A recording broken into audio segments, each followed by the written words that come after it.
Welcome to the Road to the NHC, the weekly show that's your ticket to the 2025 National Horse Players Championship in Las Vegas. Each week, we'll dive into the world of online tournament play, showing you how to navigate through feeders as well as qualifiers. My partner to the Road to the NHC, as usual, is 2022 NHC champion, Mr. David Harrison. What's up? Hello, Mr. McKeever. What's up, my friend? Nothing, just doing the move thing, and we had a lot of changes, as you know, this weekend with changes from Saratoga. There's so many tracks that are canceled today: Colonial Downs, Delaware Park, Laurel Park, Penn National, Saratoga. I don't know, maybe there's more, but and a lot of the stakes races were moved to Sunday.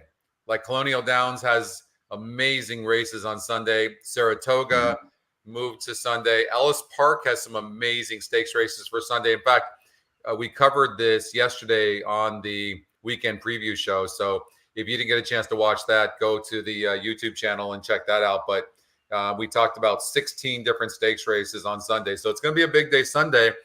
What we have today for our feeder is races 4, 5, 6, 7, 8, 9. So 6 races from Goldstream Park that we'll cover for $18 is the feeder, and hopefully you can qualify for the qualifier, which will cost you $75. Hopefully you won't need to do that.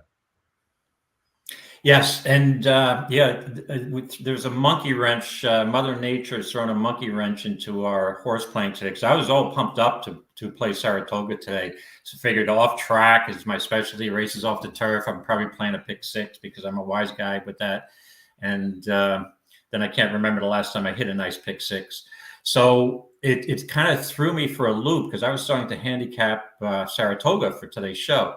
So just like the NHC in 2022, now when they canceled Aqueduct for Saturday and Sunday, I thought I was done. I thought it was toast. I'm like, I have no chance now. My favorite track I was keying was canceled, which led me to do more work and say, okay, I got to buckle down, look at Fairgrounds, look at Oak Lawn, look at Santa Anita more because I need more plays. So I spent hours looking at cards that I didn't usually look at, and it really helped. That's the year I won. So more of a challenge, and I think I have a pretty good handle on it. So hopefully we can pick some winners today. But I just wanted to mention one thing, Scotty. So we have all the speculation. Did I lose you? We have all this speculation and people commenting on Twitter and X, which I've been involved with some of these commentaries. So, yes, I'll just point out, I'd love to see today's card rescheduled and run on Monday. But before everybody jumps the gun and starts criticizing Naira, and I'm the first guy to criticize Naira at times. I'm a Naira guy. I think we should be treated fairly as horse players. We pump a lot of money into this game. And they're not a bunch of idiots. They're not, that they're not rescheduling for Monday. And I'm no expert at this, but from what I understand, the New York State Gaming Commission is very strict with, revised racing dates. Because once they accept the card, NYRA files the proposed, race card or race dates for Saratoga is accepted. I think it's a big issue trying to reschedule from a Friday to a Monday because you need New York State Gaming Commission approval. And let's be honest, it's August and probably a lot of the members are on vacation. So that's the way I see it. I don't think they can do it. If they can do a last minute, I'd love to see Friday's card run on Monday. But, I don't think they can. I don't think they can do it either, David, because you can't just go with a wand and go, I want to do this. Of course, NYRA would love to have an extra day in there. Why wouldn't they want to have an extra day in there? So I'm sure it wouldn't be an extra day. It would be rescheduling a Friday. But keep this in mind for horse players who are not familiar with New York, is that they granted Finger Lakes Monday, Tuesday, and Wednesday racing. So once Finger Lakes has the Monday, that's Monday and Tuesday are kind of exclusive to Finger Lakes. Small track, needs the handle. So that would affect Finger Lakes handle greatly on Monday. Then people will say, well, if people are at Saratoga, Finger Lakes will be shown, but you know how that goes. So I don't think it's possible. So that's the only thing I wanted to add. So what you're looking at here is the feeder races. You can see for $18 right here, races 4, 5, 6, 7, 8, and 9. There's 6 of them. Usually lasts about an hour and 10, hour and 20 minutes. And for $18, you can enter. You just need a horse player's account and make sure that you go to the NTRA and spend $50 a year so you can be a member. And then from then, if you get a little bit lucky, then let's just say like in the feeder here, I believe if you're probably in the top 30 or 40, depending on how many people there are, and that's a lot of people, you'll get to the qualifier. So you'll save yourself, $56, something like that. So, and $55, I think. But we're going to cover. So what we're going to do is cover this feeder, and so we're going to start with Goldstream Park races 4, 5, 6, 7, 8, and 9, and then once we're done covering those races, then we'll head up to Delaware and cover races 1 through 5, 7, 8, and 7 and 8, and then Charlestown, believe it or not, 5, 6, and 7. All right, you got it. Got the itinerary, David. You ready to go? Yeah, I'm ready to go. I just wanted to say thanks, Jeff. Welcome aboard. Wiz Motorsports, welcome aboard. Stay safe out there with all the weather conditions. So let's get going. Let's pick some winners and get some people qualified. Let's do it. All right. So race number 4 at Goldstream. Listen, believe it or not, I did some pre-work on every race we're going to be covering today. That's the first time I had a little bit of time, and I'm like, oh, why not? So if you see a horse down at the bottom, it's just because I didn't like it. So I'm sure there's going to be a couple of races where you probably want to use one of those horses, knowing you. You've got my triple right down there, 4, yeah, 7, probably. 8. I have no doubt about it. Probably 4, 7, 8. I'm sure. So okay, I'm going to run the race here with just these horses, and then we'll see. I think this 5 horses first time starter makes a lot of sense. Mom's Martini. That's the horse that I would use already. I already know. Dietz is a second time starter for Safi Joseph. Zayas is aboard, and they're 15% and 9 to 5 on the EE morning line. I think the connections are getting that horse at 9 to 5. I think seeing what I like about the 5 is not only is it EquinEdge's second pick, it's also the top win percentage. It's also 2 to 1 EE morning line. And it also is a horse to watch. So those things combined. And then all that being said, the simulator has the 1 horse winning for fun. Okay, yeah. The first thing I'll say about the Goldstream card, I opened the notes and I looked at EquinEdge and I'm like, okay, where's the Tapeta races? And I am psyched because there's no Tapeta. Yeah. So I questioned on Twitter, or X, whatever it is these days, that does anybody is privy to any information? Are they doing maintenance? Because I'm all pumped up. And then I realized I'm looking at the first race, the 4th race of the first race of the qualifier. And I'm like, hold on a second. It's a 2-year-old maiden race and mostly first time starters. So my notes here, Scotty, I could use Bruno's help. And I had a little smiley face there. With that being said, you know that usually with 2-year-olds, I like to watch and make trip notes for future wagers going forward. With that being said, since it's in the contest, yeah, we've got to play it. So I didn't know really where to go. And I kind of settled on a couple of horses. Mom's Martini can easily win this race, no doubt. Now the horse looks well prepped, but Dietz is one of the only horses in the race, along with Mustang Bucks, the 8, who has benefit of a race. Dietz's race was on the turf at 5. It's violence, so this horse has got a chance of blinkers on. I always like a benefit of a start, but as I'm looking for, and I can't resist prices, I think the 1 could be very dangerous.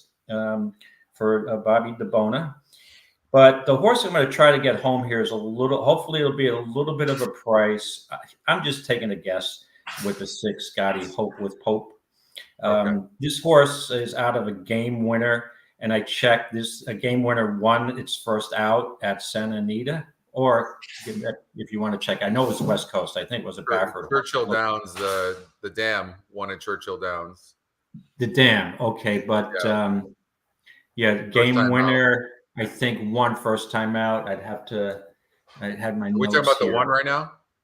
Oh, no, the 6. The 6. Oh, excuse me. I'm sorry. Yeah, so if you look at Game Winner, Napleswitz took 3 tries to break her maiden, and then Game Winner won his first 4 races.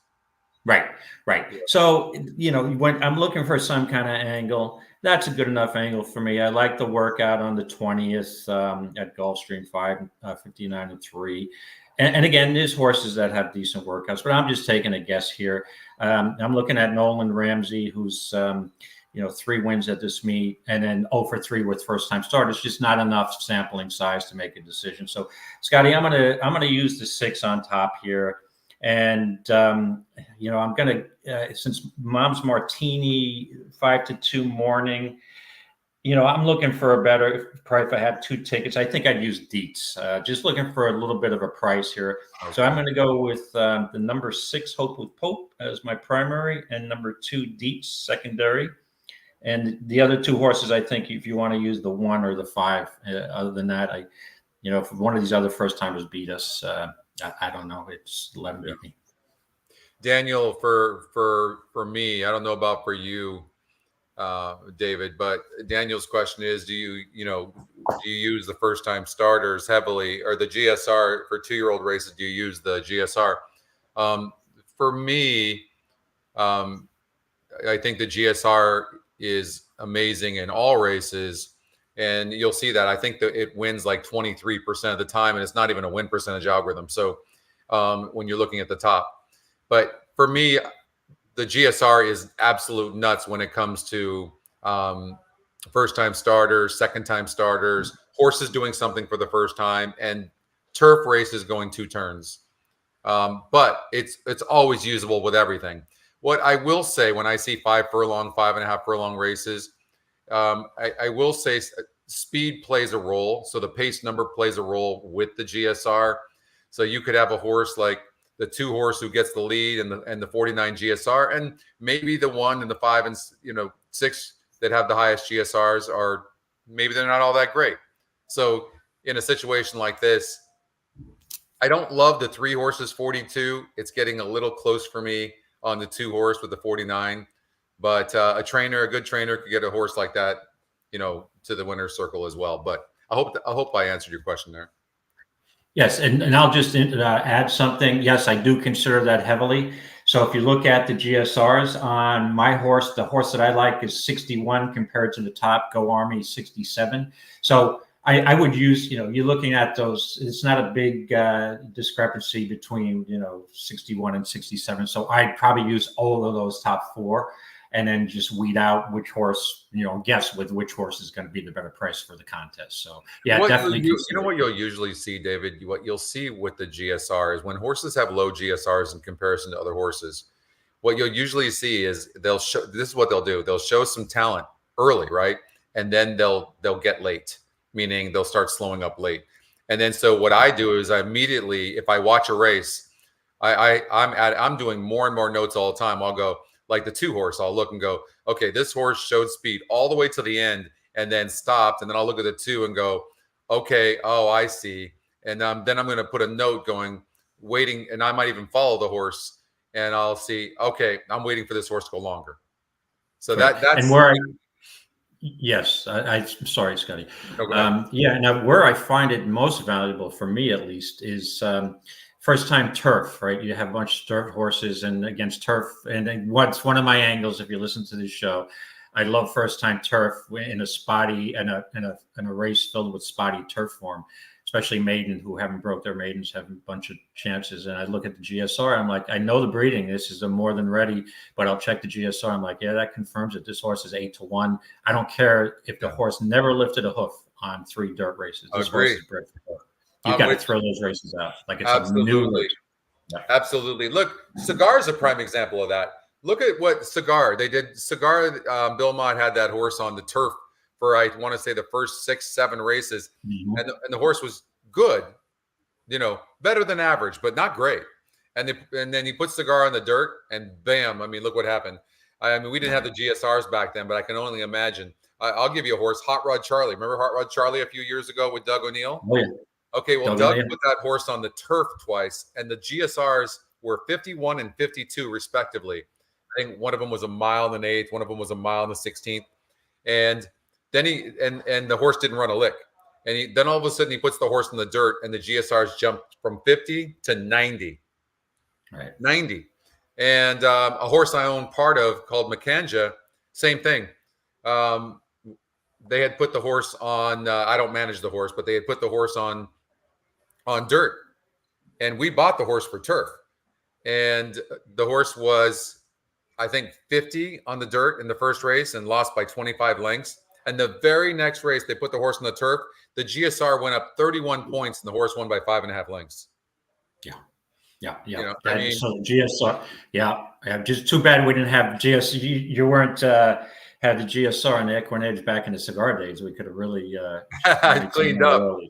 I see a new name. Hi, Guy. Hopefully, good morning, North Carolina. Hi, Guy. Hopefully the weather was okay and you got through the storm okay. It's starting to hit up here now. So yeah. By the way, the one thing you'll see, if we can find it, you'll see the surge indicator once in a while with horses that are going up in GSR by 10 points or more, or down in GSR, in fact, as well. Like, I'm going to go to Delmar real quick and see if we can find any of these.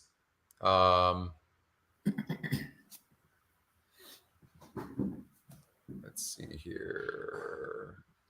None. Is that, like, you don't see it a lot, but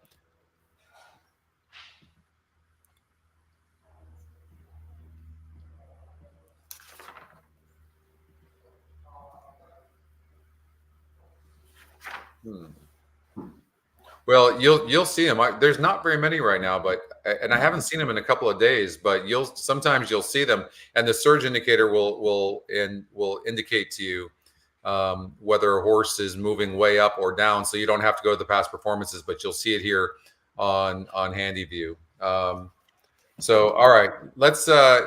We've got race number 4 that we started on. And before I forget, things pop into my head. I think we have plenty of time today. So EquinEdge, to just give everybody an idea how it really helps me on a daily basis. Yesterday I handicapped, just went through the past performances, and I didn't look at the Scotty picks. And I love the horse in the 6th race at Gulfstream. I'm sorry, at Saratoga. And then I went into EquinEdge, and so it was a top pick. So I, quadrupled my wager, and the horse won. And that was one more time. And unfortunately, I think that horse may have gotten moved up with the switch last minute from turf to dirt. But I thought the horse was bred, $750,000 Fasek Tipton sale. And I'm like, this horse at 6-1 morning. I never dreaming to get 6. I was hoping to get 3-1. Unfortunately, 9-5. But so with that being Scotty's top pick at EquinEdge, it just led me to make more of a profit. So thank you, Scotty and EquinEdge. Yeah. Well, you're a good testament, though. It's great to have you aboard doing the shows and all that too. And look at, we've got, Wiz brought this up, race number 3, and you can see like Mongolian Spring was a 56 last time out in GSR, and today is a 45. Now, the win percentage goes up, so you have to use these in combination of each other, right, David? Like, you can't just grab one metric. You have to look at them together. So when I look at this horse here, like the 5, it was a 56 GSR, so it was better, but it was only 13% to win, and it was facing arguably easier. But now, and this is what we don't know, but now you got this horse moving up in SOR, up in win percentage, and down in GSR. So it's a mixed bag. I don't usually like that type of thing because it's telling me that the race is wide open. But this is a horse that's burned a lot of money anyway. So, but sometimes you'll see that and you're like, I'm a big SOR guy. So I see a horse moving up in SOR. I'll normally play against. That being said, this horse is going up in win percentage too, and then down in GSR. So again, sometimes what you'll see is everything you want to see. The SOR is going down, meaning the competition is easier today. The GSR is going up, meaning the horse should like the current conditions better than it did last time. And the win percentage goes up. Because they're all separate metrics, that's what you want to see. And then if it's one of the EquinEdge picks, or it's got a a good pace number or a low, maybe a lower EE morning line. Those are the things you're looking for when you're looking for key horses. Exactly. Right. So, all right. So we've got 58 minutes to race number 1 at Goldstream Park, but I was kind of surprised, but they went later on the feeders. But anyways, all right, David, you ended up with Hope with Pope, the first time starter. Hope with Pope for Norm Ramsey, and then I went with Mom's Martini, who's 32%. Both of them have good GSRs. The Mom's Martini is a horse to watch. EquinEdge second pick, 2-1 EE morning line, and 32% to win. So I'm going to go a little bit more chalky in here. The 5 just looks really, really good. The workouts I liked a lot. I mean, look at this horse is really firing. 5 of 32 here, 3 of 28, 14 of 43. It looks like this filly might come out running. And Liam's Map ran very good always, for that matter, but for Todd Pletcher. And the Dam didn't break good in her first start for Linda Rice, but then the next time out won by 6 3/4 lengths. So hopefully, I think Mom's Martini has every right to be a decent horse. All right, let's go to race number 5. Run the race. 5. We've got a 1 mile turf race for maiden $25,000 claimers. And I haven't narrowed down who I like. I did eliminate 5 horses in the race, and there is a scratch with a 7 horse. Noble Tiger is the EquinEdge long shot. It's 9-1 in the E morning line, 25% chance of winning as well. David, I've noticed that when the EquinEdge long shot and the win percentage are high, they do very well. And negative 8% ROI, but this horse certainly deserves a long look, and the horse has speed and might even get the lead from the very beginning. Yeah, Noble Tiger, I looked at, and again, this horse has got a big shot, I think. But when you look at the numbers, I'm a statistics guy. This horse was in a 12-5 claimer, then made in 25. This horse has been in this company a long time, 0 for 13. So when I look at this horse, I'm looking, when I see 13 chances, I usually prefer somebody with less chances. So I moved on from that horse. That's not someone I'm interested in this race. Yeah. But, and again, anytime I see the EquinEdge long shot, I always take a look. But I'm stubborn that way. If you're over 13, I'd rather have somebody who's 0 for 3. It was racing in higher companies. So yeah, I'm going to pass on the 4 here. All right. So who are you kind of? Okay. So I think you dismissed one of my horses I had on my list here. So I narrowed it down to a couple horses that I wanted to use. Okay. I was originally interested. So again, this is a turf race. So I'm looking to see if there are any horses. And again, with spotty form, you've had horses with numerous opportunities, haven't broken their maiden, who's lightly raced or who hasn't tried the surface. I've looked at Custodian, Preservationist. I'm not sure that, from the rail being a first-time starter, I know Safi is 21% with first-time starters, but I think this is a prep race, so I'm going to pass on that horse. Atomico, the 2 is only 0 for 5. Could be a contender here. I mean, a 12-1 morning. But I went to the outside posts here, and they interest me a bit. I am concerned a little bit, but the 7 scratch does move, these horses in just a bit. But I'm interested in 2 horses here. The 10 Disattached, number 1. This horse was previously trained by Todd Pletcher. Only start was at Keeneland on a good turf course in an 11-horse field. We know the quality of horses at Keeneland during the fall meet. Maiden special weight, drops down to a maiden 25 claimer, Rapoli Stables. Lasix on, Jaramillo on, who I believe is a second leading rider at Gulfstream next to Zayas. So that's good enough for me at 4-1. And then the other horse that I was interested in was the 11 Devilment. Uh, this horse has had some chances. This horse has been in the maiden special weight exclusively and had a race 2 back at Gulfstream at a mile, which to me would win this race. So I had interest in this horse. Anytime I see a maiden dropping special weight, dropping down to a first-time claimer, 25, to me, biggest drop in horse racing. So those are the 2 candidates for me. So I couldn't decide. So I have 2 tickets, I think, because of slightly better price. It's 11 over 10, 10 over 11. And I am concerned with the outside post, but let's let it roll for the contest. Either I'll commit to 11 as my primary and 10 as my secondary. So for me, although I understand how big this drop is with the 11 horse, I don't like horses that have no excuses in their last race and just really showed like something's wrong and all of a sudden ends up for 25,000. I mean, not even 50, not even 40, no, nothing. All of a sudden just boom, 20, 25. I just don't like that.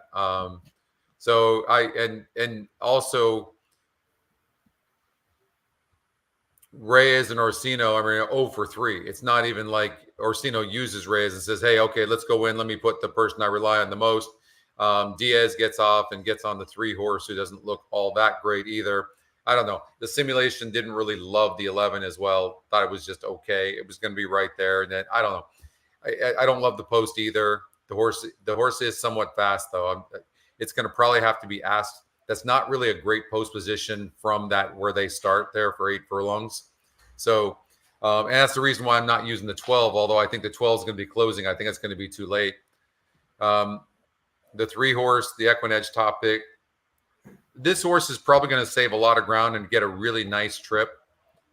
I don't love the GSR, but none of them are really all that great. I'm looking at this first-time starter. I did look at this horse, and I think this horse might be really decent. Zayas, Safi Joseph, I think they're spotting this horse realistically. I think Safi's like 23%, 21% first lifetime start. I'm going to narrow in on the 1 horse for sure, because it's just that kind of race where the horses that have run just don't look all that great. And so, and then the horses that are decent in here, the 11 and the 12, they don't draw good. Noble Tiger, I'm with you. I as much as I would love to play this horse, I mean, this horse has had every chance in the world. It's probably going to get the win now. This is probably the type of horse you would use in a tournament, to be honest with you, because it's probably going to go off at 9 or 10 to 1, and it's 25% to win, and it's going to win one of these days. And if it is going to win, maybe it's in a group like this where the main competition might not get the best trip from that post. So, the second-time starter here, yeah, I mean, horses off of Pletcher that all of a sudden end up in a claimer, they do win, but not very often. And this horse is 19%, 51 GSR. I mean, there's a lot of ways you can go, but I'm gonna go with the first-time starter. Okay, so you're opting for the Safi Joseph one that I was trying to make a case for, and I could. So we're kind of on the same page, and it is a wide open race. So, and again, anytime I look at a race, I'll look at the EE top pick. Sting Music, I think, is definitely, if this horse runs back to the race 2 back, definitely can win this race, but has had 10 chances, and also was in for 16K, now 25, compared to 2 horses who have never been, at the 25 level. So again, you got to make decisions, but it's a wide open race. Yeah. Well, I mean, this is a really big drop, no doubt about it. But I mean, you look at these running lines with this horse, and it's just doesn't look good. That post is not a good post either. But this horse could be on the lead. I'm taking a risk with the post. Yeah, but yes. A horse could have the lead. Look, I mean, it's just not. That's the worst post you want to have. That in the 12 hole there, going a mile on the turf at Goldstream Park. Right. All right. And what also I'm leaning towards, I'm sorry, Scotty, I'm leaning towards the jocks. I mean, we're dealing with Jaramillo and Van Dyke, who are, 2 of the leading riders there in percentages. And then Zayas winds up on the 1. So I don't think you're wrong with taking any one of those horses. And then Sting Music and Noble Tiger would be the others, in my opinion. All right. Let's go to race number 6, an $8,000 claimer. Nice purse of $23,000.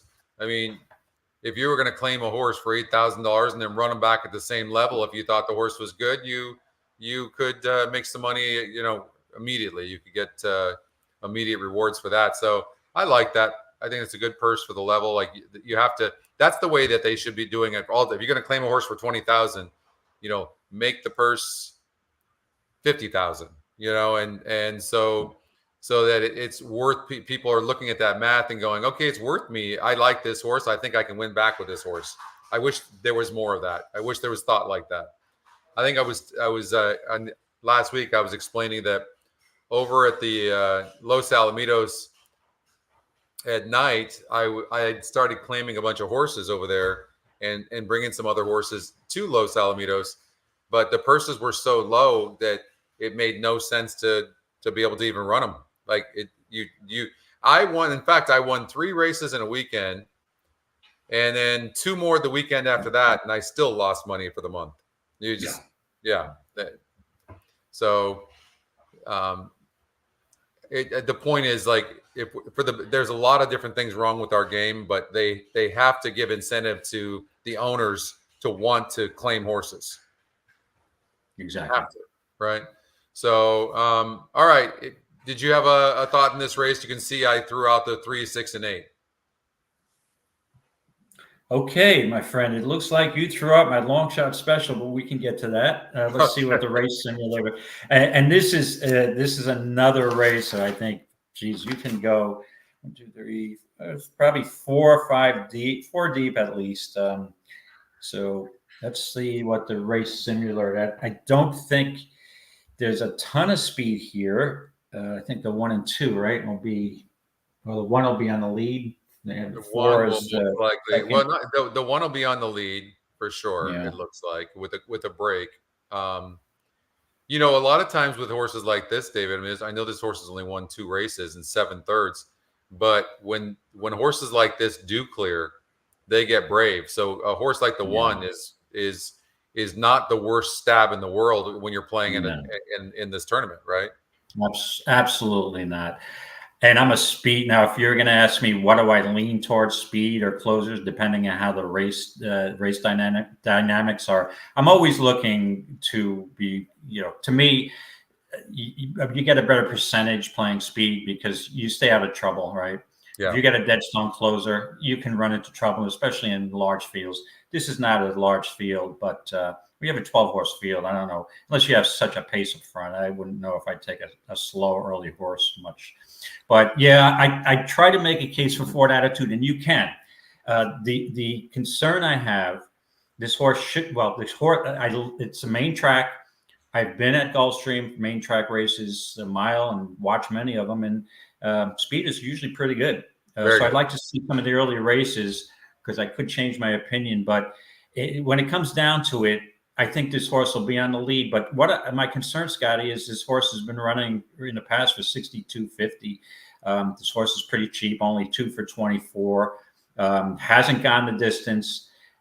Again, the horse can get brave, but I decided it's a contender, but I'm going to pass. I looked at then the 2, Fort Charles, who I think will be right up. What do we have? The EE metrics, it's got 45, the 4th highest pace metric. But this horse has won 2 races at a mile distance. So that's why I would give this horse advantage. But then you're looking at a 9-to-5 price, right? And and again, this horse is a drop down, big drop down from 25 beaten claimers. This horse also broke its maiden at 12.5, won at 12.5, non-winners at 2. Very likely contender. I had a horse I could use. Dr. Bader is the same thing. This horse won for 8, beaten claimer. That's 7. Not gone the distance. It's a Gervin. That concerns me that maybe this horse is better at 6 to 7 furlongs. So then I decided, the 7's got a shot. This horse drops down from 12 to 12.5 to 8. But more synthetic. Okay, so to me, that horse you show me, I'm going to pass on forwardly. So here's my long shots. I decided, what the heck? Everybody, it's pretty chalky. I'm going to toss in a long shot here, and and pray for this horse to run a decent race and not embarrass me. And that's I originally thought it was Sammartino. It's Sammartino, so it's not like the wrestler, I guess. Number 3, Kathleen O'Connell. Yeah, this horse, the last couple of races have not been good, but keep in mind, synthetic. You go back 4 races, this horse won at 50-1 at 1 mile and 70 yards. So you know the horse can handle a mile. If you go all the way back to Monmouth, this horse actually won on a dirt track. I know. I mean, it's reaching. This horse won. Hold on a second. I'm sorry. I don't want to give incorrect information. This horse had a 3rd place finish on its debut, unveiling at Monmouth in May of 23. So, and also won on a turf going 8.5 furlongs. It shows it can get a mile. Yeah, the horse may be able to stay close enough to the pace here, but I think you're dealing with a couple of cheap speeds. It's a horse I'm going to give a shot with to hit the board, so why not? I'm going to use a long shot here, Scotty. Number 3, Sammartino, and I guess I would use that horse as my primary, and then go with the logical number 2, Fort Charles, as my secondary, as the top pick. 3-2.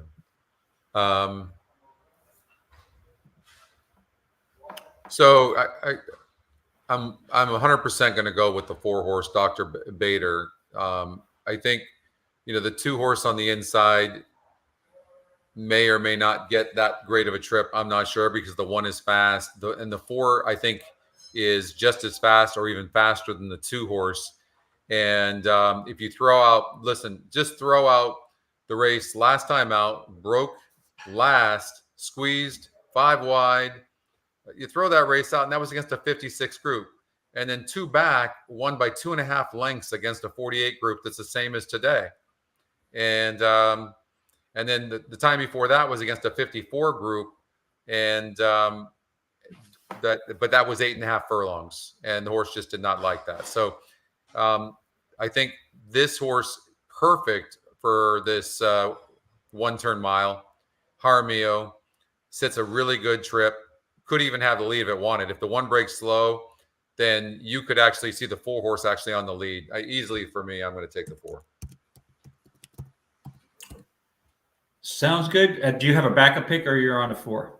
No, it would be the 7 if I did. Okay. The reason I'm not going to take the 7 to win is because it's not that wide of a post, but I can tell you inside horses always do better, and horses with tactical speed or speed always do better in the 1-turn dirt races at Goldstream Park. But the horse really doesn't have any speed, and it's going to be, in my mind, there's not a lot of speed in the race, like you said earlier, and the horse is going to be pretty far back. And I think this horse is going to finish. I think this horse is going to be 2nd or 3rd, though. So I'm going to go with the 4-horse, who's going to get first run, if not on the lead with Jaramillo. And nobody breaks better than Jaramillo. So I like, you know what I mean? So although Jaramillo was aboard last time out on this horse, and the horse broke last. But can I tell you, a lot of times when you're running over your head and horses are just way better than you, you don't break good. You notice that? Yeah. Oh, yeah. Yeah. Right? When you're at the level you're supposed to be, it's amazing how good you break. Right. Yeah, exactly. And I've seen some, it's like, well, this horse, if it positioned itself better, might have a better chance. And then you'll see dropping down from a 50 claimer to a 20 claimer. It's like, oh, okay, right on 2nd or 3rd, great position on the outside. This horse is going to win. So because it's facing much weaker horses, and I think they look each other in the eye and say, "Hey, these guys, I'm racing a bunch of slow horses today. I can win this race." So, but I just wanted to, Scotty, reach out. Al, yes, the 3 is a long shot, but the way I look at it, especially when contests the NHC, sometimes you just got to take a shot, right? Especially in a $2 win place mythical, it's not costing you any real money using a long shot, the 3. And if the 3 does even happen to finish 2nd, you get a nice price. So I'm looking for an 8,000 beaten claimer. At times I have to look for like chaos, and I'm not picking logical horses in every race in a contest, because I found, if you want to win these things, long term. You got to reach outside the box sometimes. And let me explain why I'm not going to use the 2-horse. Like off the layoff, all of a sudden this horse ends up for Crinton at $25,000 claimer. Okay, he's 20% off the layoff, and the horse does not run a lick. And next thing you know, the horse has just dropped to the bottom at 8,000. I like to see. I have to make sense of why you're dropping a horse, and Crichton is not exactly that great with second back as far as what I mean. He's actually less than what he is first time. I think we saw the best. I don't think this horse is the same anymore. All of a sudden, you go from 25, and now you run terrible, and you're for 8,000. Because make sense of it. Why is he putting the horse in for 25? Like, why isn't the horse in for 8,000 the first time out? And if he's 20% with first time out horses, then the horse should have been fit and ready to go. And all of a sudden, he goes from 25 to 8. To me, something's amiss right there that I can't make sense, and I don't want to go away from that feeling. Win or not, I'm going to be right more often than I'm going to be wrong. And so then the most logical horse then is the 4 at 30%. So if I think the 2 is bad, I have to go with the 4, because if the 2's not in the race, then the 4's win percentage is probably 50%. Right. And one of the challenges, well, one of the many challenges in handicapping a race, these claiming races, is that when you have these drop downs, what's the trainer's intention? Is they're just trying to get a win, or are they trying to get rid of the horse? Like, okay, we're done. Let's just drop this horse in the bottom. Maybe somebody claim it. And to your concerning your pick, Dr. Bader, it's got Jaramillo on against Perez, so you're dealing with a 24% jockey against a 13% jockey. Yeah. So that's another thing you got to consider too. But that's yep. All right, here we go. Let's run the race. I've eliminated the 4 and the 6. I'm sure they're your top 2 picks, but let's run the race anyways. So for your knowledge, I hate the 4 and the 6. So I don't use the word I don't use the word hate anymore. It's not in my vocabulary. It's extremely disliked now. Okay, well then listen, we're winning this race. Then I'm going to assume you're not using this 1 horse. You are wrong, my friend. Oh, I tried to come up with a logical alternative. And I really probably could use Bruno here, but here's what I did for this race.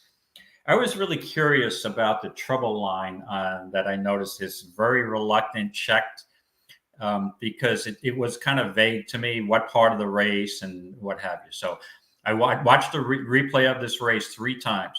Yeah. This horse lost to a 3-5 shot. Okay, first time out with Van Dyke.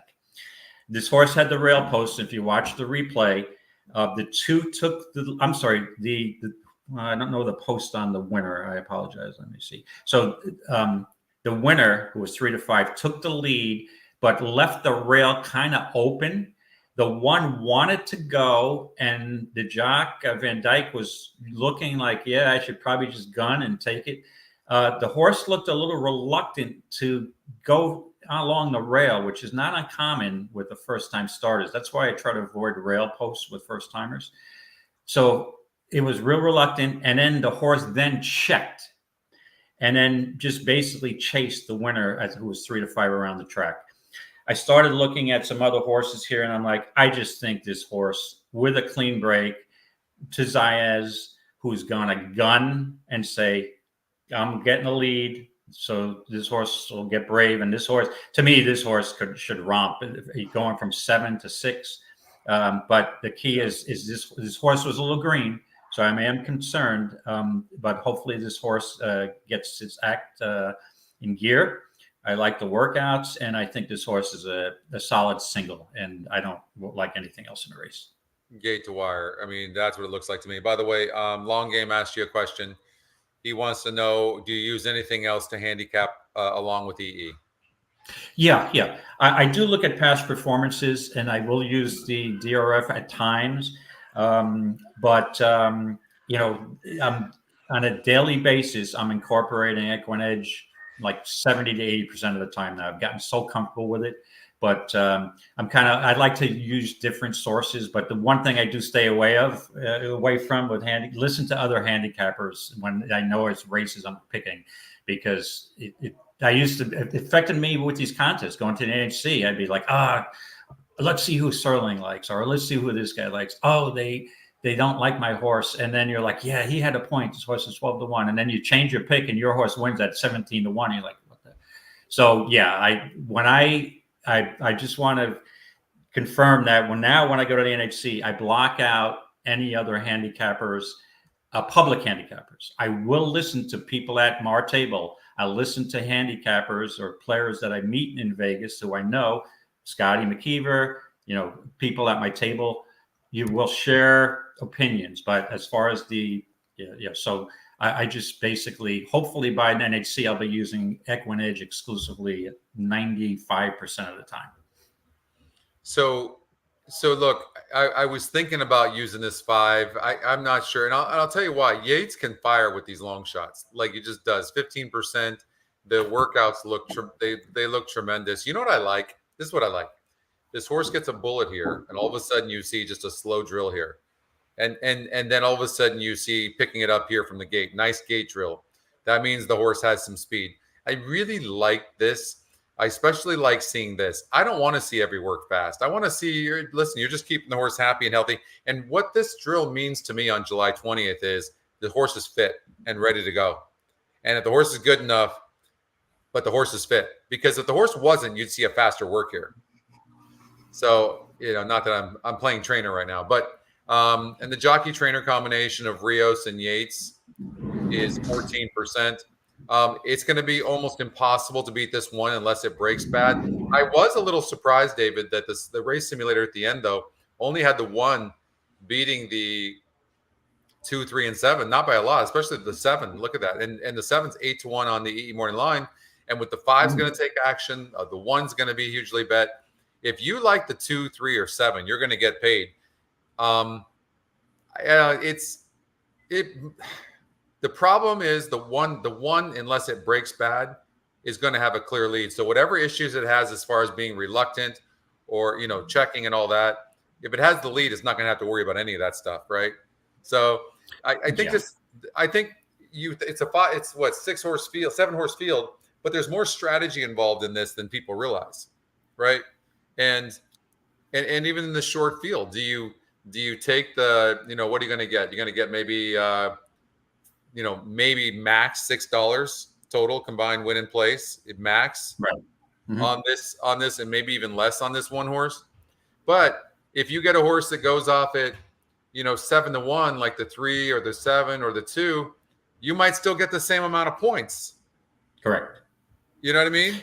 Yeah, that's the decision you have to make as a handicap. Again, you'll see these races and you're like, we got a 3, especially when you see a 3 to 5 morning line where this horse is a likely winner. It's a weak field. Then you start looking like, well, there's 8 or 9 horses in there. And if for some reason I can get, you don't want the second or third choice, in my opinion, in races like that, because you're not going to get any better of a price for your place in case the favorite romps, right? So you're really trying to make a case for a horse that's going to pay you more place money than combined win place for that prohibitive favorite. So that's a decision you have to make. And sometimes, and a field is short, I don't think in any case, unless you get one of the rank outsiders finishing second, I don't think it's worth the risk in this small of a field. So in this case, I'm just going to go with the 1 as the single here on both tickets. You only don't use the 1 is if you think that's a weak favorite, or if you just have to have the points. If you're playing in a live event and you have to have the points and it's mandatory, that's the only time you go against the 1 in this situation here. I think you're right. I think the 5 deserves a look, but being a first-time starter, the workouts are good. Right. And again, just like if I was playing a pick 3 here and this was the first leg, I would single the 1 and then just try to move forward and look for some prices. But however, I may start off using the 6th race as part of the verticals and pick 4 and using the 3. And then if the 3 happens, my long shot wins and I single the 1, again, to me, the 1's a likely single in your horizontal wagers. I'm sorry. I agree. All right, we've gone through 4, 5, 6, and 7. We have 2 more races in the feeder to cover. I've eliminated the 2, 3, and 8. Any of those that you liked? In race 8, I was just thinking also too on these first time, a lot of these maiden races, especially the 2-year-old. Yeah. It's like, can we use? It's like this show, Who Wants to Be a Millionaire?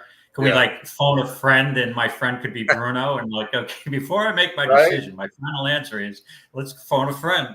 Yeah. Who do you like? That's the way I feel with some of these 2-year-old races. But yeah, this race, the 8th race, we got a 5 furlong turf sprint. For fillies and mares, $25,000 optional. And first horse I looked at, let's see, did you toss out my horse again? Yes, you did, my friend. Okay, so I did. Here we go with the David horses. You know, I was hoping this horse would be Scotty's Rose because then I wouldn't even give a second look at it. But I'm not going there. David's Rose looks pretty logical on paper, right? Yeah. But then you see so many times, if you go back to the 5.5 furlong races, this horse looks slightly better to me on synthetic than turf. Yeah. Is it nominal difference? Yeah, possibly. But this horse is going to be, I think this horse is going to be shorter than 7-2.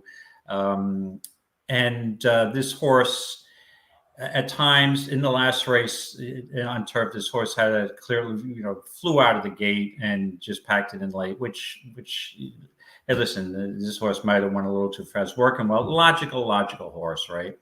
Only 1 for 6 on turf. So I started looking around. I think the 7 was Safi Joseph with Zayas. You always got to look at Zayas and Joseph, right? This horse drops down from a 35 to a 25. Has won at the 25,000 level on synthetic. His horse is 4 for 7 on synthetic, only 0 for 1 on turf. So if you want to go with the stats, only has never won on turf. With 1 race, who cares about that stat? This horse is a field commissioner. I don't think that it's bred. What's the GSR? Well, in any case, let me see. I don't have the race up. The GSR for the 5 is 65. It's the top. And what about the 7? Let me see. The 7 is 55. Right. So the highest GSR in the race is the horse I'm going to talk about next. So I looked at the 7 and definitely got a big chance. But this race, I'm looking for a little bit of a price.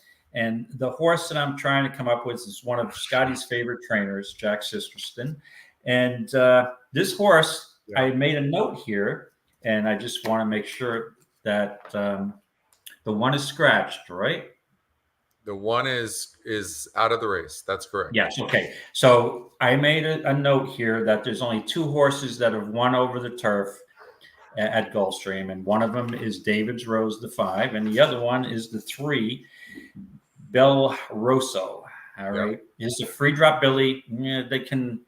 That's the highest GSR in the race, basically over David's Rose. That's got to be from the bottom side. It has to be from the it's got to be from the bottom side. It is from the bottom side, definitely, which is fine. It's better, but definitely not from free drop Billy. Right, exactly. So this horse didn't look like anything, right? At Ellis Park, it ran a 2nd and 3rd. After the Ellis Park races, it was pretty aggressive. The trainer was, and Sisterson is known. Actually, no, this was Jeff Hiles at the time. I apologize, but those were pretty aggressive spots. Keeneland maiden special, Saratoga off the turf. That race you can just throw out. Another good maiden race at Saratoga. Comes back off a layoff, goes back to Gulfstream and breaks its maiden and was bet. And I like to see that. This horse was definitely bet. It was only a 6-horse field and just got up really fast fractions in that race, though. So it took advantage of a speed duel. The first quarter was 21, and then the half was 43 and 4. So may have benefited from the speed duel. Then second race off the layoff, stretches out to a mile and a 16th. No good. Horse doesn't want to go that far, apparently. Drops back down to 5. We'll need a pace up front, but I think I like the 2 last workouts, 36 and 2 breezing, and that was hold on a second, and then you had another one on July 28th as a good tune-up, 4 and 48. So I'm going to try to make a case for 3 Bel Rosso, and my other horse that I would use on my secondary pick would be I guess I'll go with David's Rose. So it'll be 3-5 for me. 3 on as a primary, 5 as the secondary. How about yourself? Well, I'm gonna on the 3-horse Belroso. For me, this horse beat 5 other horses against a 40 SOR group, and last time it hit the gate at this same level, and so they're like, hey, we have to, and the horse rushed up, and they're like, okay, we got to give this horse another chance, and then the horse won sprinting, so let's put the horse. But when you look at the past performances, just at this level, this horse is just not that good. So for me, but again, we just have a difference of opinion. But for me, I think that the 3-horse is not classy enough to beat this field, and it draws inside with no speed as well. And so now we're asking it to finish against better horses. So I think that's a tall task. But I'm talking to the 2022 NHC champion. So I'm not going to, if this horse wins, I'm not going to be, I'll still be surprised. Yeah. But that being said, that's what's so great about it. We have different opinions, but the 7-horse Admiral Hopper has 5 wins and has done it in 10 races. And it had 1 race on the turf, but that was against a 68 group and only lost by 2.5 lengths. The horse is fast. I think my only concern a little bit is that the 6-horse is fast. And if we look at this simulated race, I'll do it like this. We're going to sort by the post. Okay, there we go. So when we do that, we go first call, and you can see that, I don't think the 2's fast. No. Okay, the 8 is fast as well. So what you might see is a lot of speed in the beginning from the outside 5, 6, 7, and 8. And then here comes the 4 and the 3, believe it or not. So, maybe after looking at that and kind of playing that race out and seeing that maybe, even though I think the 7 is the best horse in the race, it did lose at 50% last time out, but it said coached. It had the 5 or 4 path. It was in between. See, it was in between horses last time out. That's what I see kind of in this trip right now, too, to be honest with you. Now, the more I'm thinking about it, I see the 8. I see the 6 very fast early. And then here comes the 3 and the 4 on the inside. Just based on the trip that the 3 and the 4 are going to get, now I'm kind of seeing something differently. I'm gonna go after seeing this. I think the 4 and the 3 are gonna close. That being said, too, you and I both know that speed is what really holds here on this track. Going 5 furlongs sprinting, it's usually a horse that clears. Is the 8 a good breaker? 8's okay. 7 is okay. 5 is not really that great. Yeah, I'm going to take a risk. I'm going to take a chance on the 4-horse, David. Okay, yeah, and I also forgot to point out, thanks for reminding me, that there could be a contentious pace here. But yeah. I've been beaten by so many times, I agree with you, in these 5 furlong races using a horse like the 3, and then seeing somebody like the 6 go wire to wire and not even be threatened. And again, sometimes you're at the luck of the racing gods. Sometimes horses get off slow. One of the speed horses doesn't break that great, and then you can't predict that. But it looks like a contentious place because I think the 8 adds a lot of fuel possibly to the fire here. Yeah, I think it might be a little too slow. I'm not sure. It's fast, but meaning these horses are so fast. Oh yeah. I think we're going to see. And the 5's not a good breaker and needs to be on the lead. The more I'm thinking about it, this 5 could be very vulnerable. And look, it's 9-2 on the E morning line. It has a new trainer. I would try to beat this 5.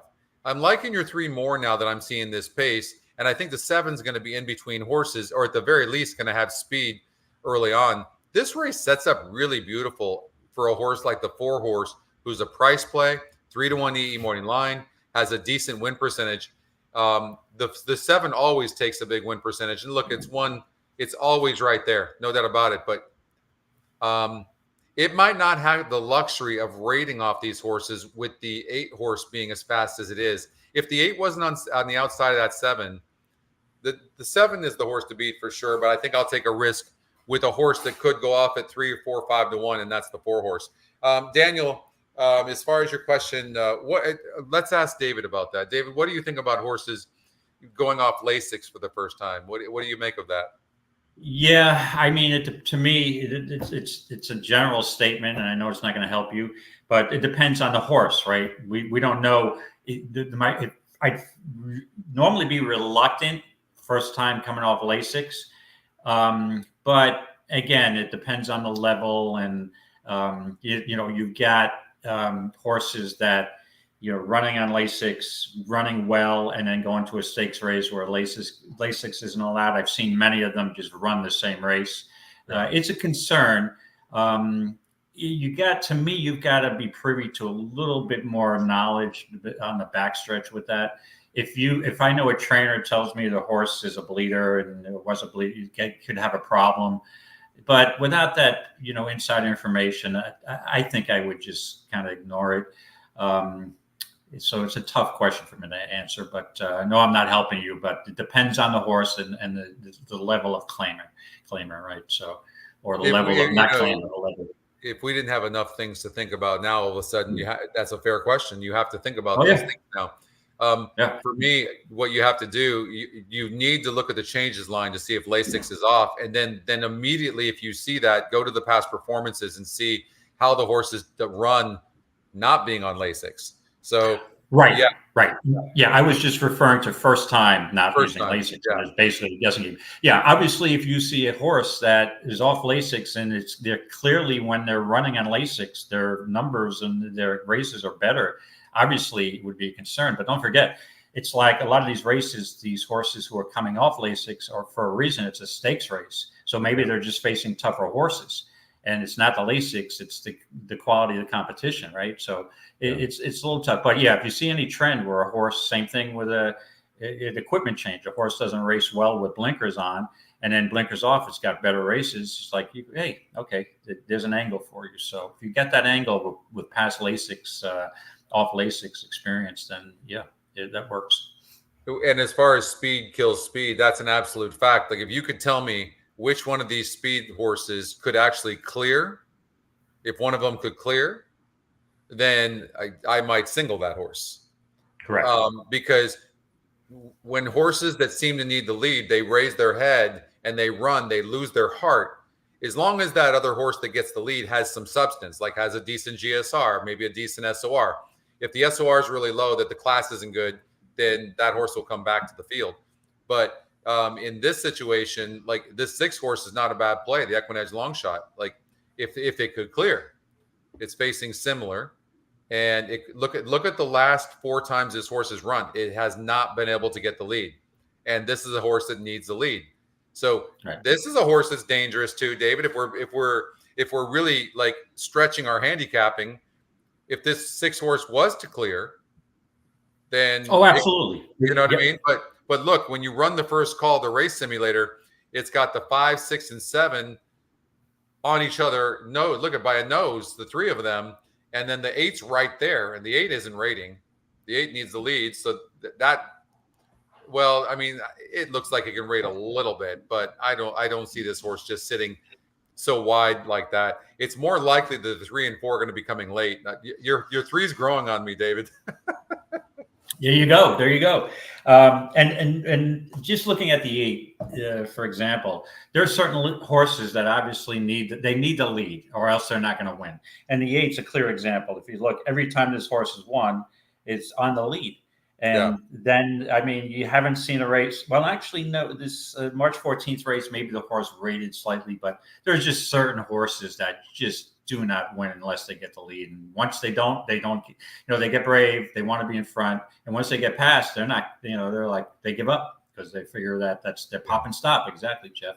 I see this question. Scotty, did you want to answer that first? Yeah, go ahead. Go ahead. I have a thought too, but go ahead. I'd love to know what you think about blinkers on and off.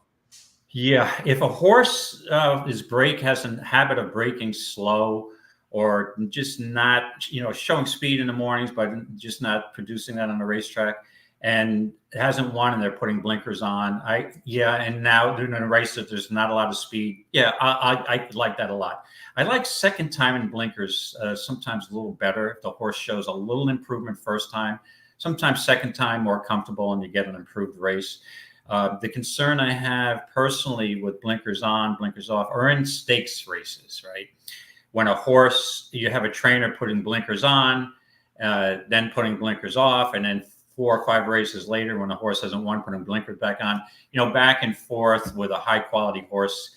I've seen Pletcher do that a couple of times with Rapoli horses, that they're reaching. The horse is not behaving to a certain level, or it's not braking, or not getting in traffic and being reluctant. So that's my opinion on that.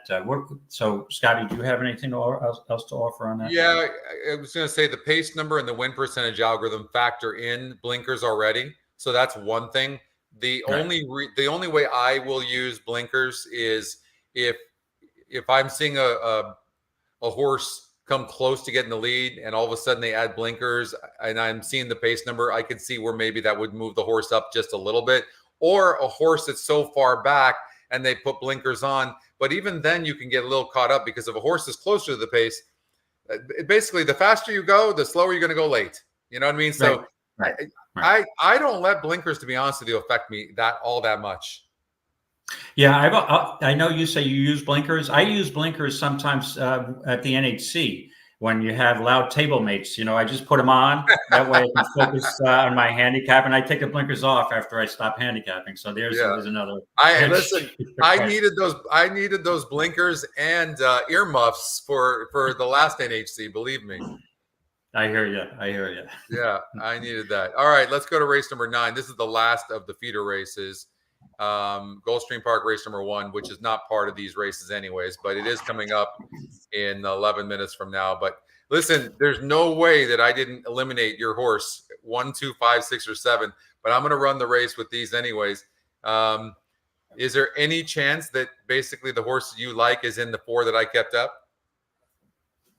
No, the only out of those horses you eliminated, the only one that I might look at in a contest, believe it or not, would be the 7. And that would be just a crazy. I mean, if it was the second day at the NHC, I'm not doing well, I might use the 7.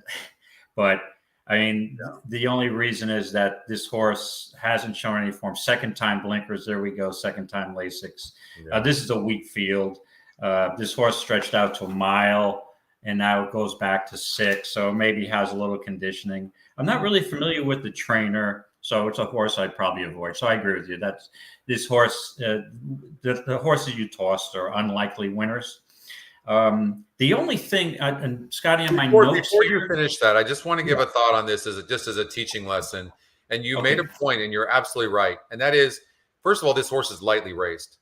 Okay, and the second of all, in this first race, it broke last from the rail and moved up and was only 9.5 lengths back at the stretch, and then the jockey let up. Then comes off the layoff. This horse ran a mile and showed speed. This is classic.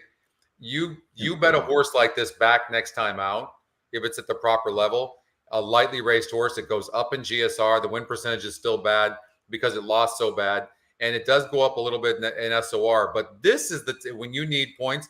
This is absolutely the kind of long shot that you play, like David said, because you have no idea what this horse can do because it's only raced twice, but it got a lot out of that last race. There's an old saying I learned a long time ago that a race like this can be worth 10 workouts. Right. And again, you're exactly correct. 5.5 furlongs, no speed, doesn't show anything.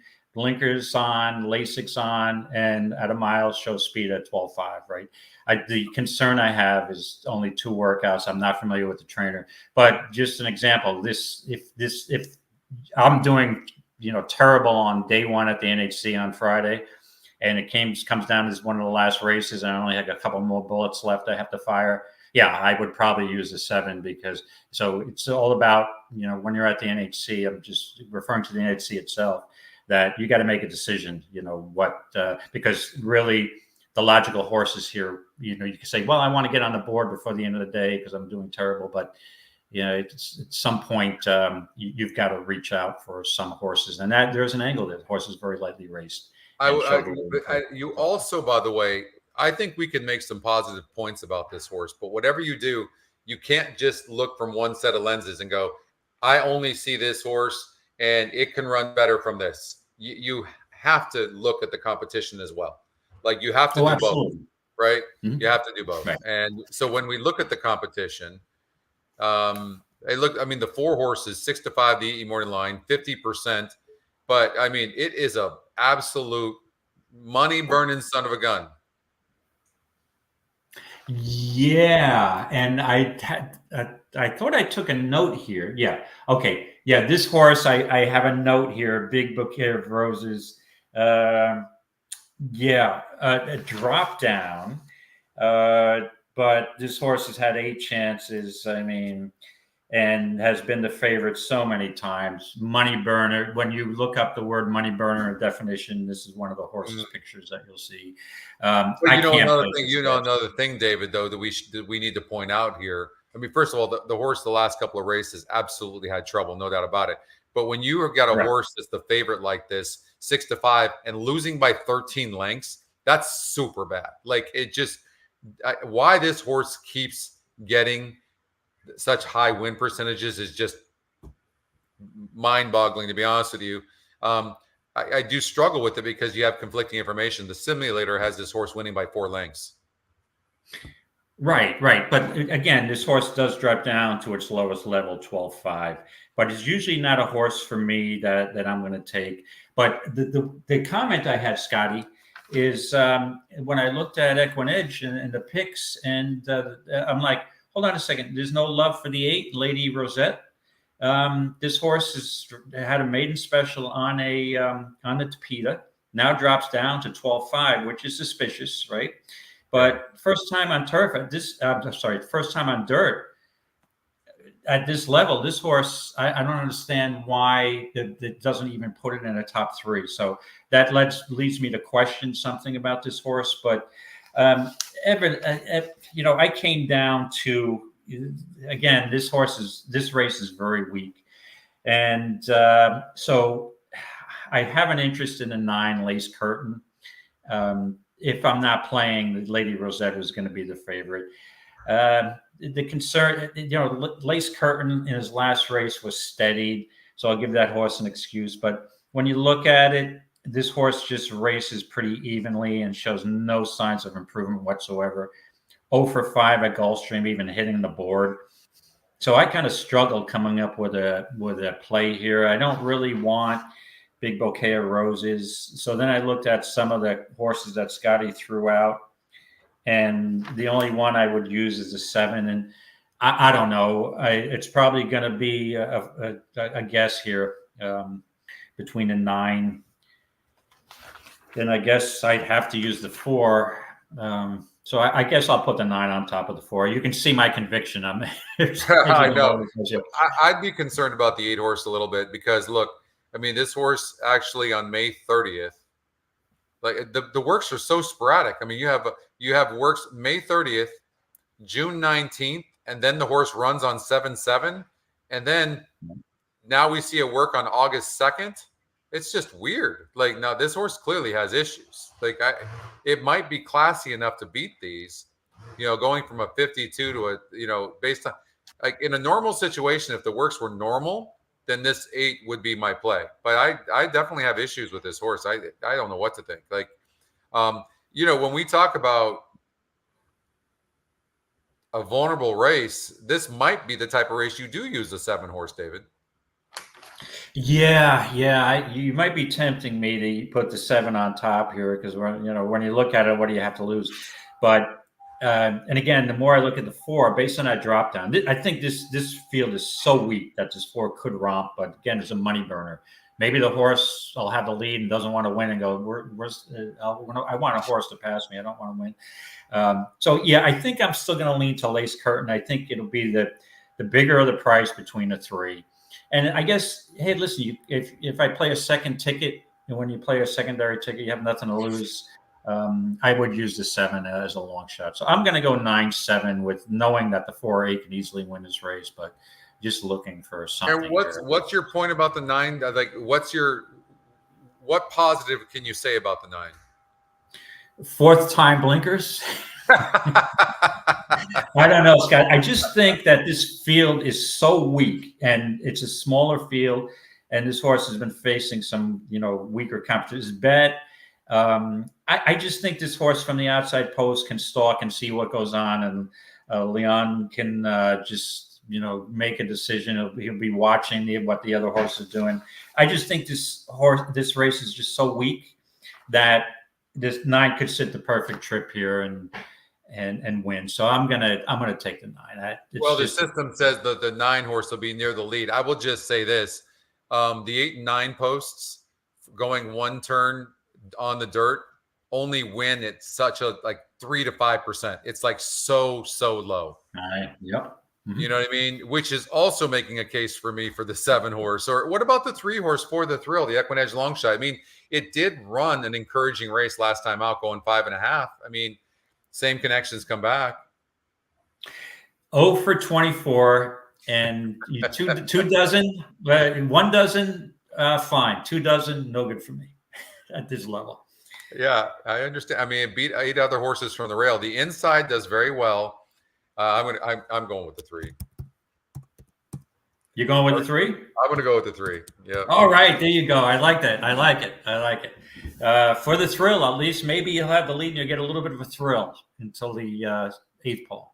Go get him, Daniel. Scotty, one question. Did you want to, since the races start late, do you want to watch the first race at Goldstream? Yeah, let's do that. Let's say maybe get an idea since we have so many races. Oh, this is turf. Okay, good.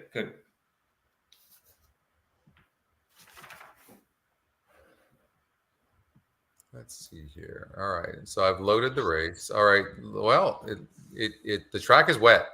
It depending on where you're at, it did start to rain here a little bit, but oh boy, the track is going to go on Tapeta, and it's on the Tapeta. And they took it off. Yeah, so they did take it off. It looks like, yep. Because it's still showing. Oh, hold on a second. I'm on this drive. All right. So my post on Twitter, like, hallelujah, there's no Tapeta at Gulfstream today. I probably jinxed it, the weather gods. It still says turf, though. Oh, for us. Does it say it somewhere else, too? Well, on EquinEdge, it says turf. On EquinEdge. I don't know why. Let me refresh. It must have been a late change. It had to be. It literally just started raining probably 15 minutes ago. So but we should still catch that quicker. And I just texted Brad. Normally our system updates pretty good in situations like that. Late scratches, it updates. It's an entire system that it has to go through all the algorithms as well, right? Because then it has to change the numbers because running on Tapeta is completely different than turf. So it's a process. So the races we went over already on turf, they're on Tapeta now. So that may change. Yeah. Great. This is fun. This is supposed to be summertime. Yeah, now they moved. They scratched Saratoga today, and they have so many tracks that have weather. So now we got a ton of races at Goldstream, and now it's sloppy there too. So I guess we get to Peter. So it's a matter of fact, I'm using the 8 here, Emmett. So that's who I looked at this morning. I like the. Well, we'll look at this. So we'll run the GS. Let's look at the GSRs for synthetic. The one.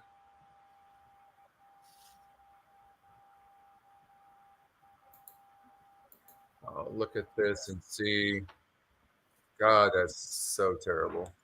The 6 horse has a good Tapeta number. Currently is 9-1. Yeah, they're loading in, and they're just about loaded.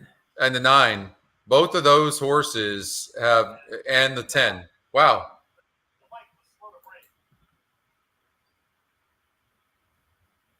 So let's. No, the horse I would hold on a second. The horse is going to use didn't even break.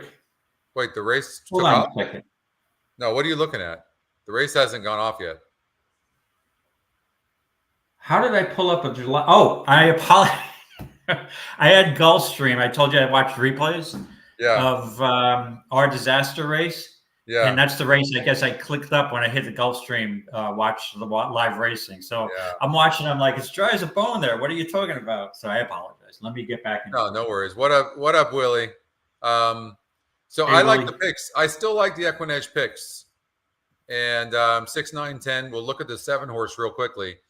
Look at the 7 horse. I know it's 29%, but that 31 GSR. Today's the 35 GSR. On synthetic, let's see if that changes a little bit. Does not change. These numbers are so low. Harmony or no. I think it's a great opportunity to bet on a horse that you like. The horses, they're at the gate. I'm trying to beat the 7. I think the 2 moving in. Race number 1, first of 9. could run good. Let me get rid of my volume. I'm glad to have you with us. But I think a horse like the 9 horse makes a lot of sense. Premiato. And the horse is 4-1 getting action. It's 16%. So there's a few things that are adding up for this horse. So on the synthetic, I like the 9 horse to win the race. And I like the price on the 8, so I just placed a small win wager on the 8. Good luck, everybody. Back to Tapeta. Quick shower. Yes, Chris, I'm thrilled. Racing at Goldstream. The favorite Honor That Dude was quick into stride with Calvino moving up to take over the lead. Calvino to the top. Honor That Dude is away in second from the far outside. Wanna Be Loved is an early third. Centerfold Guy saves ground toward the rail and moves into third now. Taken in hand and back racing in fifth is Country Slew. Outside Premiato, a length and a half in front of Dios Will. He's third last. Second last is Emmett, and the trailer is Temperature Rising. They complete the opening quarter behind Calvino and Edgar Perez. They're there 3 parts of a length better than Honor That Dude in second. Forcing the issue 3 wide is Wanna Be Loved in third, and Centerfold Guy is at the rail fourth. You see, and I could be wrong, but for me, the 7 horse has got such a low GSR, and it's right there running. But and then they usually these types of horses stop late. That's what I see, David. But we'll see. We might need to. We'll see how much moisture there is in this track. I get you may agree, but anytime we get to PETA and you get a lot of rain, a lot of water, it's usually speed favoring, right? Yeah. So if this 3 holds on or finishes, look at this 3. This 3's holding on pretty bravely here. Calvino, who tries to sneak away 5/16 from home. Calvino. The EquinEdge long shot 10 is running very, very good. Here comes the 8. Let's get this 8 moving. And 9's coming late. Usually that's indication, to be honest with you, the horses are stopping. They're not actually moving. I mean, 10's going to win this race. Here comes your 8, probably going to get up for second, or even actually the 10's slowing down a little bit. Your 8 might get up. Come on, 8. Get up one time at 7-1 for David. Get up. He's not getting there. Oh, yeah, he's coming. He's coming. In time. Oh, yeah. Good call. Good call. I broke my maiden on Tapeta today. Yeah, you did. I mean, what are you complaining about? You just got a 7-1 shot home. First time starter. I'll take it. Yeah, and look at that. Like both first time starters, the EquinEdge long shot, the 8 horse in the race simulator. Let's see here. Was right there as well. If we see, you can see. And 6 didn't run. Unfortunately, it would have been the first race of the feeder, right? So, oh well, but I'll take the cash. But by the way, this is why we have multiple metrics. You got a breeding metric, a pace metric, a win, an EE morning line, the strength of race, which is the class number, picks, a long shot play. You're hoping you can see one that has a lot of them, right? But then you look at this, look at the 7 horse, which you would otherwise bet. I mean, what I tell you, that horse stopped late badly, and that's what happens with these low GSR horses. That's exactly what happens. Like race simulator liked the 7 a little bit, but hell no, there's no way I'm playing a horse with a 35 GSR. I've only seen probably 5 of them win in my life. So why would I play a horse like that? And it's 8-5 favorite. this is where the reason you got 6-1 on that 8 is because the 7 was in the race. Right. And this is a lesson, I think. If you're at the NHC or any contest, and this is an optional race, and you're intending on playing it, the first thing you see, the surface change. Sometimes it's late. You'll get horses that are overlooked. This horse is 4-1 morning. I just have to look at the board. I don't really need to. Matt Miller has this strategy too. He says sometimes I don't look. I just look at the board. And this horse had a better than 7-1 chance to win, in his opinion. And I agree. It's 4-1 morning and an open race, and this horse had a shot at 7-1. That's what made me pull the trigger. In the contest, I would have used this horse, the 8, because of the price. If this horse was 5-2, I probably would have passed or looking for another priced horse. So to me, it's all about the price. You got to get value, especially in contests. Yeah, no doubt. Okay. I think we should probably go over. Maybe the other races are still on turf. Maybe they had just taken this one off. I refreshed. No, I think everything's up. Let's go through it. So let's see. The second race. Okay, we start with the 4th, right? 4th race was a. All right. Yeah, it looks like the system's taken any turf rate. Yeah. They're all off. Yeah. So if you want to go back to the 5th. Let's see here. So let's go back going to to change. the 5th race. You're going to get scratches here. Well, it's on Tapeta. All right. See, you can see the metrics changed. You can see that right here where it says GSR and then it says 1 mile and 7 yards in synthetic. That means these metrics are updated to synthetic. So okay, that's what it is. So you want to look at the. It's up to you, Scott. If you want to look at the 5th. I think we should. To be prudent, let's. And we might have changed these horses too. It might have changed the ones that I had eliminated originally. And we have a late start with the qualifiers, so people have plenty of time. I think, 7 p.m. Eastern time, right? Yeah. Or is it? Yeah, so we got plenty of time if you. So look where it might affect a horse. When you look at a horse like the 2 horse, Atomico, I mean, this horse has got a really nice synthetic number. And maybe it affects you, maybe it doesn't. But Atomico. Now this changes because Atomico by far has the best GSR, right? So and this horse has experience on the synthetic. Yeah, this horse is probably. This horse could be one of the choices here. And we're most likely going to see some late scratches now.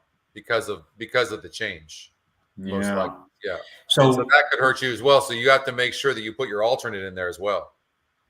Right. So here's the thing. Usually, I'm reluctant to change my picks because what happens is, this horse likes Tapeta better, and this horse has experience. You change over, and the first, the horse you pick wins by 10 lengths, and you're like, oh, God. So at this point, I think you have to consider changing. I mean, also the 9, right? What's his GS? Even though GSR is low, this horse has competed over the Tapeta, and they're not bad races. You have a 2nd and a 3rd. So, and look where the starting position. 70. Your 11 has a way better chance of winning this race than it did that turf race from that post position, and even the same with the 12 horse. Right? It's a completely different situation now. Right. Okay. So in this race, I'm going to hold my cards because I think on the drop down, I'm hoping one of these horses handle the synthetic, and the outside post, to me now is not the factor that it was. And you saw the first race on Tapeta, a horse closed and was pretty much wide, right? So, and it didn't seem speed favoring, but we don't know how much more rain is going to fall. So, Scotty, can you look out your window and see if it's still raining there? It's how many? It's sporadic. I'm only kidding. But it's sprinkling here. But down south a little bit, about 20 miles south of me is Hallandale, where Goldstream is, and the clouds are darker there, so it looks like it's raining over there. Right. Yeah. I'm only kidding. I know that. Yeah, I know, but I play weatherman part time. I don't know if you knew that. Yeah. Okay. Yeah. Yep. That's my next job. So I think I'm sticking with my picks: the 11 and the 10. 11 on primary, 10 on the secondary. which in acknowledging the 2 now becomes an obvious contender that if you told me you're going to use. That's who I'm looking at right now is the 2. Yeah. You know what I think? Here's what I think of the 2. I just think it needs pace. And the 11 is fast. The 11 is going to shoot out from that post. If the 2 horse gets pace, the 2 horse can win this race. It by far has the top GSR by 19 points. By 19. Just on that alone. Yeah. Just on that alone. Yeah. And I wonder how this changes the race for the 1 horse. I honestly don't know. Because again, we're always talking about it's not just about the horse that you picked. What about the competition? And you have to look at every horse. And when I do that, there are more horses like your 11 that have you have a better chance of your 11, in my opinion, now than you did on the turf. But, right. So I can say, Scotty, I don't like first-time starters on synthetic going 2 turns. Well, I just hit one, the 8 Emmett in the first race, so I can't say that anymore. Look, so maybe that's the angle today. On synthetic, just play the first-time starter going 2 turns. So, I think I would be more comfortable personally using the 1 on synthetic than I would on the turf. But it changes dynamics of the race. But at this point, I'm going to stick with my horses. With that in mind, if I'm playing horizontals, I would add the 2 to my picks. 2, 10, 11, maybe throw the 1 in. Go a little deeper than I normally would have considered.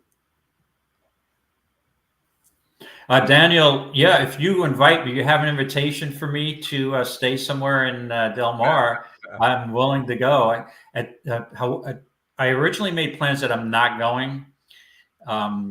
But things may change because I may be a little more positive than I was a couple months ago about making the trip. So we'll see. But right now, I plan to, if you're coming to Gulfstream, I plan to watch the Breeders' Cup this year at Gulfstream Park and hopefully participate in the BCBC from that location. I'm going 2-1 in here. In race number 5, I'm going to change my play. 2-1. Okay, that makes sense. Yeah. I'm almost tempted to change my picks to 2, but I'm going to, and this has burned me so many times before, Scotty. So, I'll play the 2. The 2 will get off slow. The 11 will win for fun. And I'll be like, no, the 11, you can't change the 11. If I were you, I wouldn't. I understand completely. And if anything, you have a better chance at that post position on the turf. From that starting point at a mile at Goldstream is not a good place to be. It's just not. And now you have plenty of room to get over. And plus, you're the fastest horse in the race. The 11 is the horse to beat in the race for sure. I think you have. Hold on a second. Are you using reverse psychology with me, trying to get me not to change to the 2 so you can beat me? No. Hey, listen, that's fine. No, I'm not. I'm rooting for you. I'm absolutely rooting for you. Yeah, we root for each other. So if all of you know, if I'm not in a contest, even if I'm in, and I always look for Scotty or people I know to do well. And Mike Saletta, you're one of the guys I root for when I'm doing poorly. Awesome. I have just some days I'm looking at those NHC contests and I'm at the bottom. I have 0 after like 8 races. I'm like, I hope nobody scrolls down that far to see where I am. And then this funny thing is, a couple of contests ago, I zeroed out. I was like 0 for 10 in the Friday one. So I started scrolling up and I'm like, oh, Paul Kalia he only had $2.80. So I felt a lot better too. And then I think the next time he was in a top 10 or 12. And I think that might've been the next week that I finished second and got a seat. So your fortunes can change. So don't let it get you down. Oh, they can. I mean, look what his entries got. What he got first and what, 5th or 6th? I think first and third, or first and 4th, right? But he played that brilliantly. Insane. Yeah. Oh, yeah. So good. Like amazing. Oh, yeah. I mean, and he's on the same wavelength as me. We had a conversation at the awards dinner, and a really good guy. And he prefers playing dirt. I think he says, I didn't play much turf at all. I'm like, okay, yeah. I said, I didn't think we had that many prices on but he plugged along and hit a bunch of races on dirt, which was impressive. How does this race change now that it's on synthetic over in the 8th race here, David? So we're going to the 8th. Okay. Yeah.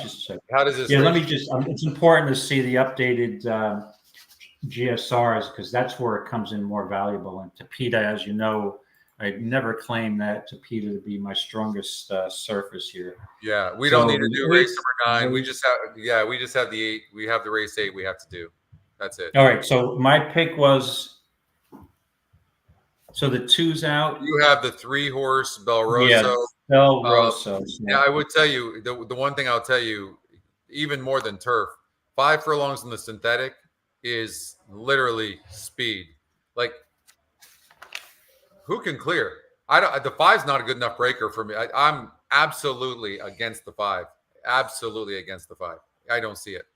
That horse's style. The 8. I'm against the 8.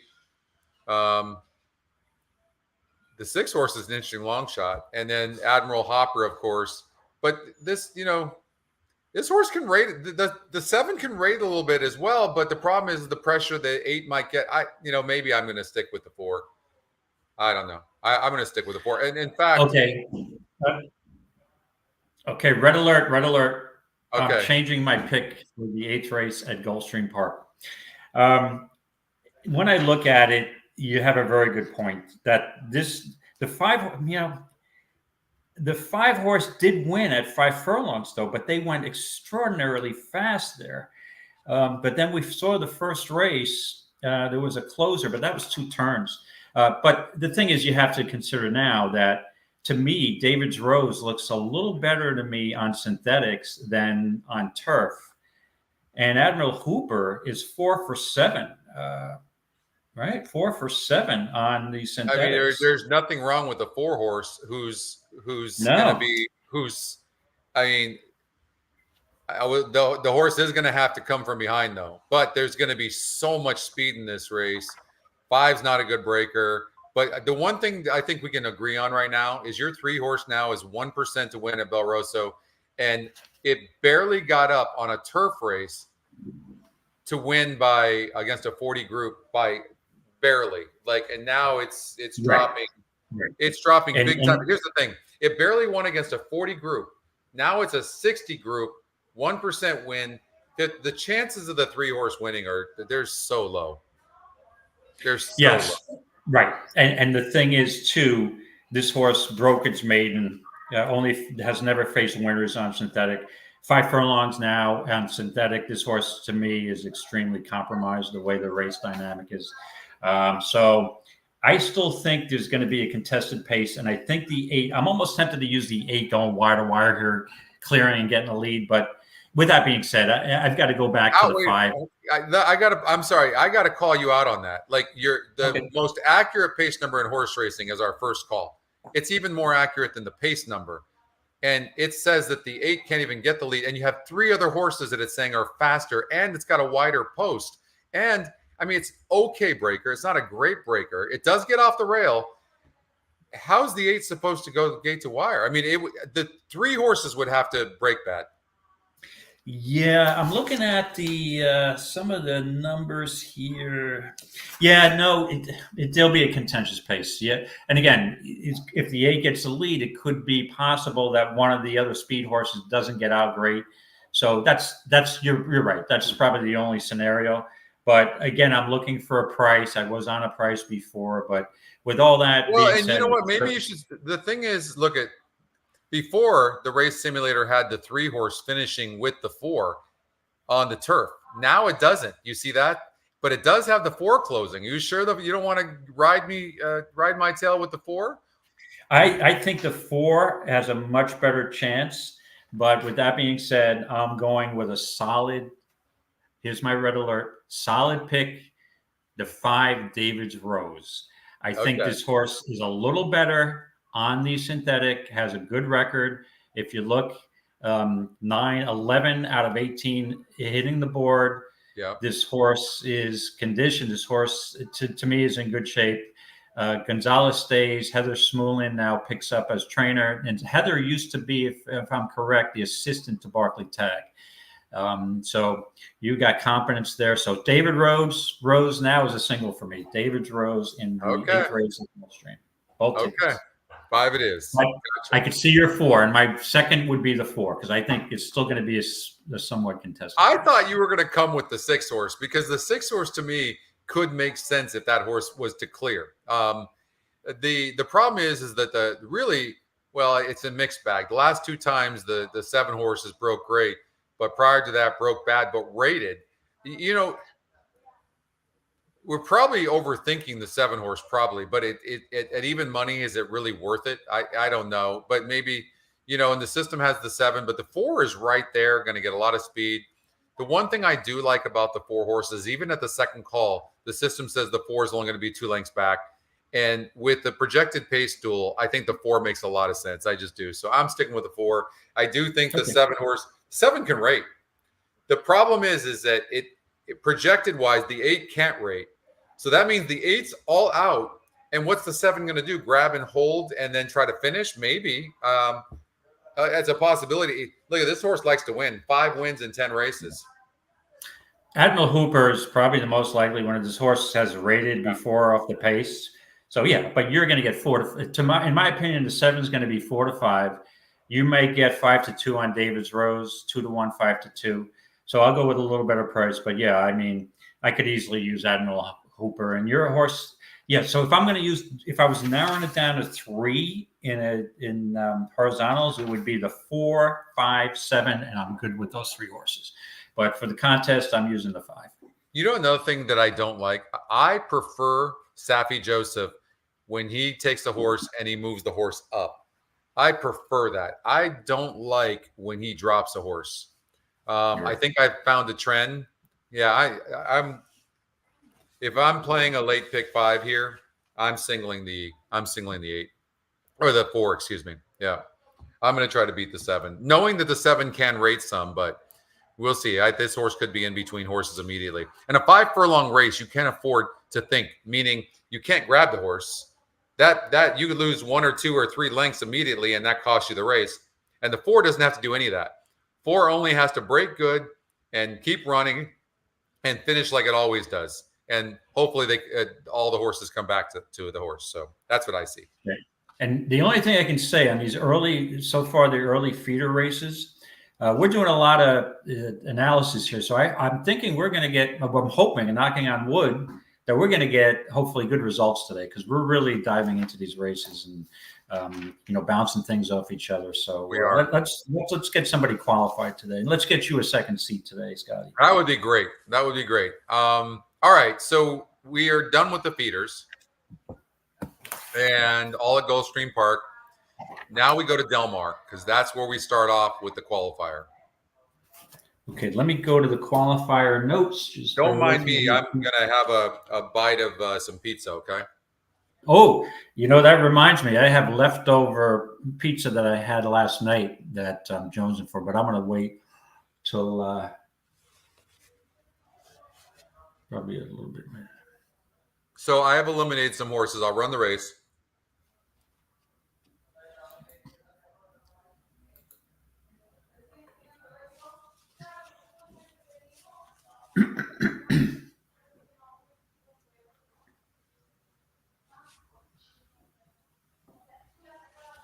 For those of you who like to play this track, Penn National just announced they are canceling tonight also. Yeah, they are. That makes like 5 or 6 tracks that canceled. Yeah.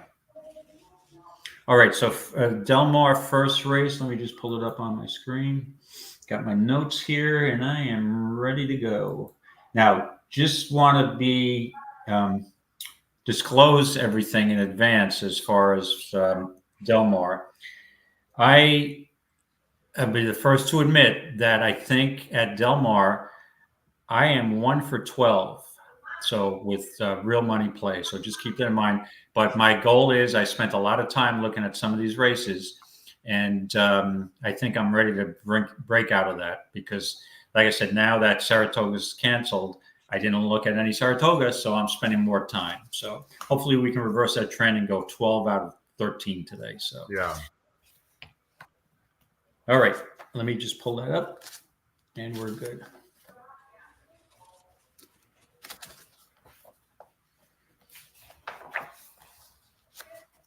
How was that pizza, by the way? Super good. Costco pizza. It's super good. Hold I it. brought it back. We have You some. must be you got Costco pizza? I heard it's good. It's so good. We have You know, in New York, we'd never get Costco pizza, but go ahead. Why? In New York, we would never think of getting Costco pizza. But in your defense, one day I was desperate. I was in Costco. I'm not a member, but I was looking for some, I think, a flat screen TV that was really on sale. A great price. I was going to join. And I saw a slice for like $1, a slice and a Coke for like $3. I'm like, how can you beat that? And it was not bad. It's better than gas station pizza. They're still using the New York water, right? Yeah. That's your claim to fame. Yes. Is the water, right? That's why the pizza in New York is so good, right? Yes. And when I moved upstate, Saratoga, and especially Western New York, it's the water. So I have a friend coming up to visit me down from Long Island in a couple of weeks. And he already said, I'm delivering Eddie's Pizza. And Eddie's is probably one of the best on Long Island I've ever had. So shout out to Eddie's Pizza in Ronkonkoma, New York. And good. 4,200 calories. That, I think Scotty's only having one slice. I was about to regurgitate it. Chris, there are people that do that. It's nasty. They kind of like, they bite it, they eat it, and they bring it back up. I know it's nasty. But Chris, yes, all the races at Del Mar, and I think 2 of the races at Charlestown are in the qualifier. Hey, I was thinking, Scotty, but then I think we'd be violating some patent or what have you. Now that you're eating pizza, I'm a big pizza's my specialty. I just had pizza. Really? That's my favorite food, and I think I'm a connoisseur on them. So we could each say where we're getting our slice of pizza from and try it and give it a rating, but that's already been done, so we don't want to violate any or be sued for any. Listen, Anna just got me the kimono egg. Have you heard of those barbecues? A big egg shaped, the red one. It's called the kimono. No. Yeah. And you can make pizza with it, and it's supposed to make the best pizza. I don't know if anybody has any experience with that, but I can use all the tips I can get. I love the barbecue, so but I'm gonna try making pizza with it. That's good. Well, just so in Florida, and we'll go back into the horses in a second, but there's some really good pizzerias, and I can't remember, on Hollywood Beach Boardwalk. There's one that's right there by the park, and it's just like New York pizza. I can't. So if you see me in January, February on the beach at Gulfstream, on a dark day or before the first post on the beach, it's probably going to have a box of pizza with a slice in it, and staring at the ocean and having my late breakfast, early lunch. So, have you ever been to Chicago? Yes, as a matter of fact, I was stranded on one NHC trip on the way back. It was weather in Rochester, so we had like the 1 hour layover ended up being a 4 hour layover. So for the first time in my life, I tried Chicago deep dish at the bar, and I was having a few adult beverages. I was not a huge fan. It's too thick, the crust for me, but it was good. And I again, look at it this way. Chicago deep dish pizza, I'm such a pizza fan, is good at any time, but I prefer the thinner slice. I've tried the Detroit style too. I like a lot of sauce on my pizza. So usually when I order pizza, I'll order it with extra marinara sauce. And I'm kind of odd because people usually order more cheese, extra cheese, right? I'm a sauce guy.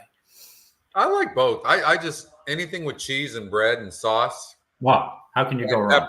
Pepperoni or sausage. I'm like, I don't think, I love Mexican food. I love pasta, but I just generally think there is no better food than pizza. It just is the most soothing food there is, isn't right? And it's easy.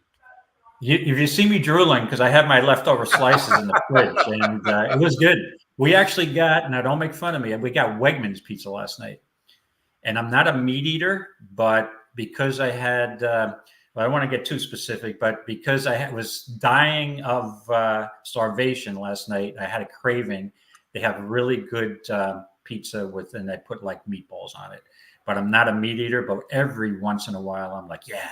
Let's go. Forgive me, I'm probably going to sound stupid here and get criticized, but what's Wegmans? Wegmans is a supermarket in upstate New York, Pennsylvania, and they've opened a few. And it's a gigantic supermarket, and it's just People up here think it's fantastic. I think it's good. It's just overcrowded all the time. But they have great deli departments. Some of the Wegmans are like a food court, basically. Mike says it's the best supermarket there is. Wegmans Pizza is awesome as well, guys says, yeah. Well, it depends because I like the thinner crust, and in Rochester, their claim to fame is doughier, thicker crust, which I don't really like unless it's Sicilian from downstate. But this one, we found a Wegmans near us that depends on who's making it. Yeah, right. Wegmans near us is a thinner crust a little bit. It's acceptable.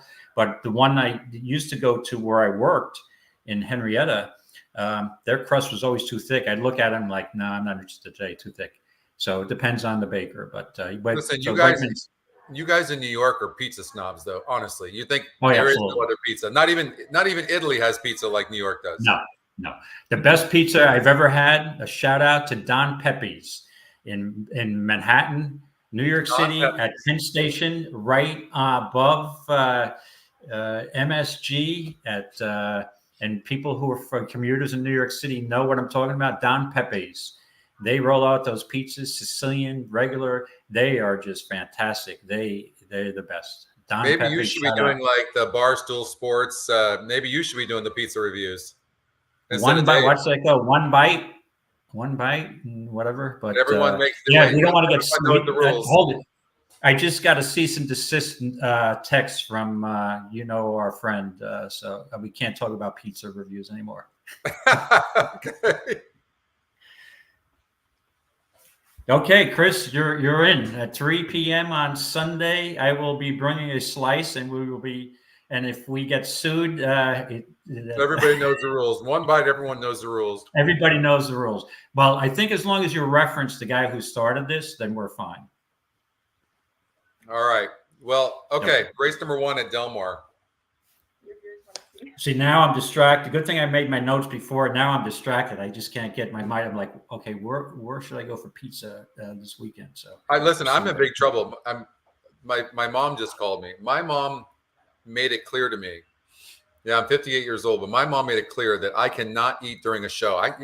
I'm like, Mom, we do 5 and 6 hour shows. I have to have something to eat. Right.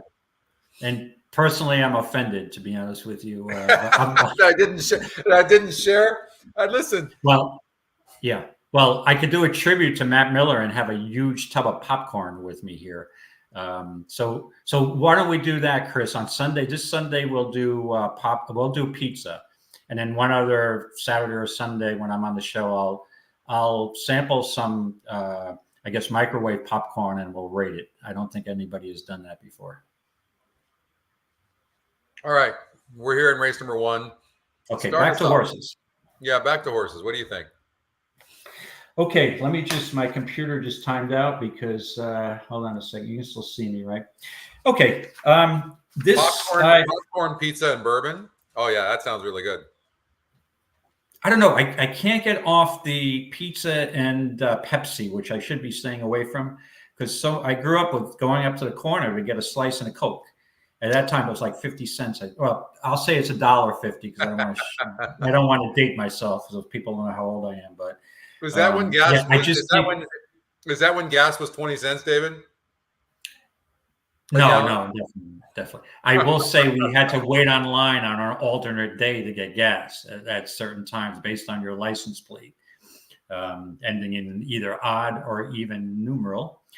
And if you were doing a lot of driving and it was Tuesday and you didn't have a even number, you would be screwed because you couldn't get gas. So that's how far I go back. So race 1 you want to watch race 2? Yep. Thanks, Willie. Stable, the owners, Jesus Rios, the jockey. Newcomer from the barn. Who do you like in here, David? Joseph Jr. won. This race I'm going to watch. I didn't really look at. Let me just see. I took a brief look. Oh, a 2-year-old race. This is where I need my my lifeline. Call a friend. Can you get Bruno quick? Which horse in the race is not going to get dirty? The $100,000 mark.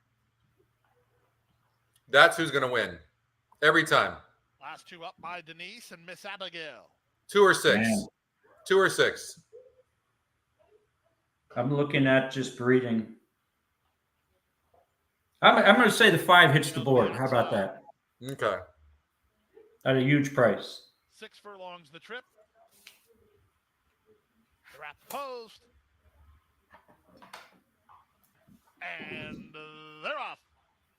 From between horses, Go Shocky gets the first call. Here's speed from Our Morning Brew from down toward the rail. Our Morning Brew to the top. Going full with me, races up into second with Go Shocky. Feedy is racing in tight. Purple colors while racing in fourth. 2.5 to My Denise ahead of Miss Abigail. And the trailer is Suggestion Box.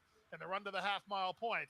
It's Our Morning Brew, clear by almost 2. Don't Fool With Me, second. Go Shocky now third. Feedy with an opportunity to rally. She's in the clear now and moving 3 wide into third. Back to fourth, Go Shocky. 2 back to My Denise. Still well back, both Miss Abigail and Suggestion Box. They run past the 5/16. Our Morning Brew has a narrow advantage and tries to turn away the challenge of Don't Fool With Me, who's right alongside second. 2.5 to Feedy. She's now third. Up to the outside, My Denise, and they're at the top of the stretch. They went the half and 45 and 4, and they're on their way home. From the inside, it's Our Morning Brew. From the outside, Don't Fool With Me, shoulder to shoulder. But Our Morning Brew has something in the tank here. At 5 to 2, Our Morning Brew kicking clear with authority. Our Morning Brew and jockey Edgard Zayas. You know, for me, David, why winning wrapped up in the end by 5 lengths. I've never really done very well on wet tracks, and that is because the jockeys, it changes everything. Horses go away from their natural style, right? And the jockeys will send. Like, if you look at the first call, where our pace number is 72.5% accurate, it would have the 2 and the 6 getting the lead. Instead, you've got 2 first-time starters, and they were just sent hard, and that's the difference. And so it makes it very difficult to handicap these kind of races. Yes, I apologize. I just got an alert. I don't know if my screen went out. I got an alert, flood warning. So if I start floating out of here, let me get my canoe. Hold on a second. It's not so bad here. I think it's just for our county east of us. But yeah, I'm kind of different like that, Scotty. I've always had success, or I think I had success on off tracks. I've done really well, and I think I could trace it back. The first time I ever went to the track before the Belmont Stakes back in the day it always used to be sloppy because I worked on a golf course, and when I was started when I was 16, 17. And there was nothing to do when the golf course closed in the summer when it was raining. So it would be like, we either go to a movie or we go home and sleep or go to the track. Track's always open no matter what the weather. So I always, in the beginning, I remember watching horses on sloppy tracks, and I remember, 2 years later, this horse ran well on a sloppy track. So it doesn't bother me coming off the turf. But what specifically do you look at? Like, because genuinely, I don't do well on wet tracks. What do you look at? What do you look for? Well, yes, there can be a big advantage. Depends on the nature of the sloppy track. If you have a sealed, wet or muddy track, it tends to be, in my opinion, speed favoring when it's sealed.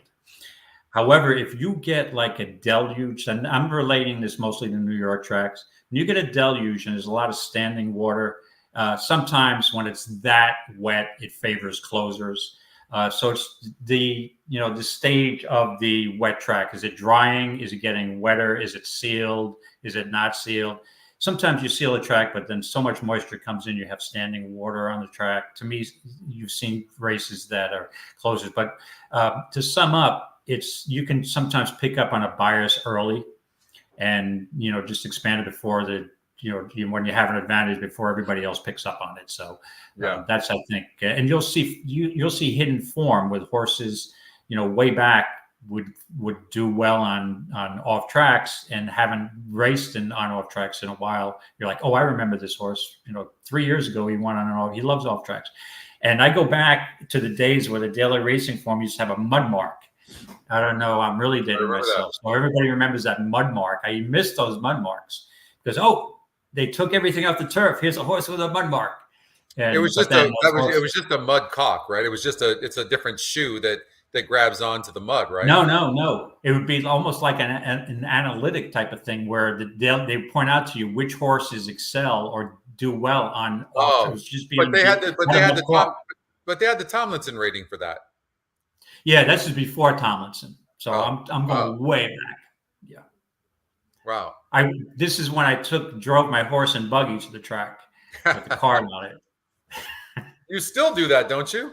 Yeah, exactly. Exactly. All right, let's get to Del Mar, race number 1. All right, start us off. I'll run the race while you talk. Okay, this race I felt was very challenging. You've got a maiden special weight for California breds going 6.5. So you've got some horses with limited form here.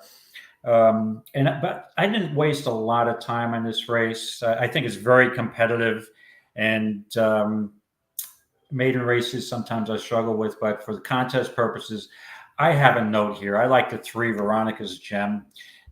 This horse had a even race first time out, and it has somewhat of a trouble line. I didn't get a chance to watch the replay, in all honesty, but this horse is a Vronsky out of Danzig. Should appreciate, in my opinion, the stretch out from 5.5 to 6.5. And the key is blinkers on blinkers on. And I like the workout on July 28th. For Brian Corner. Yeah, correct, right. I had that circled and I didn't see the last name. Thank you. And so blinkers on and stretching out a bit off an even race at Los Al. And so I like this horse. I'm going to use the 3. The other horse I looked at, I think there's other 2 contenders I would be interested in, was the 1, another horse. I just want to point out also that the 3, this is the first time that this filly is facing California breds, right? It was an open company the last time. I don't know if that makes as much difference on the West Coast. She faced open company last time. I mean, right. she's going from a 48 SOR to a 44 SOR, 9% to 26%, 43 GSR to 47 GSR. That with a trouble line, that's the kind of thing you're looking for. Lost path at the start. What do you make of hearing lost path at the start?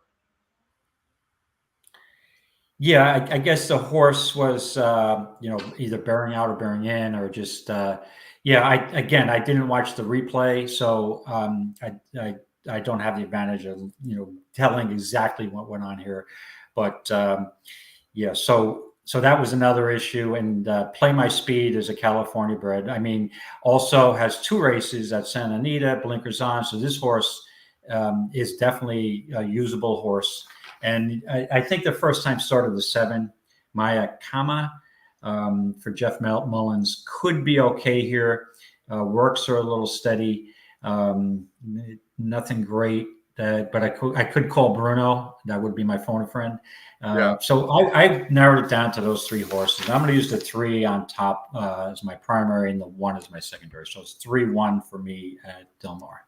Well, those are both corner horses. Now, Talamo, he was on the 3 horse for the 3 horses first start, and now off, and goes to the 1 horse, the other corner horse. And the jockey trainer combination is only 10%. I'm not sure which horse is better, but I know that the 1 horse is 31%. It's breaking from the rail again, which is not a good thing. And in 2 straight races, it's broke last. It's just I don't know that this was a good post straw. It obviously, if it breaks good, let's see what the workout says. Impeachment and Play My Speed and finishing in 25. I mean, finishing in 25 is okay. Probably not being asked.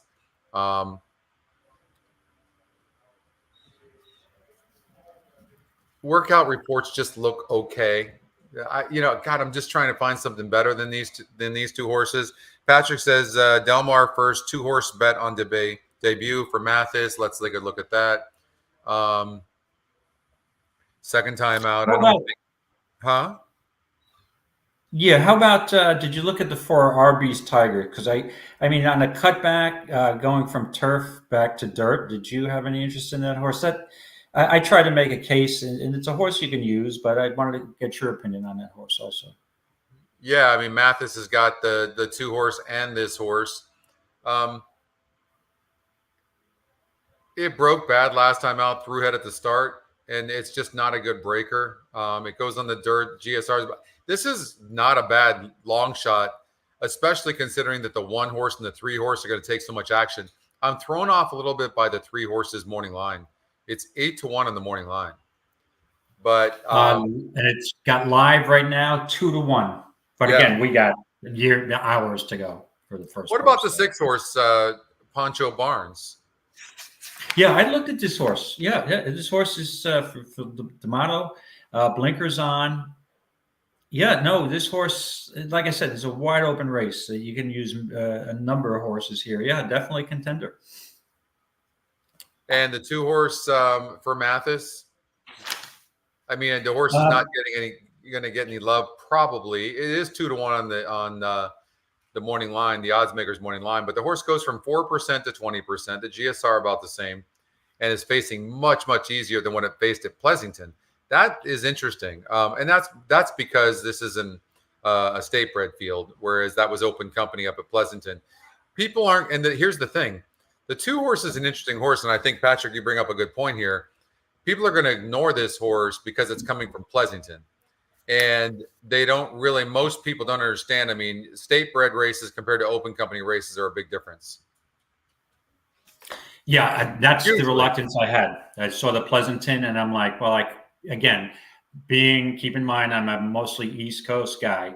I do play some West Coast. I'm not familiar with Pleasanton at all, to be honest with you. I'm familiar with Santa Anita, Gulfstream. I don't play too much Golden Gate. I do play Los Al once in a while. So I'm just assuming, probably incorrectly, that the competition is weaker there, but you're telling me that's not the case. So I take your advice, your strong advice on that. So, and I struggle with a horse like the 1. I mean, are you going to take a horse like the 1 that's broke bad in 2 straight starts?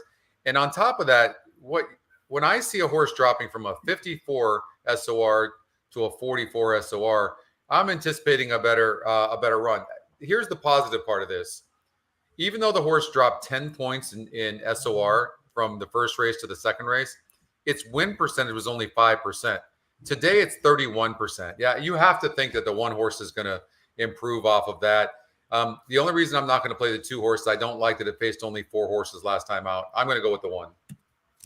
Right. And the interesting thing is that I forgot to point out, Scotty, is that Talamo, now the 1 and the 3 have the same trainer, right? So yes. Talamo was on the 3 first time out, and he was also on the 1.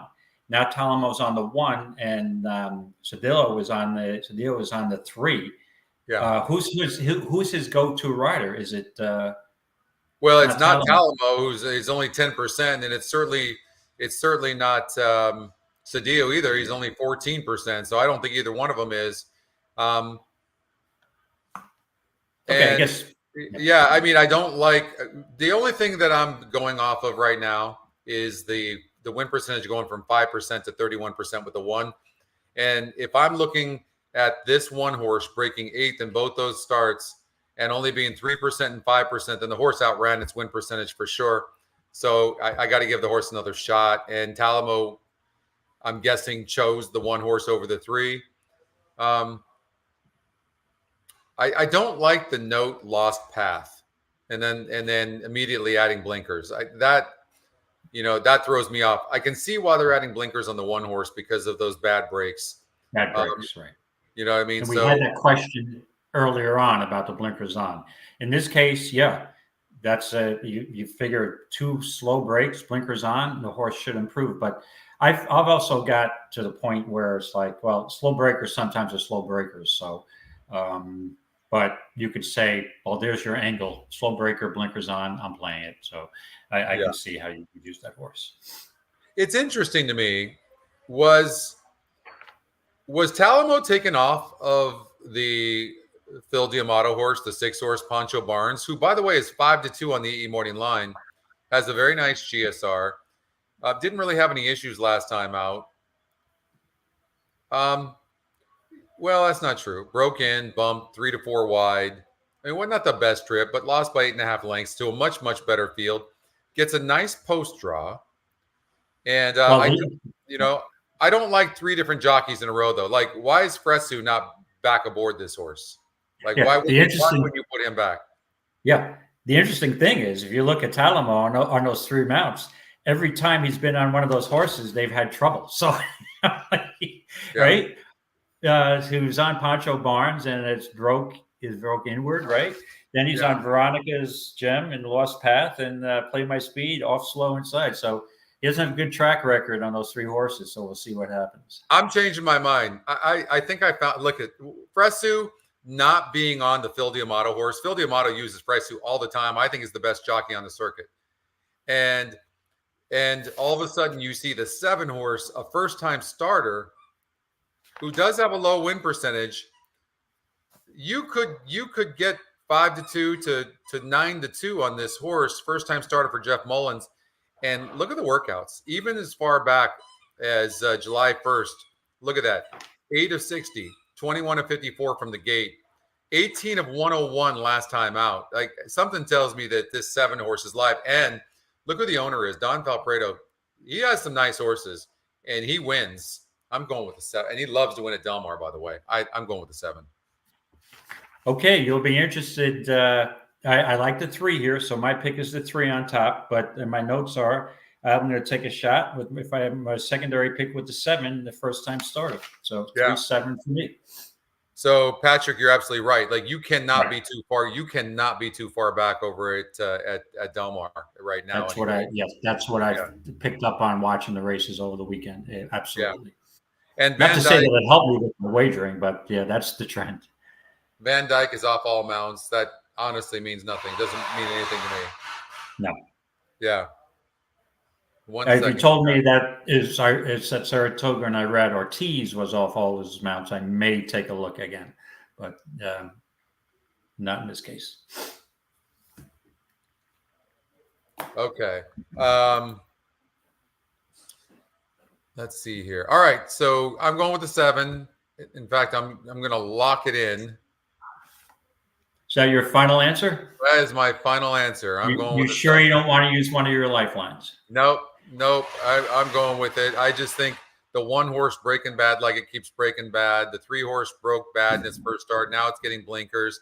Listen, you're not adding blinkers for no reason. You're adding blinkers because there's a problem. The jockey trainer combination on the 6 horse is 8%. Third straight jockey. Fresu not getting on. That really is the kicker for me, is Fresu not getting aboard a Phil Diamato horse when he could have, most likely. I'm guessing that Fresu, he chose the 7. That's my guess. So right, and considering that Fresu is on the 6 in the second race. Yeah. Hold on a second. Is it? He may be off. Oh no, he's on. Unless maybe he had a dentist appointment early this afternoon, and he wouldn't make the first race. That's the only thing I can think of. All right, so let's go to race number 2. Race number 2 at Del Mar. We've got a mile on a turf. $32,000 claimers, fillies and mares, and 9 winners of 2 lifetime. David, cover me for 2 minutes. Sure. All right, so we're going to start with race 2 here. We're going to proceed. I narrowed this down, and again, it's a cheap race, only a $30,000 purse. So you don't have any world beaters in here. I mean, the EquinEdge, Scotty's picks, True Patriot. I do have a concern that this horse is only 1 for 12 lifetime. However, in its defense, in her defense, that this horse has won a race at Del Mar at the distance. So it's a horse that you could easily use in the contest. It's a horse I'd probably try to beat here and look for a little better price. I don't think you're getting 4-1. I think this horse will be a lower price. The 2 super enticing, I believe. Scotty threw her out, and I agree. I'm not a fan of this horse. Going turf again. The turf race that it ran back in August of 23, almost a year ago exactly. Wasn't too impressive. I'm not crazy about the turf breeding here. So that's a horse I agree I would pass on. Obviously the 5 is a contender. I'm not really sold on the 4. The 4 has had many chances going the distance and could win. I'm not a big fan of the trainer. To me, it narrowed down the horses I would use here. I looked at the 7 for Carla Gaines. Concerned about the layoff, but this horse is an absolute contender. But I think I'd let this horse beat me, give this horse a race or two to try to get back to form, give her a chance. I'm hoping that I can get Kent DeSormo off the Schneid here. I don't know. I didn't watch yesterday. I was kind of tied up. So I'm not sure if he broke the ice yet, but he's 0 for 10 at the meet. And the horse that he's on, Leopardus, is somewhat interesting to me. The race that this horse ran at Delaware last year on November 10th at a mile was a decent race. It was a third, and this horse was bet down to favoritism in a 6-horse field. Non-wins a 2 lifetime, just like this condition, and claimed off of that. And it's been running okay, basically evenly, and lost at 21-1 to the cheekiest and True Patriot in the last race. But just also, that was off of a layoff. And this horse ran 5th, but only 2 lengths behind the winner. So to me, it shows that this 1 is pretty competitive with both the 5 and the 4. So I think that this 1 is somewhat live. I think the post is okay, cozy post, draw on the rail. I'd have to sit a trip and close, but I'm gonna use the 1 here, Leopardus. I think that 1 for 11, but it is non-wins a 2 lifetime. Not really that concerned. It's a weak race, and I would prefer the 1 over the 2 or the 4. So it would be 1 in the contest. I would have the 1 as my primary pick and the 7 as my secondary. So 1-7 in the contest. Yeah, and the other note I had on the 5 was, although the horse is 1 over the course, this horse is lifetime. I might have mentioned it before, 1 for 12. And that's usually not my style, but then that being said, I like a horse that's 1 for 11. So I'm probably contradicting myself, but the key is value. The 1 will definitely be a better price than the 5, and I think it's worth the risk trying to use that 1 horse. So 1-5 for me. I'm sorry, 1-7 for me at Del Mar. All right, so I'll wait for Scotty to come back. So I don't want to go on to the next race and see what his opinion in here. Bill, I saw you took DeSormo. And let's see, anybody else, if you want to join the chat here. Oh, Scotty's back. So welcome back, Scotty. I did the best I could solo. Okay, who'd you go with? I went, you missed all my prattle, but for this race, it's the 1 over the 7, looking for a little bit of a price, considering at 21-1 last time out. The 1 finished a pretty close 5th to both Cheekiest and True Patriot, who are going to be lower prices. And I'm thinking DeSormo eventually is going to get off to Schneid here. I don't know if he won yesterday because I was kind of tied up. But so it's 1-7. I'll take the risk at the price. Okay. And the simulator does not have that horse that far back. On paper, the horse doesn't look very good, but it's kind of like that for all of them. People will lean more towards betting a horse like the 4 horse because it got a 2nd place finish last time out, but that would be a mistake. And look at these horses faced each other last time out. And Cheekiest actually got 2nd. And had traffic in the race over the 1 who, had some mild asking, doesn't have any speed, probably needs some pace to help it. But it's going to be, even at the 3rd call, it's about 2 lengths behind. It looked like 4 legitimately beat the 1 horse last time out, David. Did you see that or no? Oh, yeah, it's legitimately beat the horse, absolutely. But figuring because this horse was off a layoff from February and did run relatively close to those horses with a little mild improvement, maybe this horse will fare better. And it's all about value to me. It's all about I'm getting a better price, and it's risk reward. I think the risk is worth the reward at probably 6 to 8 to 1. I'll take the shot. Well, and there's a new trainer as well with the 4-horse Cheekiest, and the 5-horse. This horse actually comes out of that same race. Yeah, the 5-horse is obviously a contender. My concern was that's the 1 for 12 record, even though I'm betting a horse is 1 for 11, but I'm getting a better price on the 1 for 11, right? And the positive with the 5 is the horse is won at the distance and over Del Mar turf course back on August of 22, 2 years ago. It's a horse in the same form. It looks like it may be. But it's race has a lot of even races, but it hasn't connected a lot. So that four place finishes does concern me. And the 7-horse, Carla Gaines has 2 horses, the 5 and the 7. Actually, with the 5-horse, who's 35% to win, Kimura and Gaines are 0 for 11.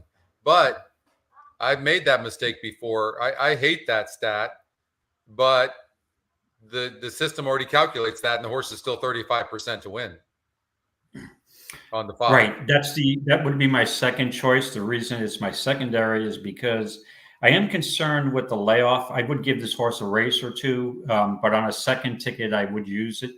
12%. Carla Gaines is 12% off the layoff. I like her as a trainer, but so I'm taking a shot over the 1 over the 7. Did you consider Rispoli and Miller on the 2-horse super enticing?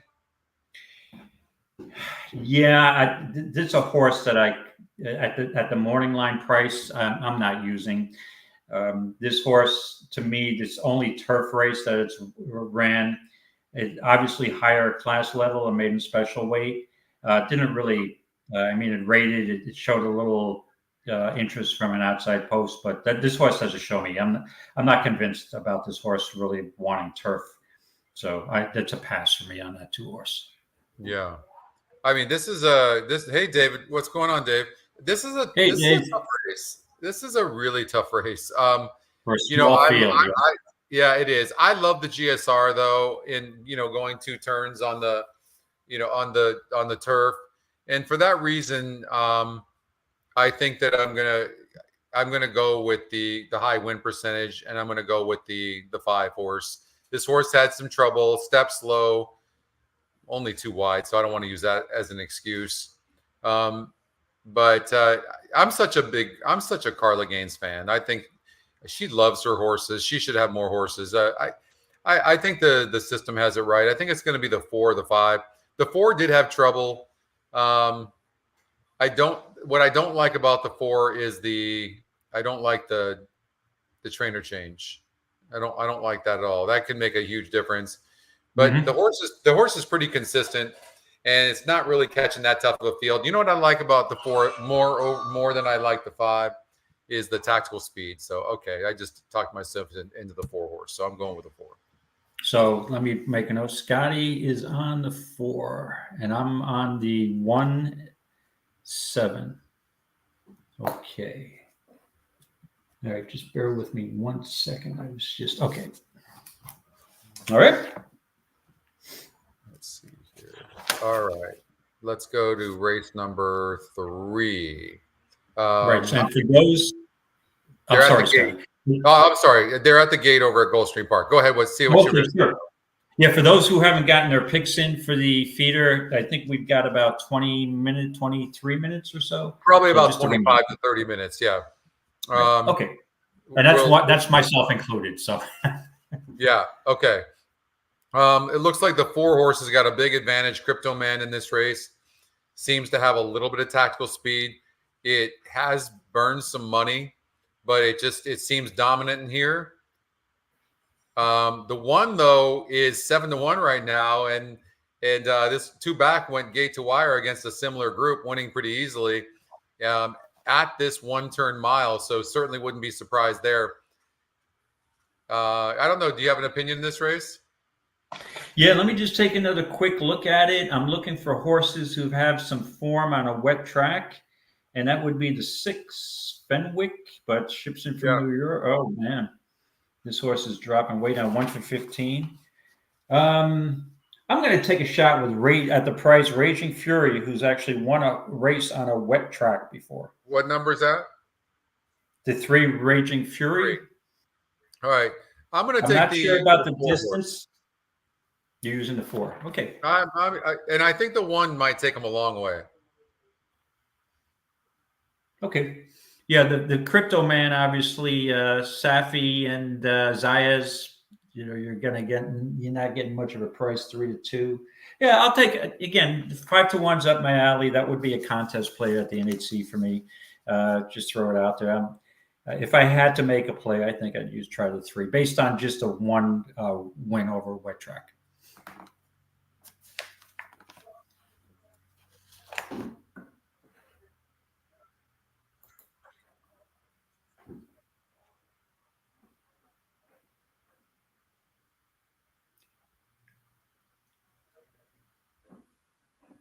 Why can't I get my Gulfstream feed up here? Did they go off already? They did, yeah. Oh, shoot. Okay. I forgot to switch the screen. I'm so sorry, everybody. Hello. Speed control. Oh, that's okay. To cling to these top in the third. That's all for Go Billy Go. That's all for King Falero. And underway from the back is Raging Fury. He had a swift second. I thought you were going to go with the 6 horse. Fenwick. No, I went with 3. But look at this 5. 5's running very nicely. Here comes your 3 as well. And here comes the 2 who's got the most momentum. Go Billy Go's back running again. Plenty of hopes here after 3 quarters in 1:10 and 4. Off the turn and the stretch drive. The leader, Speed Control. There's your 3. Come on, 3. Raging Fury is second. Fenwick Catch this 5 one time. Go Billy Go. 5-1. Give David another winner. Back on track on the Come on, get up. Down the center, Raging Fury, Speed Control just in front. Go Billy Go, Raging Fury, Speed. Well, you got second, David. Nice call. Yeah, ran a good race though, just missed. So, yep. Had a quick talk about quick handicapping. So I'll take 5-1 with that. Yep, every time. EquinEdge long shot. What was it about that horse you liked? You mean the 3? Yeah. Yeah, just when I quickly handicap a race on a sloppy track, I'm looking for a horse with a form on a wet track, and the horse is one of the only horses, or probably the only horse to have a win over a wet track.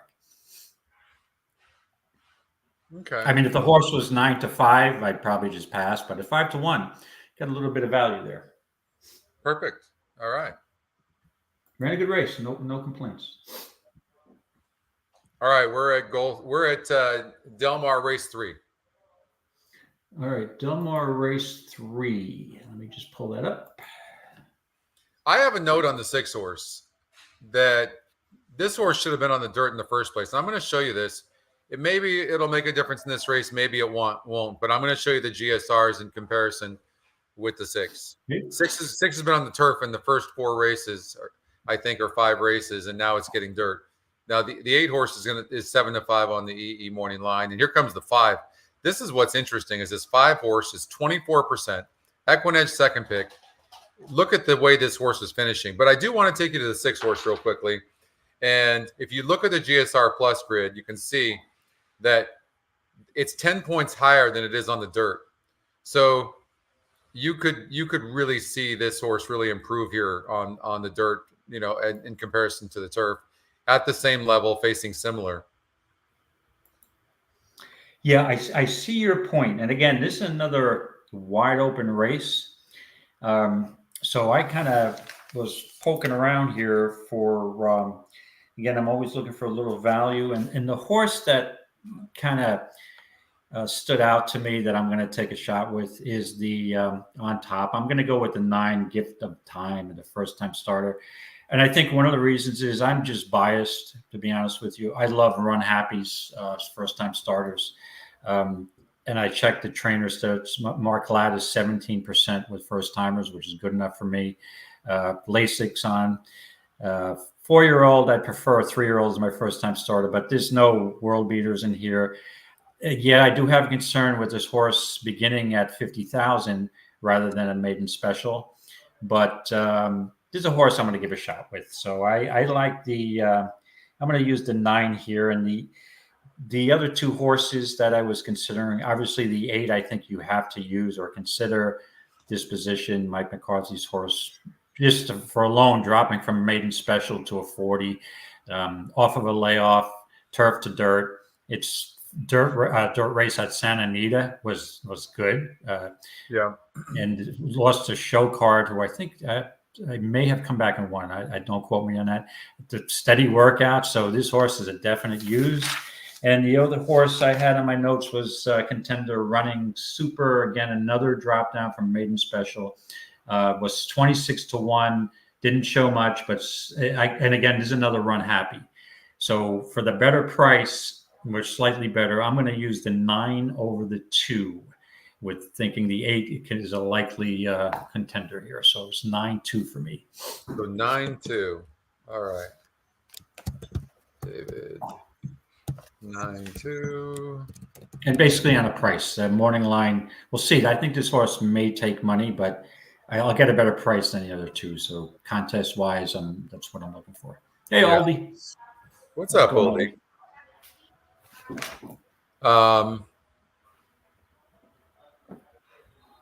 What are your thoughts, Scotty? What do you? Hold on. You like the 6? I like the 6. Yeah, 9-2 for David. I'm on the 6 horse. I think the horse should have been on dirt in the first place. I'm going to take a risk there. 8 horse is dropping in class. And if you look here, altered early, checked at the 3/8 here on the turf. It's going up in win percentage. Something happened to it last time out, hence the layoff. You have Hernandez jumping aboard. But I think the 6 horse for Steve Knapp, Freysu, you can never go wrong with Freysu. I think this horse should improve on the dirt. And let's run the race here. Let's see here. First call, second call, third call. There we go. Here comes the 5-2 Bolt on Rocks. This horse, there's just a poor breaker, but I mean, look at this horse: 4 path, 6 path, and breaking last every single time, and still finishing. And now, facing easier than last time out. I mean, with a good break, maybe this horse, look at, it was 29 out of 101 with this workout over at Del Mar. But, I forgot who made the case earlier, but you need to be near the lead. So when you're running the simulator, just look to see horses in the stretch and how far away they are. Like, to me, you got first time starters too. The system is somewhat accurate, not as accurate with horses that have run before. And so it could be off a little bit. So you would have to give a horse like the 9, some love. And then you got the 5 horse that's just really closing. But what I will say about this is the 5 is going to be back and then is projected to be almost 4 lengths back at the stretch. It's very difficult to be that far back here at Del Mar right now. And then closing. What I would suggest with the 5, I'm not going to use it in the tournament, but I do think the horse will be 2nd or 3rd. And so maybe a horse you might want to use. The 8's going to get a perfect trip and probably the horse to beat, to be honest with you. I just, the only reason I'm hesitating is I don't want to use a horse that's going to go off at even money, David? Yeah. A likely winner, but the price just turned me off. And I'm looking for this gifted time to, be the better of the price there. The thing is that the 8 can rate. I don't actually have any doubt that the 8 can rate, facing such much easier competition as well. And it'll be sitting right off of there. The 6 will probably be forwardly placed. The 2 is going to be forwardly placed. The 2 is 20-1 on the EE morning line. But it bothered a bit is what the trouble line says. Goes up in win percentage some. But that wasn't the strongest maiden special weight at Santa Anita, as you can see. This 50,000 claimer seems similar. So I'm going to pass on that 2 horse on the inside. I can't get past the 20-1 on the EE morning line. And I think that 2 is going to just be part of the pace. I think the 4 horse is super fast. You have the first time starter in the 1 who's actually got some really nice works, actually. And let's see the mother.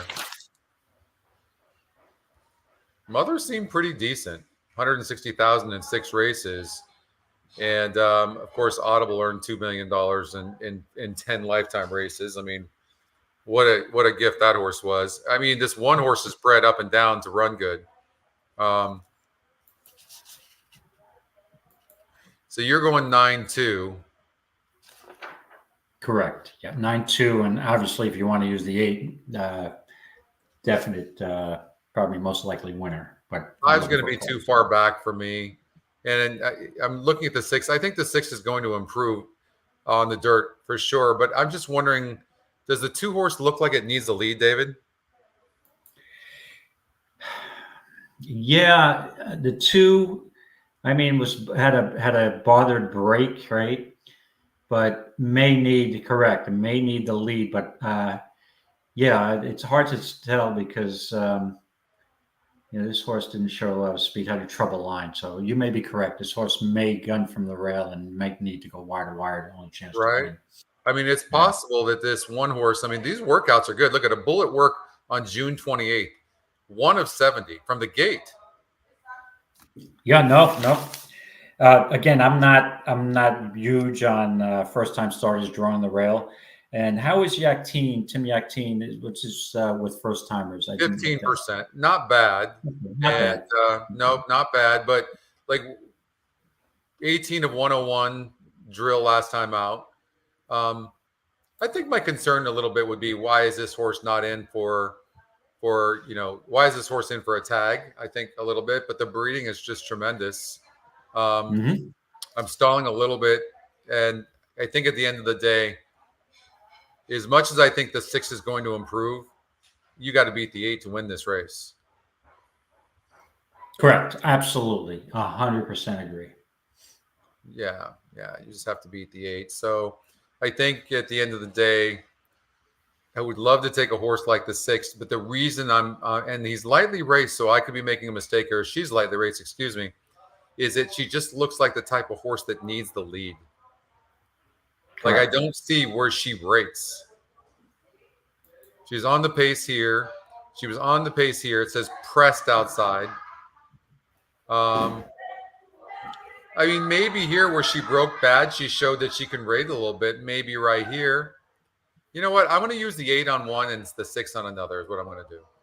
Okay, so for Scotty McKeever, it's 6 on one and 8 on the other. Yeah, 8-6 and 6-8 is what I'm going to use. All right, let's see here.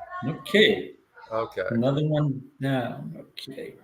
Race number 4. Excuse me 1 second here. I found a bug that I need to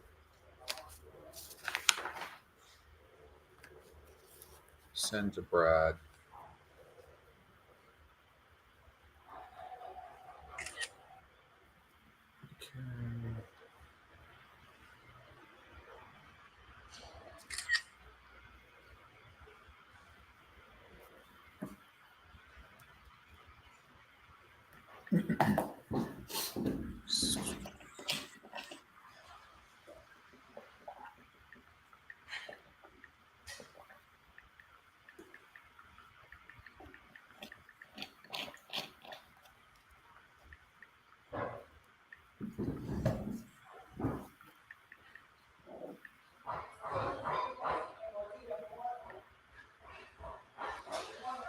Okay.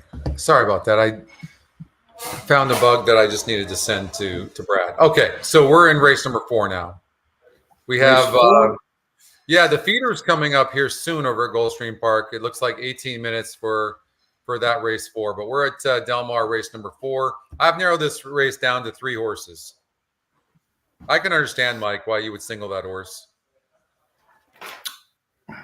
You threw out the 1, 2, 4, 5 in a 4 scratch. Oh, you left yourself. Okay, so you're assuming that you've got the 3, 6, and 7, and who was your single out of those? I hadn't picked between them. I wanted to kind of talk this out with you and the group, and before I made my decision. Okay. So there's a horse here that I'm familiar with. So that's the horse I'll take a look at first, and it is the 6. I'll Have Another Kiss. Even though I'm an East Coast guy, I do tend to play Santa Anita in the winter more than during the other parts of the season. So I do have had this horse a number of times, and this horse, she runs pretty well every time. She's usually always in contention. You throw out the 1.5 mile race on May 11th, throw a line through that. She doesn't want to go that far, in my opinion. And every other race, she is competitive. So at the least for Doug O'Neill, you're going to get a solid effort. And then after starting to look at and again, this horse she's won 3 races on the turf. What sticks out to me a bit is 0 for 3 at Del Mar. That's okay. The one race that I'm looking at here at Del Mar is a 5 furlong. I think she wants to go a little further.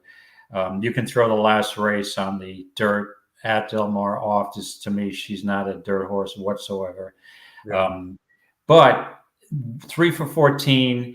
Even though this horse, I think, is a likely winner, and it's a horse I probably key on. I looked around, and I did look at the 3, but 2 back. This horse did get beaten by I'll Have Another Kiss, and Adelaide was 2 lengths off, so I'd still go with the 6. I think the 7 has got a shot, blinkers on.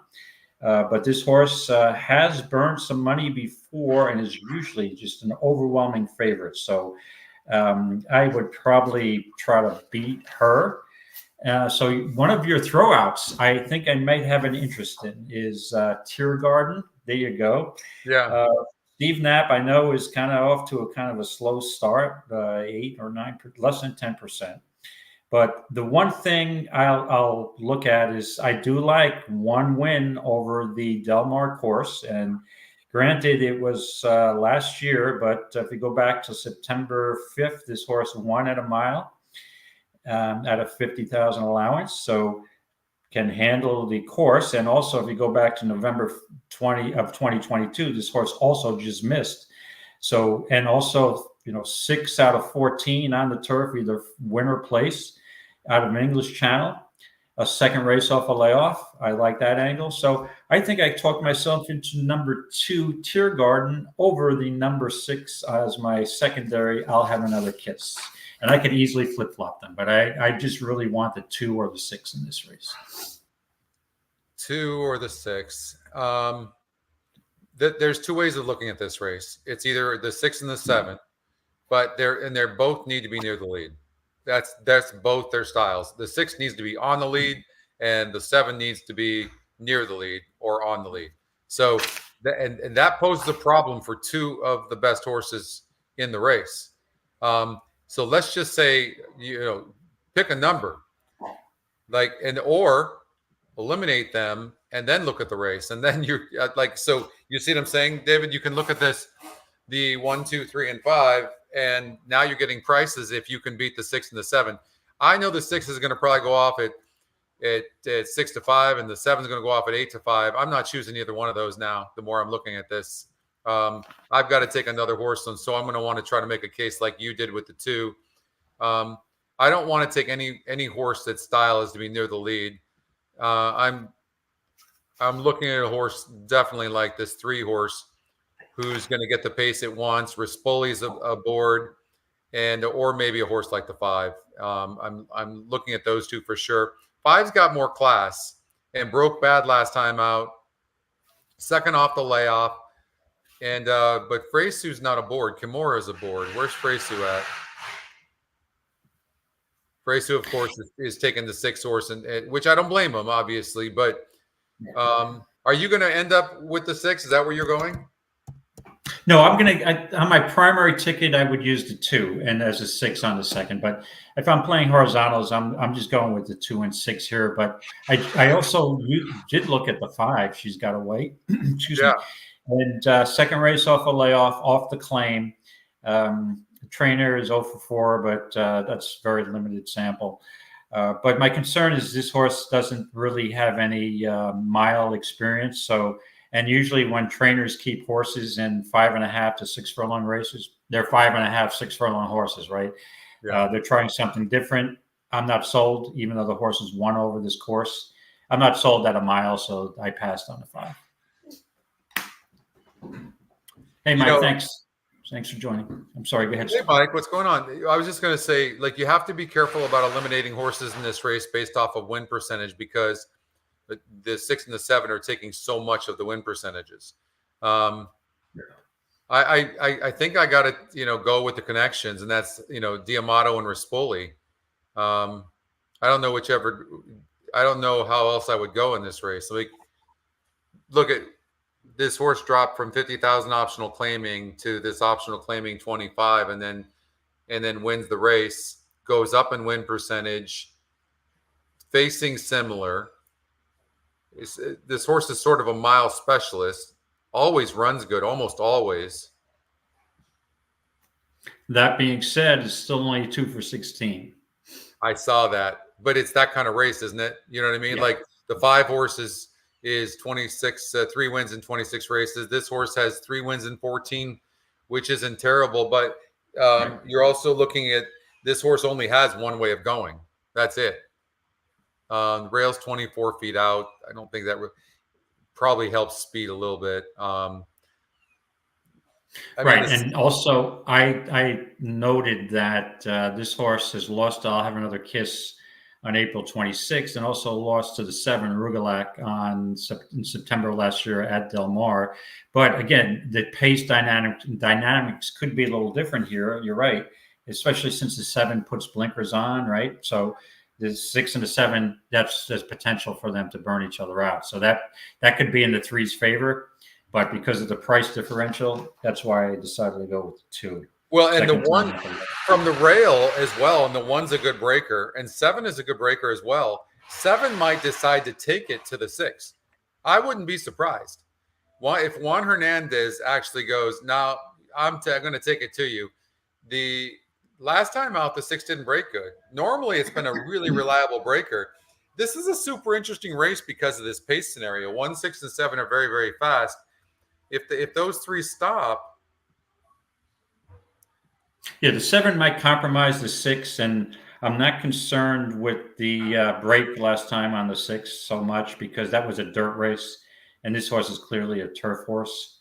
Frezu stays, and you're right. This 6, in order to win this race, the 6 has got to win on a lead at a mile.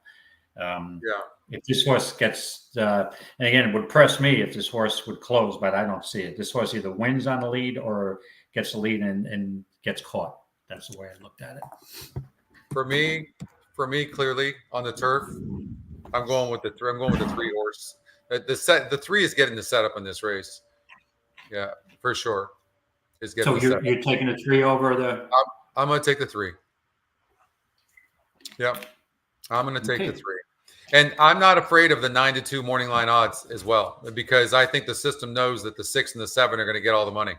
So that, and I like the fact. Think about it. You have horses like the 6 and the 7 in the race, and the 3 still is 19%. So I think the system is nailing the race on the 3 horse. It's going to be more like you're going to get probably 3-1 to 5-1 odds on this 3 horse.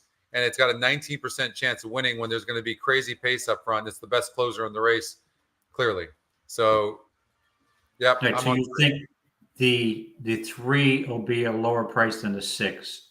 No, I think the 6 and the 7 are going to be 6 to 5 and 8 to 5, and so that makes sense.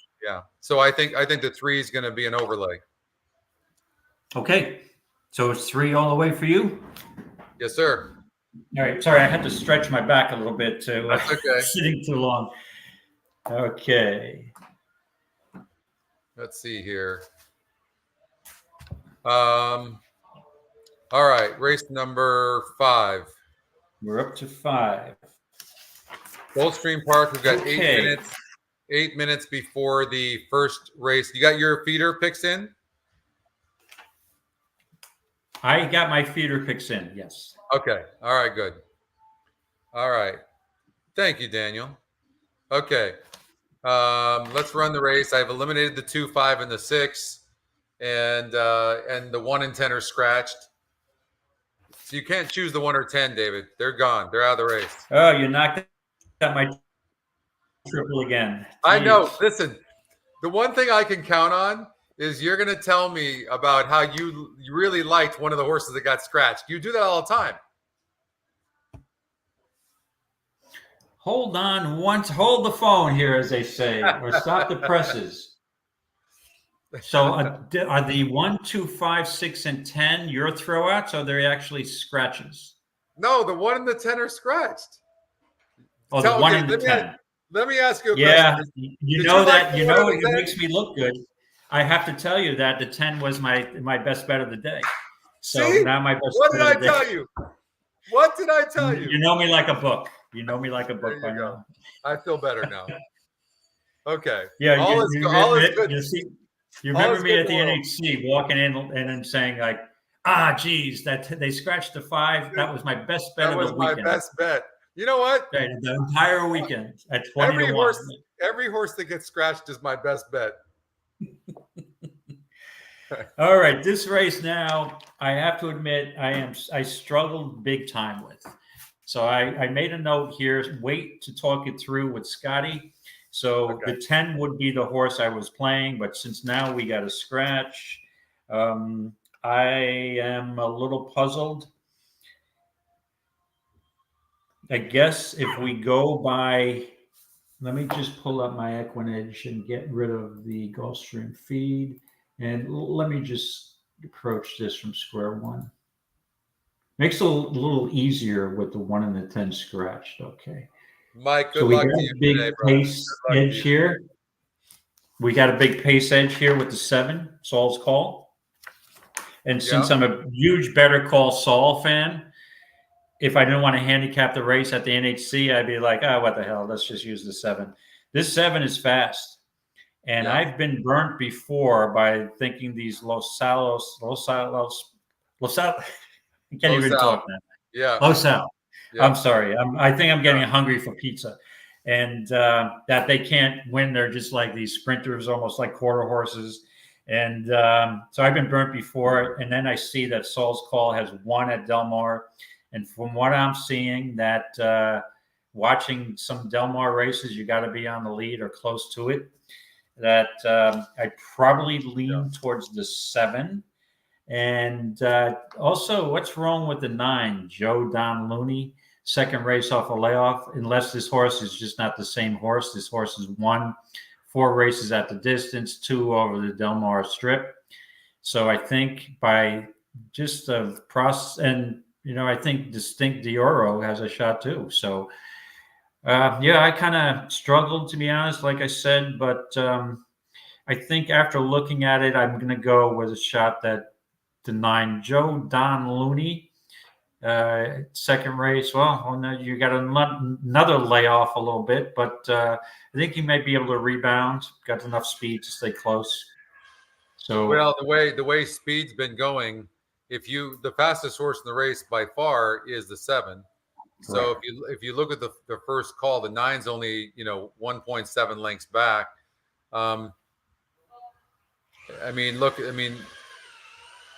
Look, I really want to take a closer in this race, but they're not closing. And so it probably would be a mistake. Like, look at the way the 8 and the 11 closed in the race. In a normal situation, yes, that's probably true. You could look at a horse like the 3 horse, and this horse can rate a little bit. Peter Miller claimed this horse for $20,000 last time out, David, and he protects this horse. The horse is not for sale. Correct. And the horse has won over Del Mar, right? It has. Yep. But what happened last time out? Like, I mean, does this horse need the lead? I know it won. It was 33% to win 4 back, and it did. It had an outside post. But I think the horse's style is to be near the lead, and it draws inside.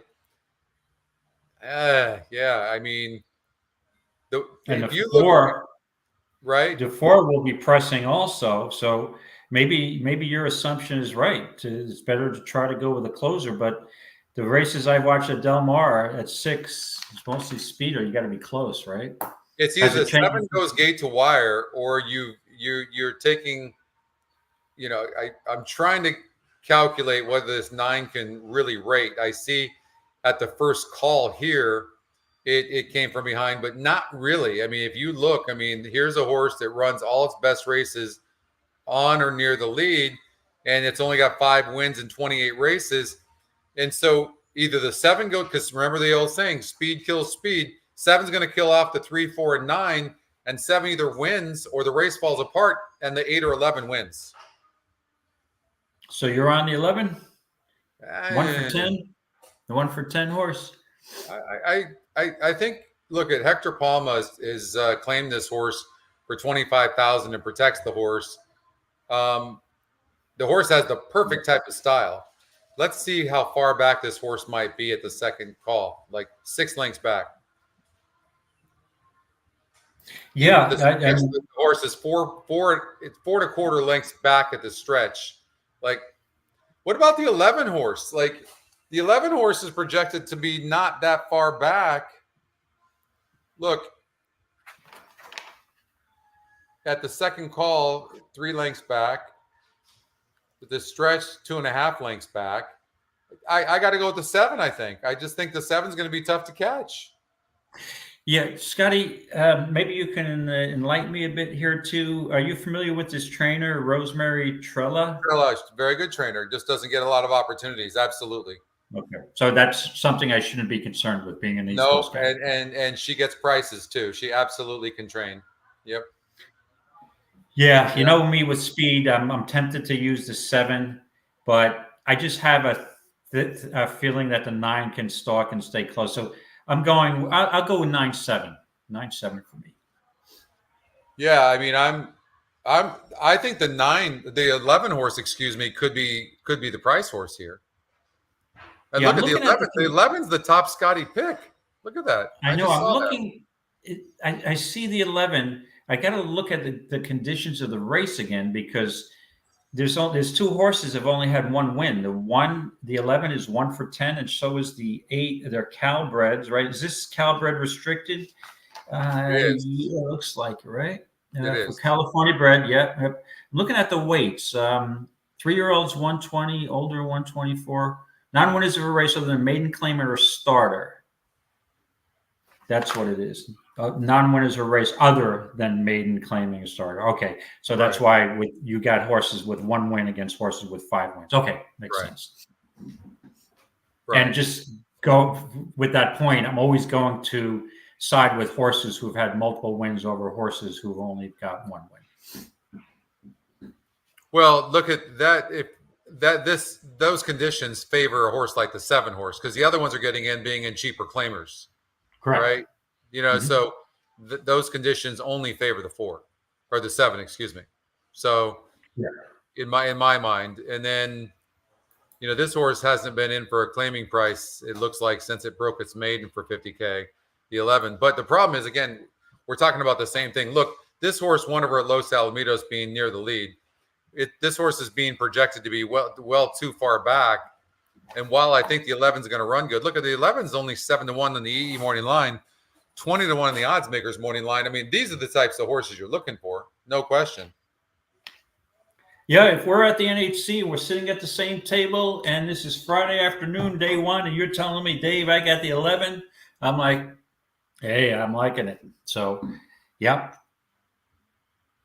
What about this 3 horse? Before we go on to the next race, do you give the 3? What do you give the 3 any love at all? Yeah, I could show a little love. Peter Miller claimed this horse for $20,000. The horse had issues, crowded at the 3/8. So throw out that last race, and then the race before that against a group similar to this, the horse dueled and almost went gate to wire, going the same distance as 6 furlongs. I also think the 6.5 was too long last time out. Maybe we should be looking at this 3 horse rating from the inside, possibly. It's a possibility. I mean, what I do like is it's not going to be too far back, and it's going to be closing. You mentioned this horse before. What happened last time out? Does this horse really want to be on the lead? Even though he has rated in the past and won, but usually needs to be close to the lead, right? And this horse is an 8-year-old, or is that 8-year-old? 8-year-old gelding. Right. David, Maybe going off 4. We're going to go to race number 4. I've got the 5 horse, first time starter. You've got the 6. We talked about the 1 horse, the top EquinEdge pick. It's actually getting bet right now.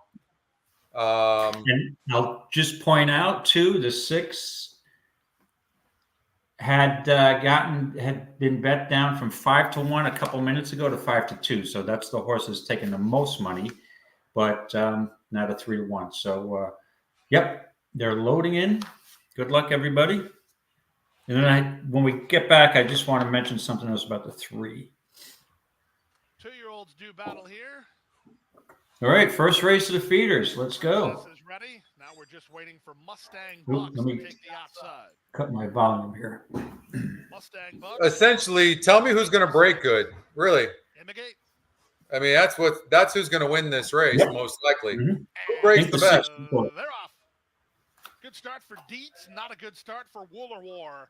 Also into the top flight goes Flatter Me Avery, who's reaching out to challenge. 6 Dietz broke to the great. top. Up into third is Hope with Pope, and in between horses goes Mom's Martini. At the rail is Go Amy to drop better than 7 lengths off the lead. Passed now by Whirl of War, then Cam's Princess, and Mustang Bucks is last. There's we talked about Dietz. We talked about that earlier with his size. Safi has been absolutely on fire. Third, 2.5 to Mom's Martini, who's clearly fourth. Whirl of War after the bad breaks, running home pretty well.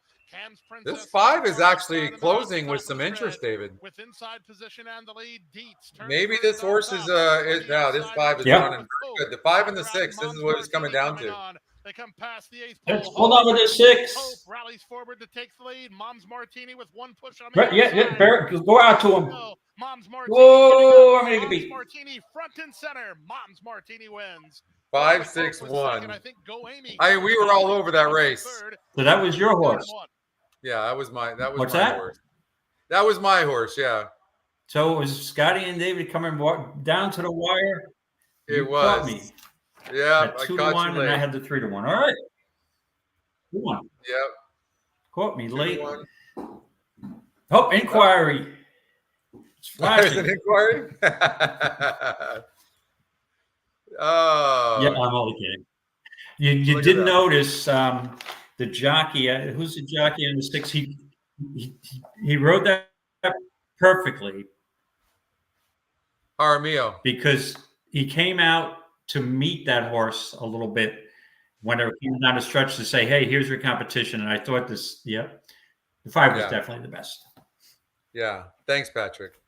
All right. So that's a good way Okay, to so start we got the one feeder. winner in one place. Yeah, that's a good way to start the feeder. The one horse, by the way, really struggled. I'm following that horse back. I can tell you that. At this level, of course, but that horse did not feel comfortable in the beginning and really gathered. And so what we want to do is look at this and go, okay, what's the story? The wet's a 61. We see that, but the dirt in a fast track is 69, and this horse will most likely do better going longer and getting off that rail. I would absolutely believe this horse will do better next time out. I agree. Yeah. We're on the same page there. Yeah, showed talent late. So watch next. All right, that's just a little note like that, and then you follow the horse, and which we're going to have a stable here probably in about a year from now. Really cool stable. We don't right now, so for now, I actually follow these horses on TVG personally. They have a decent stable. That's how I follow them. So I get the notifications when these horses run.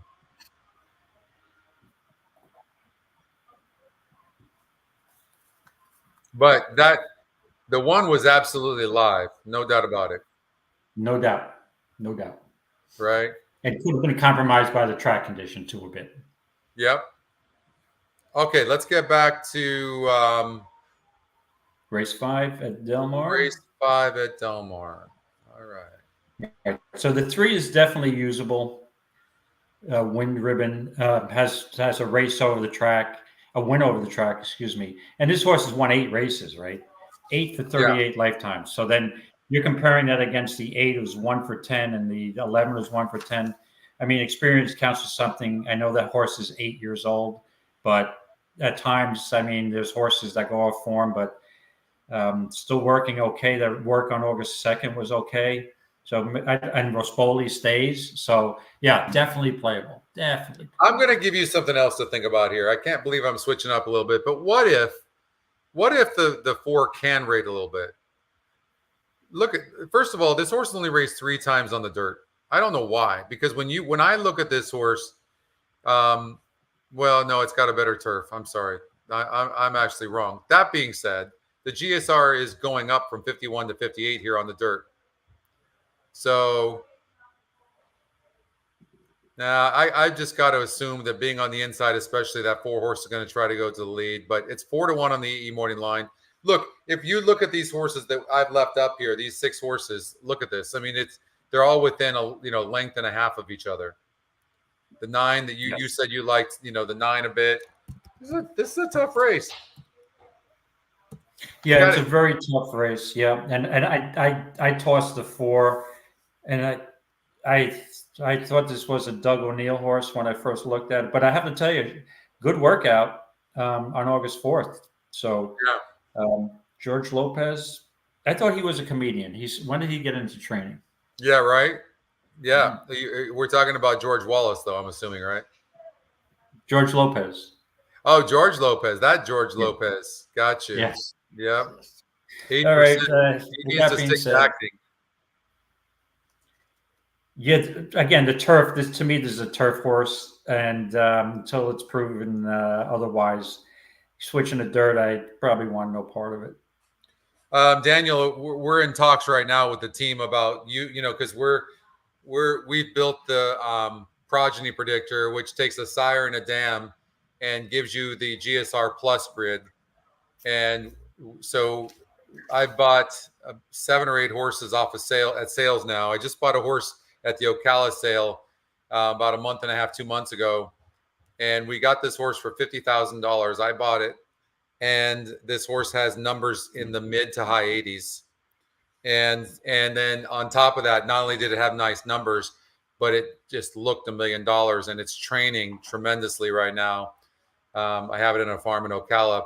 So yeah, we are thinking about that, and we're continuing to create some really cool things with the GSR. We think it's an incredible metric, and we think we can make it even better, and so that we would have an advantage in the breeding side of it. We think that within a year or 2, we'll be able to predict which of the fillies at these sales will make good broodmares. And David, everything that I've learned in the last couple of years since I started going to sales is it's 80% the mother. It really is. The father has hundreds of babies every year, right? So, but the mother is really where it's at. And if you have a bad mother, it doesn't matter what sire you put it doesn't matter. It doesn't matter the sire if the mother's isn't good. Doesn't matter. So you're saying the mother's where it's at? Isn't that a rap song? It should be. That would be a good. Hey, you want to get into try to do a little rapping? Maybe we'll record a tune. The mother's where it's at. I have an idea, but I can't sing too well. So here's the thing. I hesitate a little bit, but I think if I'm being disciplined right now and not emotional, then I'm playing the 7. The 11 and the 8 are horses that I want to use badly because of the way they're finishing. And even the 3 horse and the 4 horse are showing closing. Look at that. The double blue, you have 2 of them that are double blue, and that's the 8 and the 11. That means they're closing extra fast. And the 11 horse is 7-1 in the EE morning line. With a wide open win percentages like it is, you're supposed to be looking for horses like the 11 horse and the 8 horse. That's what you're supposed to be playing. What I should be doing is using the 8 and the 11 on the 8 on one and the 11 on the other one. And because the 7's most likely going to go off as the favorite. But speed has been holding. Huh? Who do you think is going off the favorite? I think the 7 with that speed is going to be the favorite. That's what I think. Oh, okay. I thought you said the 11, and no. Okay. Yeah. No, but I think you have the speed. And what I want to do real quickly, I just want to see. Let's just look at yesterday, and look at the horses and see. So the race simulator had the one winning for fun and being near the lead, and that's exactly what happened. I believe it went gate to wire. Here, the 6 horse had no speed and won.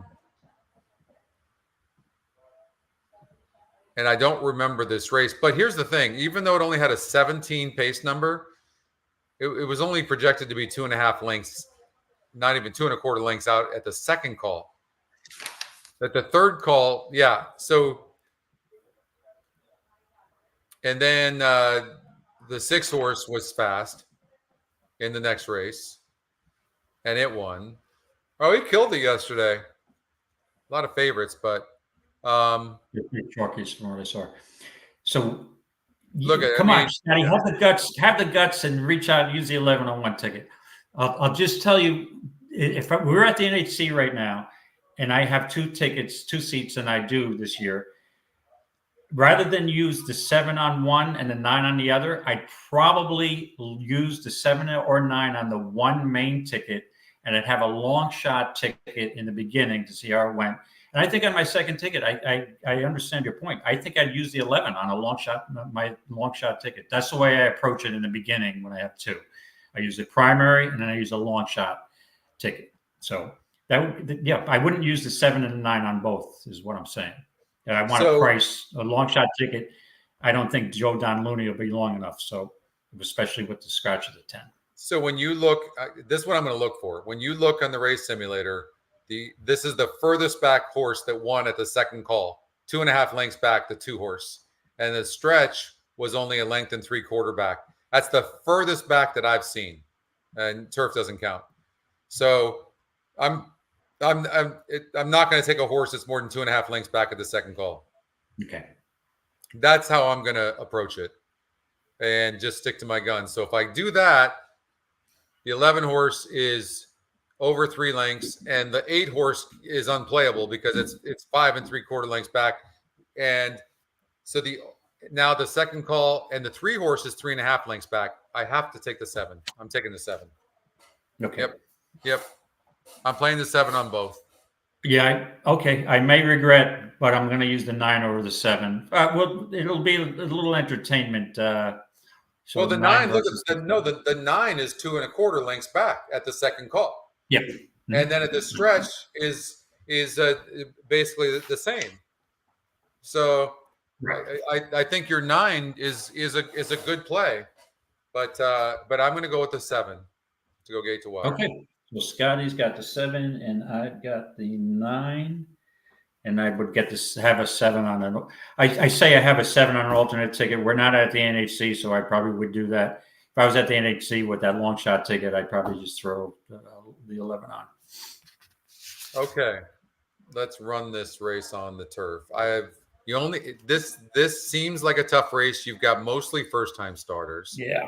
Can we call Bruno? Yeah, well, Bruno's got. I'm sure we've got some. We're going to be able to defer to Bruno here. We'll take a look.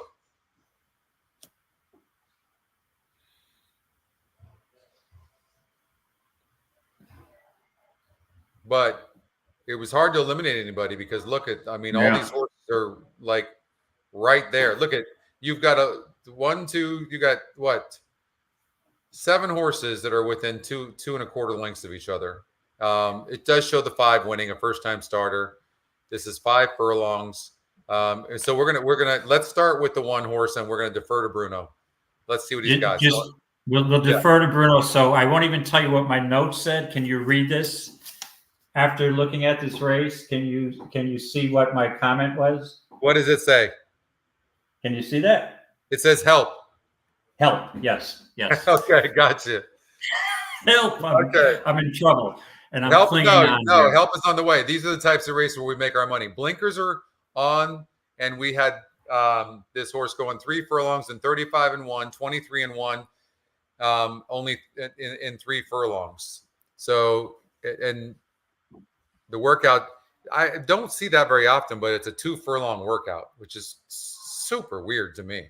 Parabon is 17% with, you just don't see that very often, but this horse has got a slew of 3-star workouts, finished up under a bit of a ride. I don't know. How can you give a horse a 3-star and say it's under a bit of a ride? I love Bruno, but for me, in hand, nice stride. I'm too confused by this one horse. Again, but this is that kind of race, to be fair. Okay. Then you look, Bill. I'm sorry, Scotty. No, Bill, please. You're absolutely correct. Del Mar 6, not a contest race. Yeah, this would be very, very unusual if this was a mandatory at the NHC. It's not. Thank goodness. Okay, I missed that. So it's no. He's saying it's typically not a contest race, right? No, it's or not. Is it not in this? No, it's not. It's Hold not on a contest race. No, it's not. We got to go to race number 7. Whew. There we go. Thank God. Whew. So Yeah. I didn't need the help signal. I didn't need the SOS. You didn't. But I think it's interesting. Like the 2 horses, 3-1 in the odds makers morning line, and we've got this horse at 30-1 on the morning line. Moved very well and very good for Mathis in 24, 36-1, finishing straight as an arrow and in full stride. Really nice out in 114-3. Yeah, I mean, it looks like this horse is training pretty nicely. It does draw inside. Not a great place to be. And the 5 horse, we're deadly. This is a situation where we are deadly. And Glatt's aboard for freight. I think this is a single. I really do. Like, if this was part of the contest, I'm using the 5. Sir? Yep. Okay, I'm glad you said that, because that would be a hunch play for me. And it's the favorite, or will be one of the well-bet horses. And there's a story behind Call Me Sir, but I won't get into it. It's a little personal and it's humorous, but I don't think it's a place to be on. It's a little, never mind. We won't even go there. I didn't want to get raunchy. That would ruin my reputation. So, all right. Okay. Thank you, Bill. This Mr. Big is, look what he's got. He's earned 69,000 in 7 races on synthetic. Somebody loved this horse in order to turn this horse into a sire. Johnson's Magic. Okay, that's okay. It's not cheap. And the reason I'm going with that is because that seems to be the main competition for the 5 horse. And then you look at the 5 horse, and you see, Sir Prancelot, the Irish bred. We don't have those past performances. And then here's the Dam, 200,000 in 19 races, not bad. And so this horse does look really good. It's also a horse to watch. 31%, top EquinEdge pick. Like, I don't know how you go. I don't know how you go away from that horse. I think that's the horse to beat. Right, and the exacta makes sense, right? It's a hunch exacta. Magic Johnson's Magic. When you meet Magic Johnson, he's so tall. If you bumped into him, you would call him sir, right? That's a man that tall. I don't say hello. I say hello, sir. So there you go. There's your exacta. Unfortunately, it'll be the favorite exacta. So there you go. I grew up a Laker fan, and I also I saw Magic Johnson in Hawaii one time, and he's about 6'9", 6'10". Yeah, and I'm 6'3". He just towered over me, but we share the same birthday, August 14th. We share the same birthday. So hold on, when is your birthday? August 14th. How about that? Yeah. Okay, you ready for this? Hopefully this is not too personal. Hopefully my wife won't mind. My wife was born on August 13th. How about August 13th? Leos. Yes. Leos are the most passionate people you're ever going to want to meet. Did you know that? Well, you know that. I thought those were Scorpios, but that's Scorpios I'm not a follower. Yeah, Scorpios are different. They're passionate too, though. Unpredictable. They are on. Well, not you can't. I don't know. I'm not really into astrology, to be fair. I don't even know why I'm bringing it up. Well, I'll just tell you this: I don't follow that. I think it's too much of a generalization, and how many millions of people in this world. All these things can't apply. But I will tell you this: just a quick story. I was driving to Belmont one day with my buddy Hank, and I won't give his last name. I don't think personally. I think he's passed. Rest in peace. Hank. He's a good friend of mine. We're in the syndicate. He bought a horse and was 25% partner, 3 other partners. And I was driving because he liked to down a bunch of beverages, adult beverages. And he says, would you like to be my driver? I'm like, I'll be your designated driver. I'll have one when your horse wins. So as we're driving to the track, he's opening up the newspaper in the passenger seat. And I think he's actually drinking a beer. And I said, no open alcohol. Hopefully he won't get pulled over. And he's going, he says, I'm going to read my horoscope. I'm like, yeah, good luck with that. And he started laughing hysterically. He spit his beer out. I'm like, geez, I've got to clean up my car. What's so funny, Hank? And he says, you're not going to believe my horoscope. I don't even know if I could get through it and read it to you. So it's telling you all this BS about your moon is in your 8th planet. And he says, the advice for the day is you're not going to believe this, Scotty. Don't look a gift horse in the mouth. Okay. So how can you? And the horse did end up winning. So with that, I increased my bet, and the horse won that day. And that was her 6th race, and she broke her maiden that day at like 13-1. So you couldn't write a story like that. Oh my God! And this is true. Great. Yeah. What are your favorite? Do you have any favorite horse racing movies? Let It Ride, obviously. Yeah. And I have to tell you, yes, I felt like that on NHC 2022, to be honest with you. Oh yeah. On Sunday. Yeah. I was there. You just were making every good decision. It was incredible. Like, and the way you're able to find some of those turf horses too, even horses that don't necessarily have great turf breeding is really quite amazing. I was firsthand and I watched that. The scary thing was that even the horses who weren't placing were running well. Like it got to the point Saturday into Sunday, it's like I would take an 18-1 shot, figuring I got a couple of, this horse looked like the 5th best contender. I'm like, at 18-1, I'll give it a shot. And they were in contention. It was almost like getting scary for 3 straight days. 2.5. I did go 0 for 8 on Friday, which was no different than any of the other NHC appearances, right? But for some reason, after I hit my first horse was a $28 horse. It just seemed to flow, and I got on a roll. It's so weird. So it could happen to anybody. Yeah, absolutely. Well, Paul Kalia. It happened to Paul Kalia. I mean, you just get on one. That's why I'm saying, like, it's the reason why we're doing this show is because if you join the NTRA, you get a horse player account, you get a horse tourney account. I'm telling you, once you get this down and you learn just to, like, I couldn't pick a winner like this in my life. The mythical was beyond me. Cash tournaments I excelled at. But all of a sudden, when I finally got it and understood how to do it, and that's what this show was about, like, more people need to play in tournaments. They really are a lot of fun. And all of a sudden you're like, you get on a roll, and it's like a moneymaker in poker. Look at what he did and how he changed the game. Right. And so we need more of that. We got to draw new people in, and these tournaments are really a lot of fun. And really, they're not really that expensive to enter. $18 for a feeder.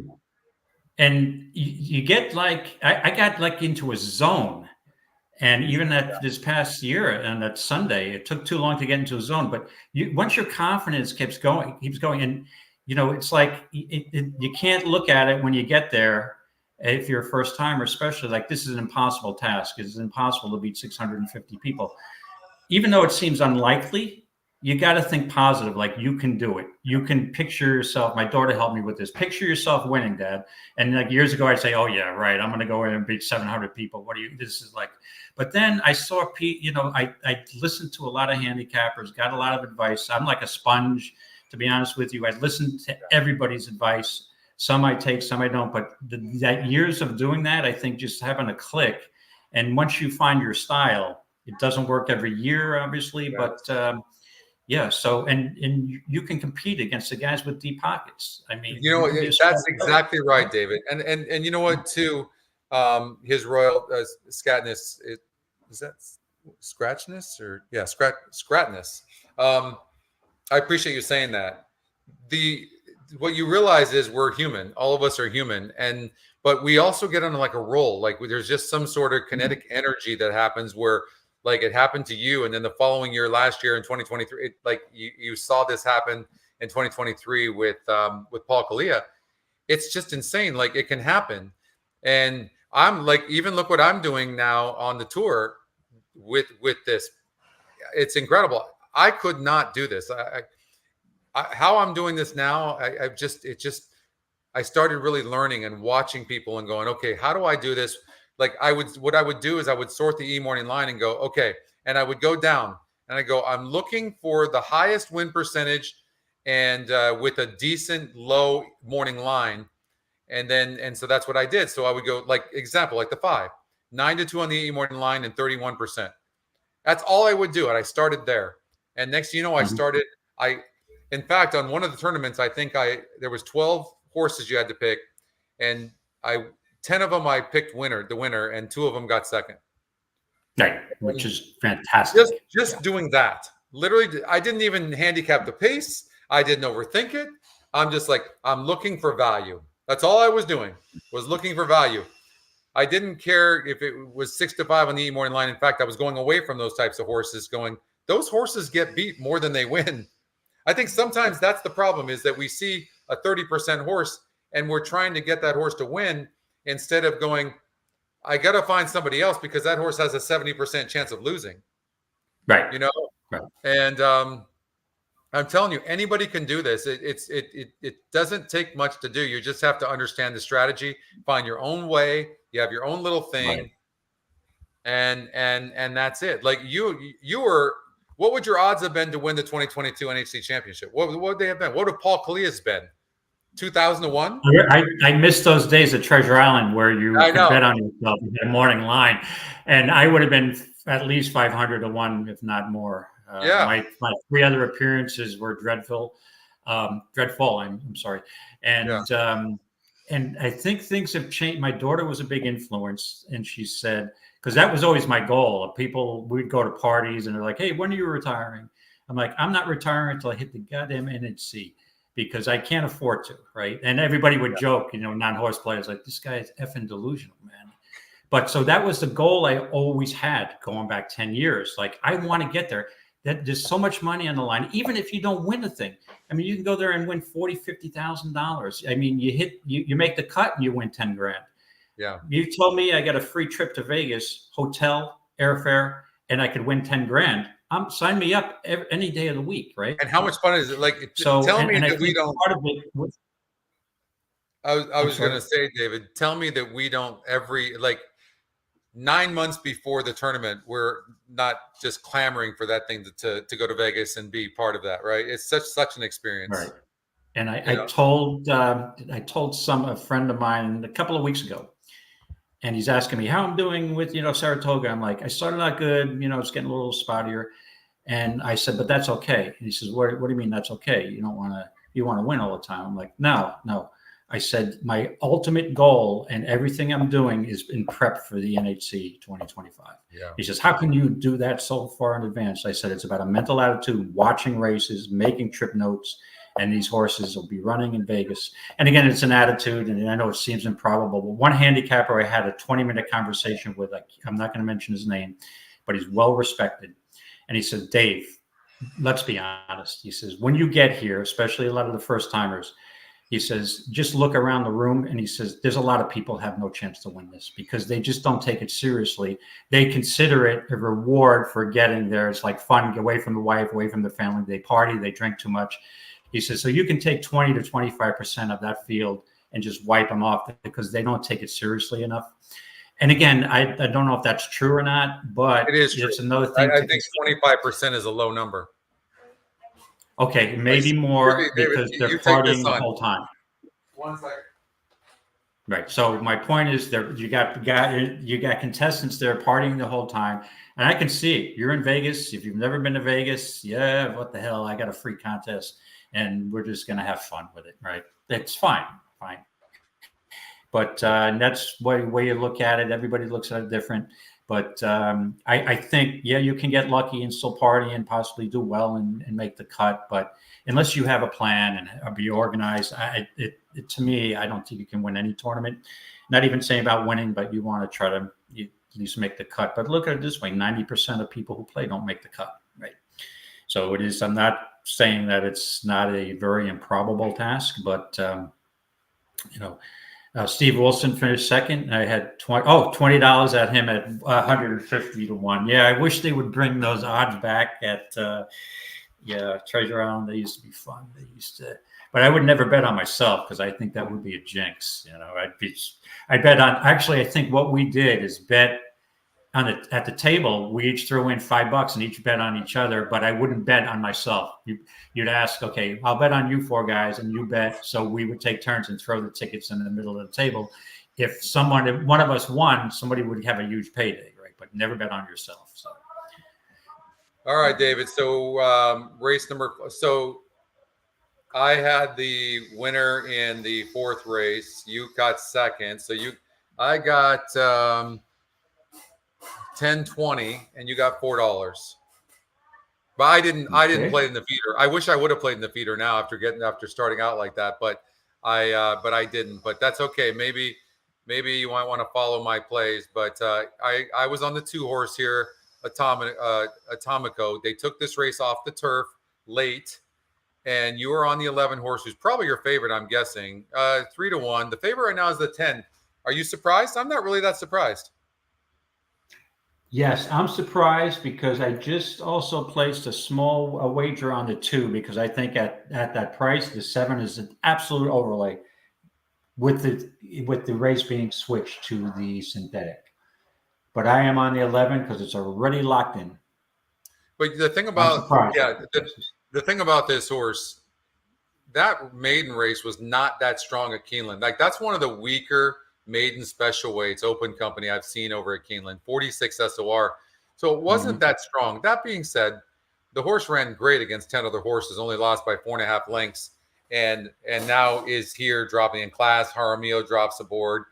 David Fox is what? Let's see here. He is 27% with layoff horses and 25% with first time with horses when he takes over horses. So it's the EquinEdge second pick as well. The 11 horse, I think this is a wide open race. This is going to be a fun race to watch, honestly. Yeah. And I think, again, these are pick and praise, so you got to pick them in advance, obviously. But if this was a mandatory race at the NHC, I already locked myself in at 11 on one ticket, 10 on the other. If I would run up to the window right now and change one of those tickets to use the 2 based on the 8 to 1 odds, would you agree with that, Scotty? Yeah, I mean, you don't want a 3 to 1 and a 2 to 1 on both of you. You want 2 tickets, right? Yeah, right. For sure. I think the 2 will run very good no matter what. Yeah, I agree. At those odds, I'll take the. But for the contest, I have the 11 and a 10 as my backup. Is there anybody else? I'm looking at doing a trifecta as well. Maybe. We talked about the 1 horse running a good race as well. Yes, the 1. Right. Yeah, I guess the 1 could win this race as well. All right. Yeah, the first time started. Yep. Right. How about 1, 2, 10, 11? There you go. All right, here we go. Good luck, everybody. The break is everything here for the 10 and the 11. But you can see where they're starting here is not so bad. On the turf, they'd be starting 30 yards in front. 11 broke great. 11 broke good. Devilman from the far outside, moving up toward the inside. 10's fine as well. 10 did not go wide. Didn't have to ask. 10 got in 2 saving a ton of ground at the rail. Spying a gap between horses. Disattached is next. Moving up on the outside is Remerton. Saving ground at the inside is Atomico. A gap of 2 to Kryptonym in front of first-timer Custodian on his outside. Velasquez double. As they chase the speed of Sting Music. Sting Music to the backstretch has the lead as Drink and Wink is last a long way. The quarter was 24-2. Boy Oh Boy on the outside is now challenging for control, and Noble Tiger is between horses. Devilment kept out in the clear by Leonel Reyes to race in fourth. Well settled in fifth is Disattached. He's in the green, rather the orange cap down at the inside. Bivol's out in the middle with Custodian and Kryptonym. Also right there is Remerton. They went to half in 48-4. They leave the backstretch and move on to the far turn. Sting Music has the lead. He's being worked on to hold it. Out three wide, Noble Tiger, two path, Boy Oh Boy. 10's running very good. Disattached continues to catch the eye. Fourth with needing some race 11's back. been losing ground steadily. Yeah, the Two's 11. Two's losing ground as well. Custodian's asked to quicken. He's giving up a You're going to have to beat the 10 horse, who's saving ground. Jockey's doing a nice job. He needs to stay patient on the rail there like he's doing. Tiger has the lead. There he goes. Back second. Disattached. Smart. What a great ride. What a great ride. So Disattached does an eighth of a mile to get to Noble Tiger, and here he comes. Well handled by jockey Misael Jaramillo. It's Disattached. Jaramillo did what a master class he just did in that race. Disattached going away. Yep, I had 11-10. I only used one ticket, so my backup won. That was a master class. That was so good.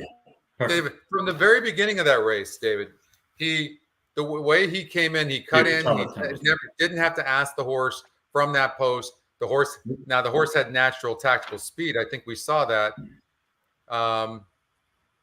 Let's see here. Actually, the simulator might have had that. Let's see. Second call.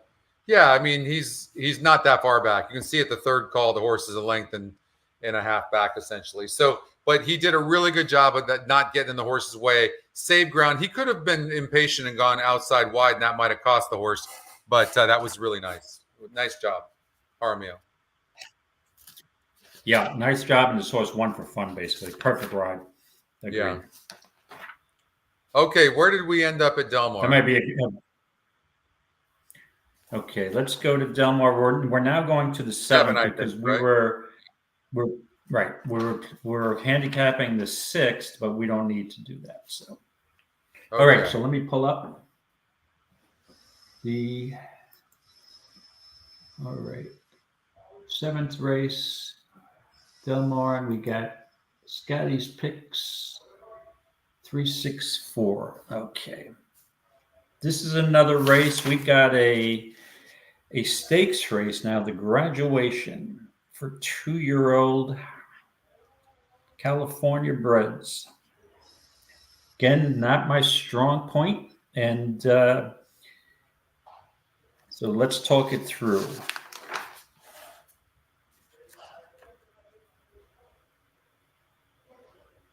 So if you look at so you eliminated 1, 2, 5, 8, 9.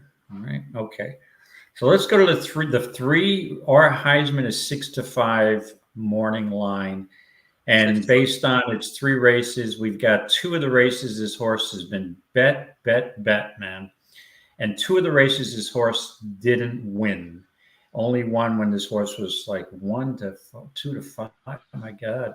4.5 furlongs off Santa Anita, then goes to Pleasanton in this horse's defense, it did have some trouble, David. It checked, had some trouble, and its debut, it broke from the rail and broke last and ran a good race. I've been following this horse. In fact, I do follow this horse. I think I have a note on this horse, or at least I used to. Oh, yeah, I do. And my note was, nice horse, bad trip. Again, the win percentages are very equal in this race. We still have to worry about that. I don't think this is a slam dunk for this horse because there's some decent animals in here, but I do think the 3 is the horse to beat. Yeah, and then you've got Peter Miller with the 6 horse off a win first time out. Had a big lead and then held on at 7-1 and beat Infamous Angel. So then I would go to Infamous Angel, who off that race came back and was 3-5 and just erred in a. So sometimes these 2-year-olds can improve race to race, and from one to the next, they can really, really show tremendous improvement. No doubt about it. But 2 things going against the 6 horse, and this is why I'm going to go with the 3 myself, and that is this. 1, that was a state bred maiden special weight. Those are a lot easier to win. There was a lot of first time starters in there as well. And also for you to come back and to break your maiden and then face winners for the first time, you're going to win a very small percentage of the time. The positive is, Gary Barber. I mean, they win a lot, and but I think it's these two horses. I think Peter Miller, and it's got basically holding all the cards. But I'm definitely going with the 3, our Heisman, no doubt. Okay. I did look at this race, and I thought it was challenging, but I think I do have an opinion here because I don't think I want to use our Heisman.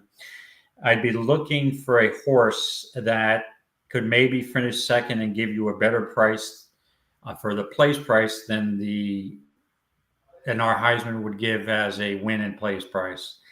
Right. And I think I have an interest now. Case Hit obviously is a contender. And I saw a statistic last week in one of the 2-year-old stakes, I believe, that going back over the years, or maybe I don't remember the track, so don't take this as gospel. But in 2-year-old races, on some of these stakes races, the average winning odds were like 12-1, because that's the case, in my opinion, that sometimes these horses just improve race to race. They're young horses, okay? They're learning the game, and sometimes you'll get a tremendous uptick in race to race. With that being said, my interesting long shot here would be, let's just make sure the horse is in, that you eliminated, is Doug O'Neill's horse, the 5, Tempty. This horse broke its maiden at Santa Anita back in May by a nose at 4.5 furlongs as the favorite, and then went to Pleasanton in the same race as our Heisman. Okay. Now that was an 8-horse field, and our Heisman was 4-5, and Tempty was only 3-1. Tempty didn't run so well and just chased. That was 5.5 furlongs. We're stretching out. Well, it's still 5.5, but we're going to Del Mar. So this horse I thought was an interesting long shot. Cyrus Stanford working well. The workout on July 20th is real good. 1 out of 31, first out of 31 works. So I thought this horse was interesting, Scotty. And then I looked at the 4, Bodacious, who obviously there's a Calbreds, Broker's Maiden, and real easy. Last year, that was just an outstanding race in May. Outstanding race. This horse just aired at 6-1 and also beat our Heisman. So Bodacious beat our Heisman by like 5 lengths, right? Now then this was shipped out to Churchill for the Bashford Manor. And, that was a strong field. And the horse comes back to California against state breds. And so I think the 2 contenders to beat possibly our Heisman are the 4 and the 5. So I'm going to chop this up, and but I think it's important to note anyway. So I'm going to bring this up, and that is, this is a state bred race, correct? Calbred race, correct? The only horse in the race that's a Kentucky bred is the 3, and there's something that if the horse is bred in a certain state and then comes over at a certain time, I don't know what the exact rule is, right. But that's a huge advantage for our Heisman. This is the only Kentucky bred in the race, and I can't remember how it all works and why the horse is able to run in this Calbred race. But this is a Kentucky bred horse, not a Calbred, and it's in this race full of Calbreds. And many of these, one of them has never even broke its maiden, and the other ones broke their maiden against state breds. I think the 3 has a massive advantage in here. Okay, it looks like the most likely winner definitely would be a single. So I would, as an alternative, use either the 4 or the 5. I think the 4 is very likely to be the second choice based on its race against our Heisman back in May. Granted, our Heisman had a troubled trip and probably was the better horse, right? 3-5 against 6-1, but based on that dominant win, I think Bodacious probably be the second choice. So I wanted a long shot. I'm going to go with the 5, Tempty. Did not really run very well against in that stakes against the 3 last time out. Yeah. But I'm hoping for some improvement, and even a second should get me at least what the 3 will get for winner place combo. So give me the 5. Give me the 5 over as the primary pick and the 3 as the secondary. Okay. Okay, race number 8. And we've got an 8 furlong race on the turf. And let's run this race. There we go.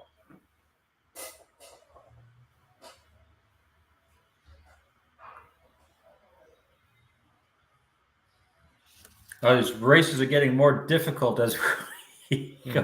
This is not an easy race. So the 10 is going to have a huge pace advantage in a race where, look, the top win percentage in the race is only 18%. That's in the 3-horse B catcher, who, by the way, is 7-1 on the E-morning line. So the 10 is the fastest horse in the race, but the simulator shows this horse just really stopping.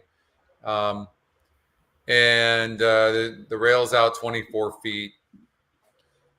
So I think what we have to do is just take one horse. Well, Mega Moon wins the race. Who's the other one? The 7 horse. Not likely. So I think the best way to do this is just eliminate. Here's the thing. Look at this race here. This horse 3 back to 7, and this horse is only 2% chance of winning, but faced a similar group, was 5% to win, 67 GSR, and won by a length and a quarter. I mean, it's that kind of race. Like, you can't say this horse can't run. The distance would be the question I'd have with the 7, right? They're going a mile. And this horse, this has been racing at 6. The furthest this horse has raced at was 6.5. So that's always a concern for me.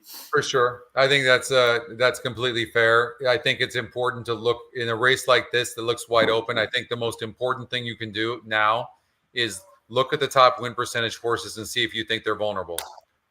And so we'll look at Mega Moon, and we look at the money this horse has burned, and it absolutely needs the lead. Is it going to get the lead? And the 10 is super fast, but the 10 does have to come from a wide post. So that's going to hurt the 10 a little bit, but this horse is fast. I think the 10's a good breaker too. It is a good breaker. It's broke first in 1, 2, 3, 4, 5, 6 of the last 7 races. So it's going to go flying to the lead, and then that's going to hurt the 2 horse. So now we're talking about, like, I'm just going to start eliminating. So then what about the 1 horse? This horse seems to have the style to finish, and there seems to be some pace to set up this horse's late kick, especially since the EquinEdge top pick and long shot pick could wipe each other out. What do you think? Yeah, this is such a tough race. I did circle the 1, explain this audit, and then I started looking further. 2 for 28 with 8 places. Comes off a 1 3/8 race the last time out. Does drop down to 30.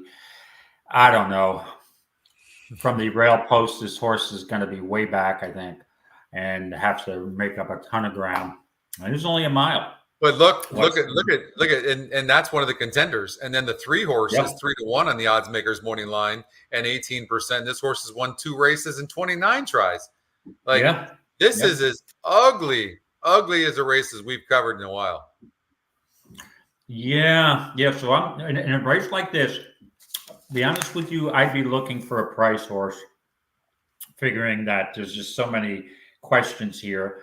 And since you know the West Coast trainers a little better than I do, in all honesty, I took a look at Incredible Shot, the 6, who's only 2 for 14.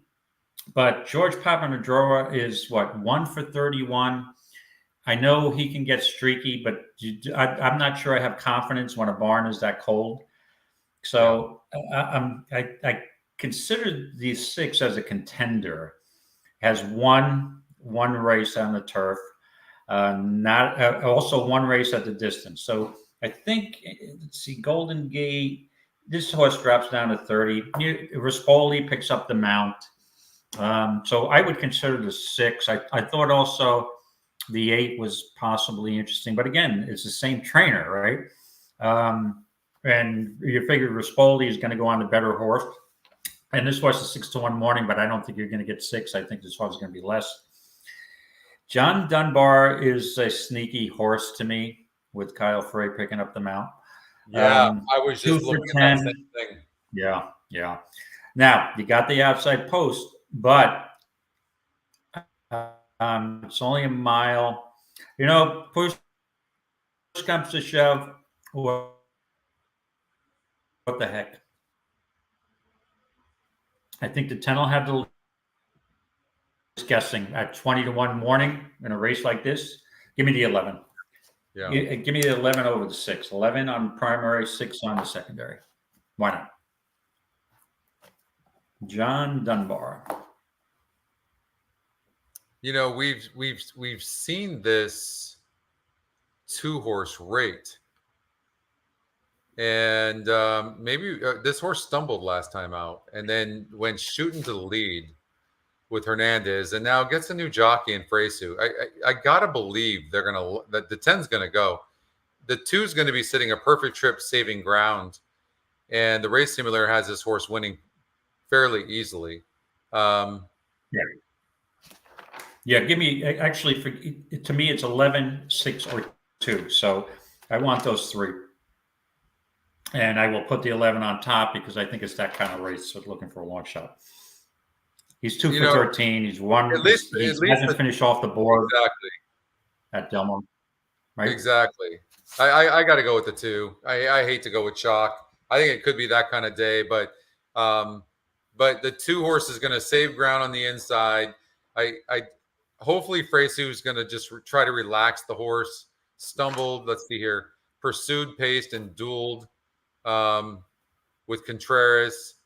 Pratt, that was a tougher group, to be fair. Was only 16% to win. That was a tougher group. Seemed to rate just fine. Then Speed Dueled, breaking its maiden. Going 9 furlongs, but held. Going 9 furlongs the entire time and dueling the entire time is not an easy thing to do. Here's the issue I'm having with this horse. Like, look, 1, 2, 3, 4, 5 tries, 25%, 31%, 35, 24, and losing. Running good, but losing. I mean, I'm going to guess this is probably a very tricky horse to ride, but this horse has been in the money in 9 of 13 races, and most of these can't come close to saying that. Tough. Right. And don't get me wrong. I have concerns about the 11. This horse has been racing as low as a 16 on one as a 2 lifetime on the dirt. I'm not that familiar with the trainer, but I'm looking here, 17% off the claim. Not that bad. And I just think it's that type of race. And this is just a head scratcher. I guess I'll stick with the 11. Why not? So I think maybe I found my horse, and I'll show you. So if we look all the way back here on the 1, I know it only has 2 wins in 8 seconds, but if we look back, there seems to be some excuses. So we'll look here, 6 path right here, dueled and broke 8th and still got 2nd. Here went 15 furlongs, throw that out. Here was a step slow and was only 5% to win, so outran those odds and only lost by 3 lengths. Same thing here, broke 8th. This is not a good breaker, evidently. Got 2nd by 1 1/4 lengths against similar at 9%. And then last time out was a 60 group, was only 2% to win and lost by 3 lengths. This is of course, this horse is going to be in the money. I mean, unless it gets blocked off, it's going to be in the money. But you're going to have to, this horse is going to break bad, going to be dead last, and going to be finishing. One's a player. Yeah, I had circled this horse originally along with Incredible Shot. And now that I keep looking at John Dunbar, Kyle Frey does pick up the mount. So I just think maybe the 11's a little too cheap for these, but it may get, again, one of these races, you got a full field. You could have traffic problems. I don't have much confidence in the 11, but so I would use the 11 or the 2 or the 1 or the 6. I'm on board with you. And I'm not entirely sure that the 11 horse is a turf horse. If I know. I mean, it can run on the turf, but its best efforts have been on the dirt by far, not even close. It really, I don't know that this horse. It's a competitor. It's a competitor in a very tough race. But the race simulator. If you look at it, look what it has. I mean, it's essentially look at the EE morning lines, and then the only horse that's near the finish line, only 2 lengths back, that could be a price for you is the 5. So I think we could get rid of this, get rid of this. Get rid of the 9, get rid of the 11, based on the simulator now, because the race is really tough. Based on that, then we could look at these horses. We could look at those horses just based on the simulator, because it's a tough one. And then we sort the EE morning line, and then look at the bigger win percentages. Let me see if there's a horse to watch. Let me see. Hold on here. I might be able to give us a hedge here. Santa Anita. No, nothing. No horses for Santa Anita today. So I think for the odds that the 2 is going to go off at, and that's going to be low, the 1 as well, causing those issues, I don't think we can use those. I think we have to use either the 3, 5, 6, or 8. I think it's got to be one of those 4. That's what I think. 3, 5. Yeah, I would pass on the 3. I've used that horse before at Santa Anita. Okay. And again, a 2 for 29. Even though the 1 is 2 for 28, but I think the 1 comes out of better races. And I just missed at Santa Anita, and we just missed an amount of 3/8 here at Delmar but did lose to Mega Moon at 12-1. So yeah, this is a head scratcher to say the least. And the more that I talk about it and look at it, I'm not sure I like the 11. I think I want to pass on 11. I'd probably throw it in something, but this is going to be this is what not about till 7 what about the 6? You mentioned the 6. It's 9-2 on the EE morning line. It's 13% to win. Like, maybe this is the horse because it's got 14 races and they've been in the money in 9 of 14 tries. It's it fits class wise. In fact, it's facing easier. I know for sure this is what I'm going with. And Rispoli's aboard. I'm going with the 6. Right, but no speed whatsoever, right? It doesn't need speed. There's already a bunch of speed in here. It doesn't need speed. It has class on its side as well. Right. This is not on the dirt, though, David. If this was on the dirt, 100%, correct. You're right. Yeah. And then trainers got the 8 also, right? National General. And, well, that horse looks cheaper than this horse. So, yeah, you've got a point.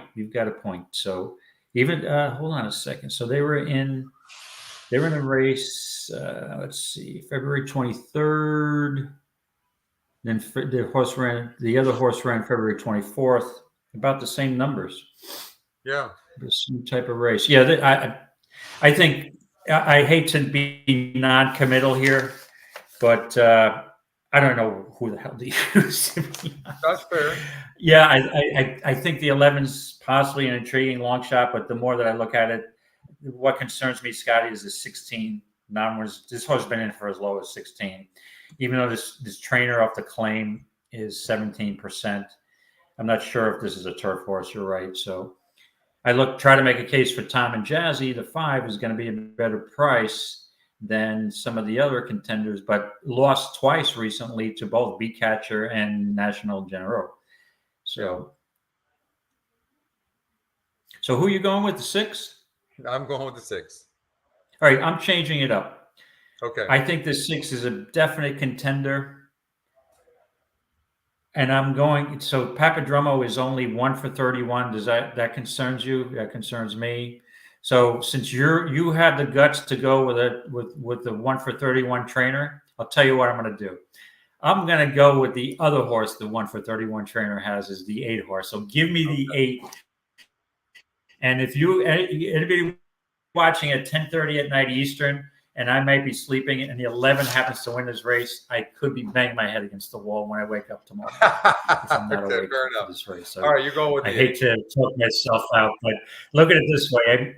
We've gone through all these races. I may play a pick 5 or pick 6, and I'm going to use the 11 in there. So if you see one winner of the pick 6 and the 11 wins and pays $70, it may be me.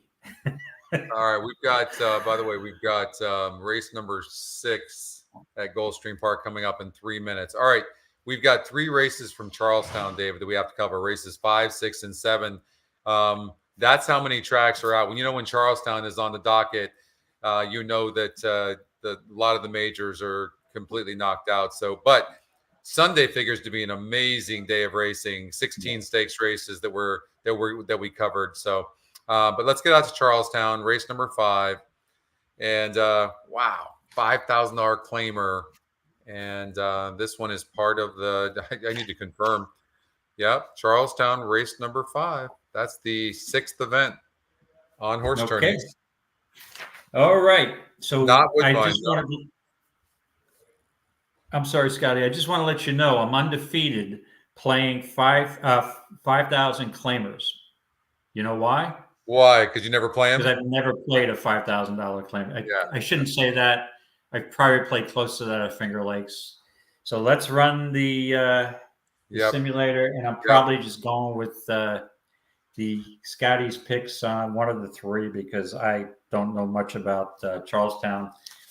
I tell people all the time, if you don't know for sure of something, then take a guess on one of the 3 EquinEdge picks. Honestly, I mean, they're going to win. They're going to win a high percentage of the time. I think it's like 70. I think it's like 72%, something like that. Right. And now this race seems wide open. I will relook at the 1 carefully, only because it's 9-2 on the E morning line. That doesn't mean anything because it certainly looks like this horse needs the lead. It's also got a new trainer who's 0 for 9 with these first time out horses.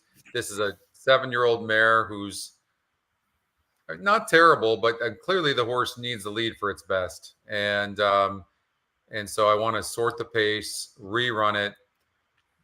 Look, if the 2 breaks bad, then maybe the 1 gets there.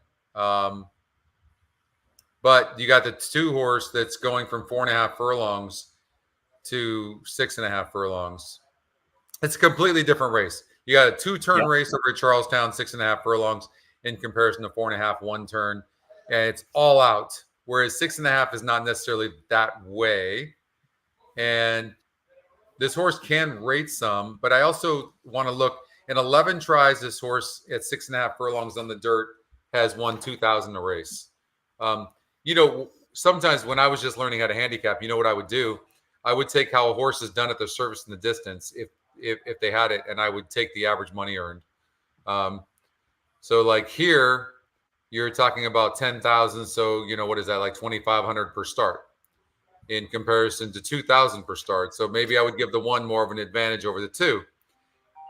The other thing you have to consider is that the jockey on the 2 might not send. Really good breaker, but this horse rated last time out, and you have the same jockey, and he's going to be like, I don't need to go to the lead, which means he's going to give the 1 an easy lead. That's possible. And if he does that, I still think, I don't know. This is another brutal race. Right. And you're thinking, okay, I want a horse who's won at 6.5 because you got to close. But then again, you start looking, it's like, well, I mean, there doesn't seem to be, I don't know, the pace scenario looks a little tricky, but the metrics clearly state the 2 has a huge pace advantage. And so if you look at the 1 and the 2 should be on the lead with the 3 stalking. So the 3 inside horses, can the 1 of the 2 get 6.5, right?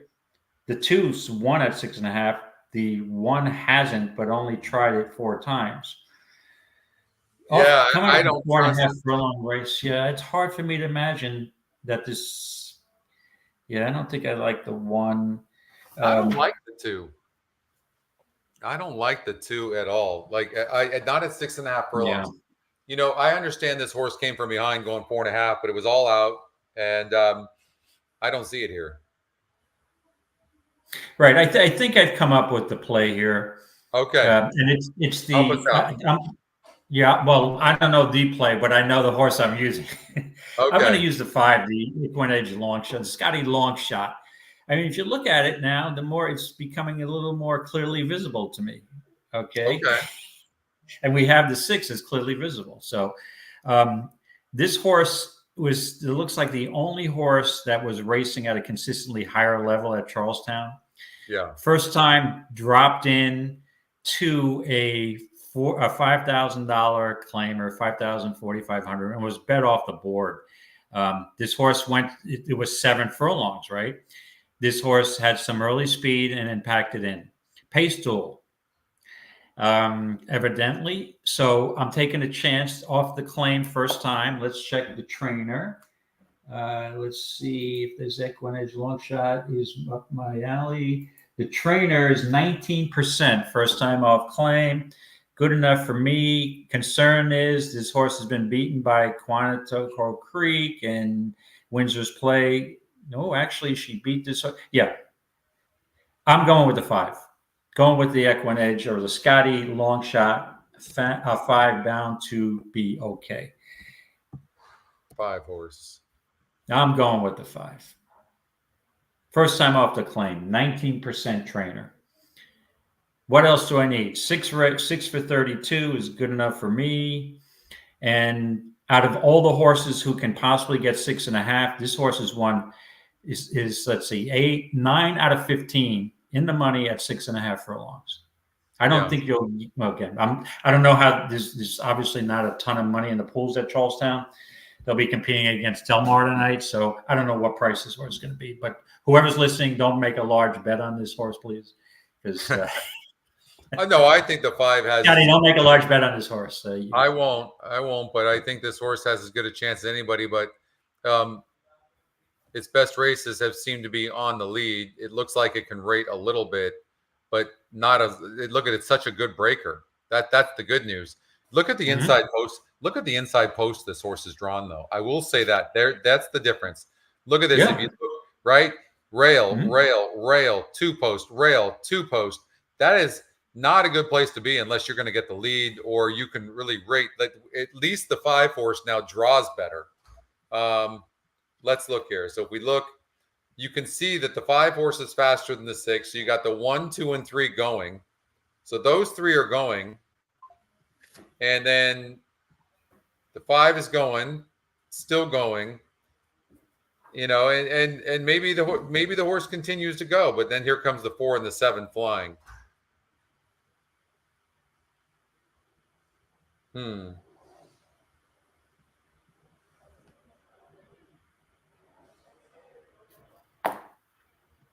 We got Goldstream going off soon. Do we have? Oh, they just took off. And they're off. I have this is my long shot special. Did he lose already? The 2 horse won the race. Oh, just missed it. 3-2, so that's not going to hurt me. Can we get a 3 up for second? So that was the 8. Who got second? Was it? No, I think it was the 4, wasn't it? Oh, the 3 was. Oh, it was the 8. Holy shit! Holy, 80-1. The 8 might have. Wow. The 2 got Hello. There. Yeah, for sure. Was the 8 80-1, or am I looking at the wrong? 283. No, it looks like the 8 went off at 80-1. Wow. That 83-1. I know I'm crazy with long shots, but that's not a horse I even consider playing. So. All right, we'll move on. All right. I swear, anything happens on these wet tracks. Yep. That's the angle. That's why I like wet tracks. Yeah. If the horse is number 1 on a wet track, who knows? You know, you can play any horse, right? Let's see here. So the 5th race at Charlestown, you're going with the 5. I'm struggling a little bit with this race, to be honest with you. The 7 Well, horse. Al's got confidence, so he's going to put his full $2 on the 5 at Charlestown. So He's got his. He's betting kind of big don't there. put too much, right? I don't Please know. limit your wagers. If you're going to go with my Charlestown horses, please limit your wagers to $2 win bets. Yeah. What about this Ride the Rapids? What about this 3 horse? Yeah. I mean, this horse just hit a nice trip, right? Yeah, raced at 6.5 last time out. Just kind of weak and late. Has won 3 races at the distance. Yeah, no, and again, that's the 3-to-1 price there. So, 19% trainer. Yeah, You know the issue I have with this horse. If you look at the last 4 races, it loses ground every race. It just loses ground. Yeah. Mm-hmm. That's and not then West Virginia is a contender too. So yeah, this is.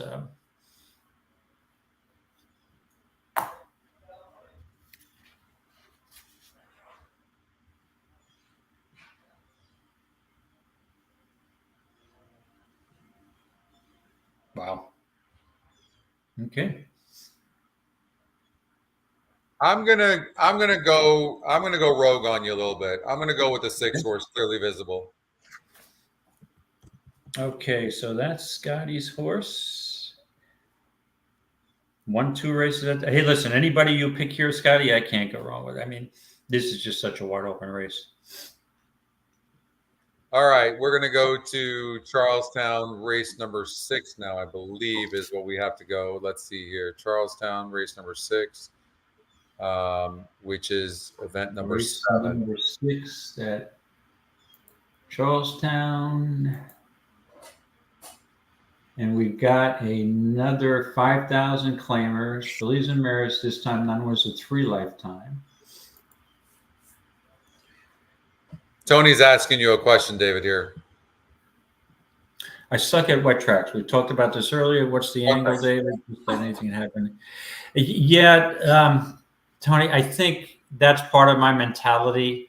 It's like, okay, well, if the horse has never run, first of all, I'm looking for prior wet track form that may be hidden back in the past where people are betting the horse who doesn't have any recent form at all on dry tracks or turf races, and now gets to a wet track again and is 10, 12, 15-1.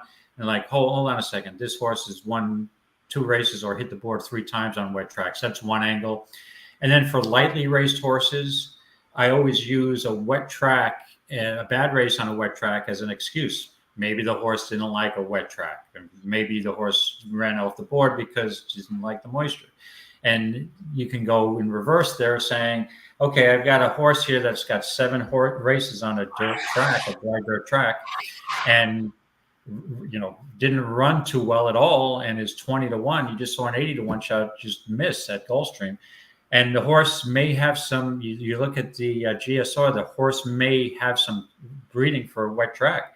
Then I'll look, if you have enough time to do research, I'll look at the sire's record on an off track, and I'll look at the dam's record on an off track. If I see anything with an angle, then I'll use it. I mean, so you can't throw anybody out to me on a wet track because, in my opinion, some horses just thrive on it. And until they run on it, you don't know. So the reason I like the wet tracks more, I'm a long shot player, it can give me justification for basically playing anybody because they haven't tried the surface before. So that's basically my mentality. All right. Any other? Now, Charlestown, we're going to have to go through. I think I'm not going to spend personally a ton of time on this Charlestown race. I am just going to use a horse that I'm familiar with, who, believe it or not, is 2 for 46. And that's High School Crush if the horse is still in by... Oh, no. High School Crush is out, so that saves me. I think the other horse, the horse that I am interested in here... Wow. I was going to say, geez, Fireball. So let me work through this. We got to talk this through. This is another tough race.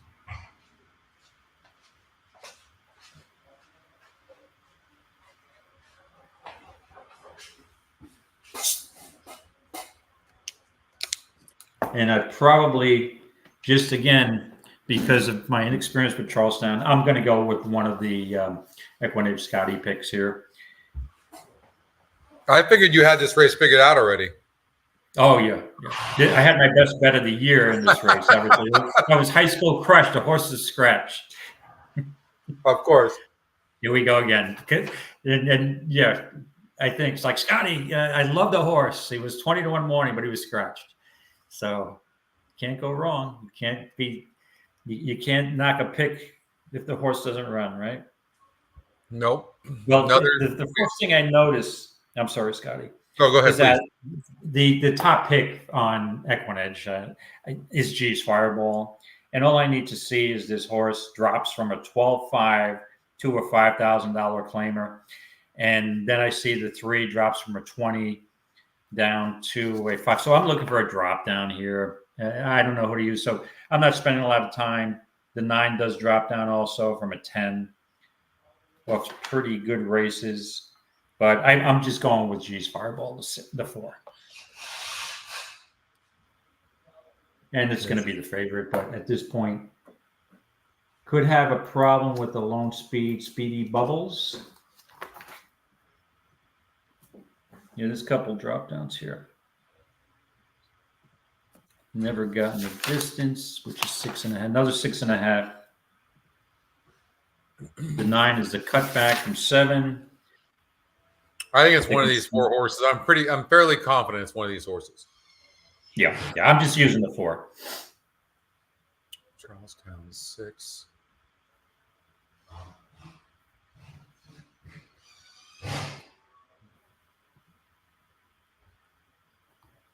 By the way, it's weird, but the 7 horse is the EquinEdge top pick.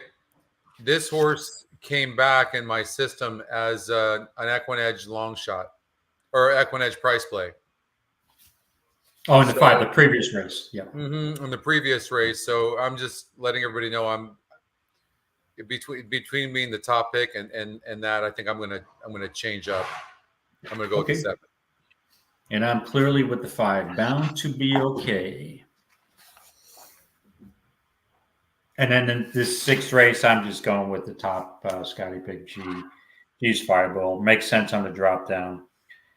Cuts back from 7 at Laurel to me is probably a much. It hasn't raced at Charlestown. I know that's an issue possibly, but I'll take the chances this horse is racing in against much better competition. G's Fireball against a 42 group went off at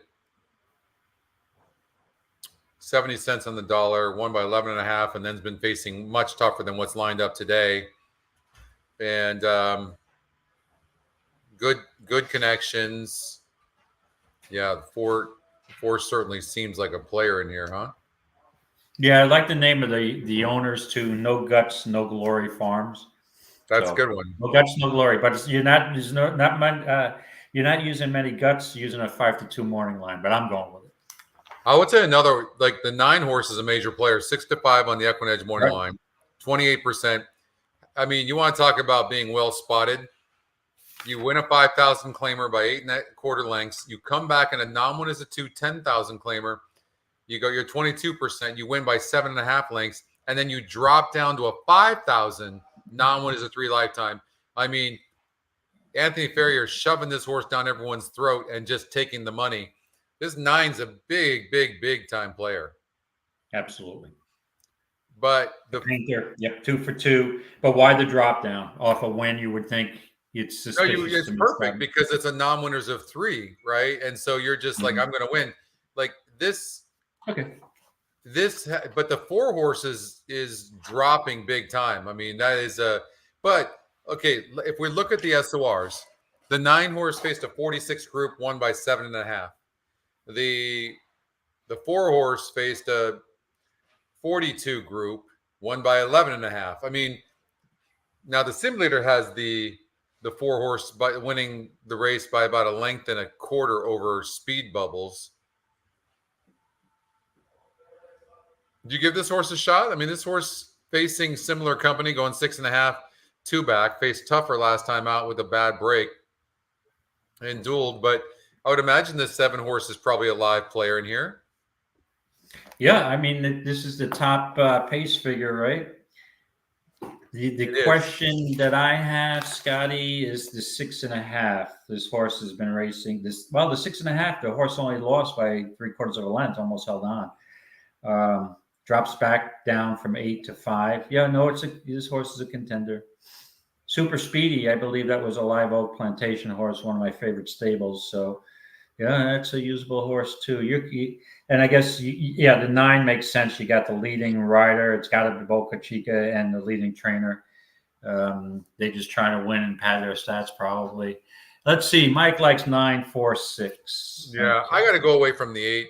Although the 8's a decent long shot. It's dropping from 26% down to 6%. And it's facing much, much tougher competition than what it did last time out. It's only got 2 wins in 31 races. Yeah, I gotta go away from the 8. All right, so you're going. Oh, okay, you're going away from the 8. Yeah. Yeah, although I think the 8 in the normal situation might be a horse that I might like a little bit. Right.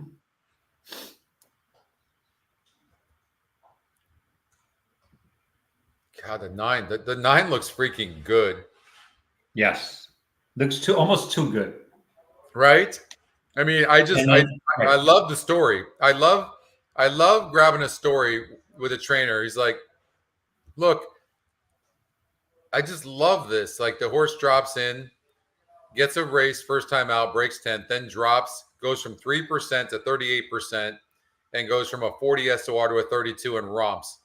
Then moves up to a 46 group, drops to a 22% win, not bad, same GSR, and wins by 7.5 lengths, and now drops in for the, going through the conditions. And yeah, I mean, she's honest. I don't know. I don't know Charlestown well enough to make a conclusion about this, but is it possible the 9 post is not advantageous and you want to be closer on that track to the inside? I'm assuming that might be an issue here, but I'm not sure. You would think I couldn't picture you possibly getting 3-1 on this horse. This horse looks like the overwhelming favorite based on the last couple of races, and I think the 4 would be the second choice, right? The issue that we could have with the 4 horse is how far back the 4 is. Like, and the 4 has never raced at Charlestown before, right. And and that could be an issue for this horse, and that could, even though the simulator has the 4 beating the 7 horse only by a length and a quarter, I think I'm leaning against the 4 horse a bit just because it's never raced here before. Whereas that then makes the 9 even looking a little more obvious. It makes the 9 look even that much better. That's right. And since I'm not going with the 8, for me, it's going to be between. I'm going to use a 9 on one ticket and the 7 on another. Yeah. Well, look at it this way too. This 9 is only a 3-year-old, right? So to me, this is an even more suspicious drop. You got a horse who's won 2 in a row, but did have a slow start in the only time it lost. So this horse gets off to a slow start. It's probably game over from the outside post. What's suspicious about this horse, though? To me, I mean, this is the level. And though it was in a 5,000 maiden claimer, so why is it a surprise the horse is in for a 5,000 claimer here? Yeah, I know. Right. You make a very good point. This horse broke his maiden for 5, then went up to 10, dropping back, but it's a 10 off a 7-length victory, right? If you have a 3-year-old filly at a track like that and just won by 7 lengths, but it looked like it had to pace its own way, right? Yeah. At a big favorite, wouldn't you give it another chance in a $10,000 or $12,000 claimer, right? But not if you do the horse. That's like a horse won by a nose, right? I'm not. There's still questions here. So, with that being said, I'm going with the 4 G's Fireball. I'm sticking with it. Here's the thing too. The 4 might get the trip, and I'll tell you why. Here is a little bit of a concern for me with using the 7 and the 9. Does the 9 need the lead? Because it had the lead in both of those wins. Yes. And the 7, at least on the simulator, is faster than the 9, but the 7 is not all that great of a breaker. So it could be the great equalizer. And even though the pace number on the 7 is an 80 and the 9 is a 20, is a 57, it's got the 7 2 lengths in front at the first call. But what if the 7 breaks slow and the 9 breaks on top? Maybe all of a sudden these two are dueling, and then that sets it up for the 4 horse. Right. It looks like obviously this 9 got off slow once, but seems to, after the drop. Oh, okay. Here we go. I mean, the more that I look at this horse, you're right. I mean, I think you're going to take a very short price. This horse ran at a maiden 10 claimer at Churchill Downs.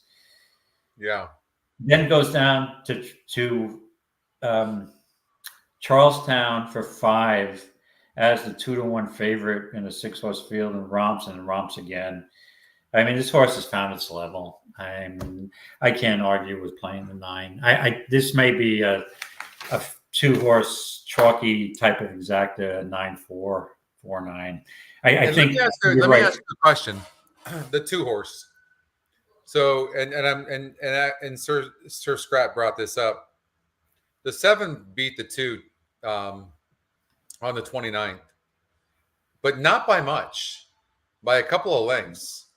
And the 2 could end up going off at 15 or 20 to 1. And if the race falls apart, the 2 could get up. The 2 has, two is 2 for 13. So, yeah, but the issue is, I've never seen a 7 furlong race slower in my life. 7 furlongs and 131. You see that? March 15th, 7 furlongs and 131. Back when my 20s, I think I could run 7 and 121. I believe you could. Wow. Yeah. With that being said, it's a cheap, claimers. I've seen worse long shots. This horse has never won at the distance, but neither has the 4. So, the 9 would probably have the advantage of winning the 2 7 furlong races. So, the only other horse I'll look is, Linda's Taj. This horse is 1 for 9 at the distance, but 2 for 31, and just aired at 6.5 last time out. Is this horse just in really good form and can come right back at 9 to 2? I don't know. The more that I look, Speedy Bubbles was 6.5. That was Speedy Bubbles lost to, beat Van Hook. These horses are real close to each other, a lot of them, and I think the 9 and the 4. The 9 is probably so much better. I think there's more question marks with the 4 than the 9, but here's the thing: maybe the 7's the horse, because 2 back against similar at 30%, going 6.5 furlongs. The 2 horse had the lead, or the 7 horse had the lead. That same race will come close to winning this at this same level. Like, there's a chance that this horse could go gate to wire. Yeah. Mm-hmm. Yeah. But let me hang up. Let me get a pin and put these entries up against the wall, and I'll throw a dart. Yeah. To see if it hits down the 9 or the 4, or I'll spin. Or the 7 or the 2. Yeah. I only think the race. I'm going with my 8's in there. The 8's in there. I'm going with, the 8's. Yep. All right, I'm going with the 4. I have no idea. I'm going to take the chance of the 5 to 2 morning shot. I don't think I've ever. Charlestown, I have no clearer vision than I did before. So, with that the case, I'm over handicapping. I'm just going with the 4. Okay, hold on. I'm literally going to do this right now. I got my paper. Okay. I'm going to do spit wads. Okay. I'm going to do 2, 4, 7, 8, 9. Okay. And I'm going to separate them, put them in the little balls, spit wads, if you will. And yep, I'm going to do that. I'm going to show you. That's how rough this race is. Yeah, and I'm third in the NHC Tour. Yes. Hold on here. Okay. Listen. Okay. You see these things? Okay. Yes. You listen, David, we're going to make this even better. I've got 5 of them here. Okay. Tell me which one. I can take this one. Just say yes. Tell me when to stop. Stop. Okay, so we're taking this one. All right. Hold on here. This is classic handicapping. There you go. Why am I not embarrassed right now? Okay, Hey, hold we're on. having fun. It's Charlestown. We're taking your 4-horse. Okay, there you go. So it just solidifies my opinion. It just The random solidified. draw. Yeah. 4 is the number. All right, here we go. It doesn't And it's get the top pick. You see, it's the Scotty pick. So Yeah. I'm on it. Okay. We got one more race at Charlestown. Can we just? You know, I can only attribute this to us being delirious. That's it. Yeah, it's a long show. Yeah, I'm starting to. Yeah, we started this show at 11:30. It's 4:00. Yeah. All right. I'm glad my agent has me with a caveat for overtime. So I'm really racking up the. I don't remember those negotiations. Okay, here we go. Race number 7. All right. That's event number 9. And make sure we don't miss. They're about to come onto the track for race number 7 at Goldstream Park. So we'll stay for that race and then we'll call it. And then we'll depart. Yep, it's a rainy day here anyway. So, and my pizza will taste even better after 6 hours of not eating. All right. Charlestown race 7. We got the EE top pick, Scotty pick, I should say, Imperial King. So we're going to start there. Oh, we only have a 7-horse field. Why not the love for Hey Boots? 3 for 10 lifetime, 6 from 9 on the board. Dropped to a 5,000 claimer and just missed. Only these 4 horses. That's it. What is that? 55, 65, 75, 80, 92% to win with one of these 4 horses. 92%. Okay. All right. So we have to choose between these. How about we look at one at a time? So we look at the 2-horse. Let's look at the trouble line, kind of see what this horse is all about. It certainly looks like this is the type of horse that needs the lead. Would you agree? Yes. But the last race didn't show its normal speed. But yeah, if this horse is not on the lead based on its PPs, it looks like this horse is not going to win. So this is a super tough race as well, and I'm going to tell you why. Like when you look at the 2, it seems to need the lead. You look at the 3-horse. I mean, it's going. It seems to need the lead. 7-horse from the outside really seems to need the lead as well. Obviously gets a very good trip with this speed, but Maldonado's very fast. You might want to take, as a hunch, you take Maldonado because he's probably as good or close to Jaramillo at getting a horse out of the gate. The 3's not that great out of the gate. And then here's the problem with the 5. The 5 horse is not really that great of a breaker. And cutting back to 4.5 furlongs, I don't know if it benefits this horse, and it's burned a lot of money. It's going to be your favorite. For me, it's the 5 or the 7. Imperial King or Hey Boots? Let's see, Grand Escape. Just want to take a look at Grand Escape again. Yeah, this is another. I understand why Charlestown is so. These horses just take turns beating each other. They're all about the same level. The 2's the drop down. I'm not really loving the 5. I know it's going to close, and it's probably the horse to beat, but it is dropping 11 points in GSR. But it is also facing easier, and the win percentage goes up. So there's some mixed feelings, but there's some definite speed in this race. between the 2, 3, and 7. 1 is not fast. 4 is not fast. And yes, the 5. My first impression with the 5, the 4.5 might be a little too short for this horse. Yeah, the simulator has the horse winning by 2 lengths over the field. Mm-hmm. I'm tossing the 2 because the one thing I don't like, Scotty, May 9th, 2024, this horse lost as the 2-5 favorite in a 6-horse field and finished second. Closed well, but no dice. Anytime a horse loses at that price, I'm out. So the 2 is out for me. I am probably, you threw the 6 out. I am using the 6, Prize Fighter. The Scotty long shot pick. Why? Let's try to close it out with a price, because I may need a price going into the last race based on these races.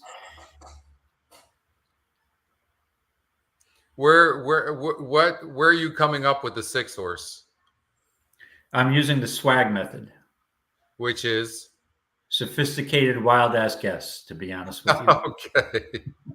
The one thing I'll just say that this horse, you look at this last race, finished 9th by 22 lengths. Yeah. You would say originally, okay, this horse is off form. But this horse had a bum break, I guess, rushed up and just totally collapsed. That was at 6.5. This horse goes back to 4.5, has won at 4.5. This horse did run at 6.5 at a $10,000 level, probably way over its head. Did lose to Imperial King, but now turns back to, I think, a better distance. And based on the price, and Boca Chica picks up the mount. I thought I was at Santa Anita, and we were talking about Maldonado. Wrong Maldonado. I got to go with Hey Boots. I think the 7 horse from that post is going to control a lot, so I'm going to go with the 7. Okay, I'm going with the 6. And so how many minutes to Gulfstream? Do you want to stay for that? Yeah. This was the last race, right, Charlestown? If I look at another Charlestown race. No, that was it. All right, I may have to have an adult beverage early. Yeah, and some of these races, don't forget, at 7 o'clock. If I do have a cocktail tonight, you see my picks are totally different than the ones I picked. I apologize, because they're probably going to be all 30-1 shots. That's so. All right, what do we got here at Gulfstream? Well, we got the one horse that we talked about. Like, we both agreed probably couldn't get beat. If this horse was going to get beat, if this horse does get beat, it's only by one horse who's training tremendously. We talked about the 5 horse Cajunette for Mike Yates, who he can get some prices, but this horse is one of the favorites. But you're going to have to beat Zayas on the lead. I think the first time starter 5 is probably a horse you have to watch out for. I don't really see anybody else in here. These other ones, I think we've already seen who they are, and but I mean, you're not going to get anything. What's the probables? The probable with the 1-5 is 9-2. I actually will take that. I would take those odds. A 1-5 exact, a 1-5 exacta. Yeah, I mean 9-2 for a 1-5 cold. I like that. I don't mind that at all. Right, that's where we differ. You're never gonna ever find me taking the first choice over the second choice in an exacta. Why? It's just not my style. Yeah, understandable. And again, in all honesty, Scotty, if this was a race, I'd probably pass. I would just single this horse in a vertical or a double, basically. I'm sorry, a horizontal or a double. Single. Yeah. Looking for a price in the other legs. Well, to me, I feel like I can see the race pretty clearly. And you do have to worry a little bit with first-time starters, sometimes breaking bad. It happens a lot. But that would just ensure that the one wins. There just really is nobody else for second. If you look at the betting as well, it's just those 2 horses, and you're getting 9-2 odds. That's the reason why I see that maybe that's an opportunity, but we'll see. It'll probably go down. Were you trying to say I can see clearly now the rain is gone? I can see clearly. You're trying to say? I don't know. The rain looks like it is gone. What were we singing earlier on too? When we first started the show, you were listening to a song. Remember? You said. Oh yeah. Have you heard about the Lonesome Loser? Yeah. Have you heard about the Lonesome Loser? Beaten by the Queen of Hearts every time. Told them that's my song because that's why I gave up playing cards. Nice. There we go. Big favorite, Right. 2-5 on the one horse, and we both agreed, which hardly ever happens. We both agreed on that this horse would be tough going gate to wire. As long as it breaks and doesn't shy from the rail. It's going to break. Don't even throw that out there. Watch. Boom. On top. And going to be in the lead by 2 lengths at the first call. And there's the first time starter we talked about. And she'll get it. Awesome. Our disaster to the top. Why don't you listen to me, David? 5 eyes on Michael in third. Cold. I told you this horse was a lot. As long as it broke. The race is not over yet. First time on a sloppy track. First time on a sloppy track. Disaster at odds on, clear by 3. Come on, 5. These other horses are nothing. You got to be better than these other 2 horses. There's no the 60 to 1 shots. The 60 to 1 shot's going to beat you out for the exacta. Yeah. They drilled the quarter. Our disaster. Ice cold. Exacta. Now the 2's going to beat you out. I deserve it after that. Yeah. From the back is Miss Bia, and they're at the top of the stretch.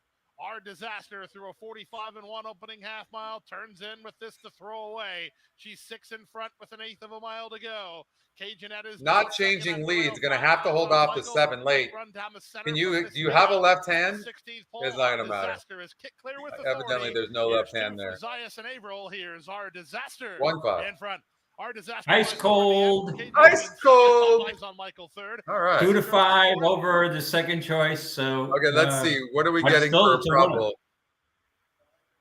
Well, I don't know if that's accurate or not. Looking back on this race, and I know I'm not a favorite player, but $3 on this horse, you can say to me that was an overlay based on his performance. This horse could have been 1 to 9, right? This was just a dominant performance. Yeah. Well, we both liked the 1, and then the 5 looked like the only other horse. And by the way, I think I ended up getting 4.5 to 1 on that exacta. I'll take that all day long. No, I don't think you did. No? I think because I bet the hell out of it late, and you probably getting 6 Sure you did.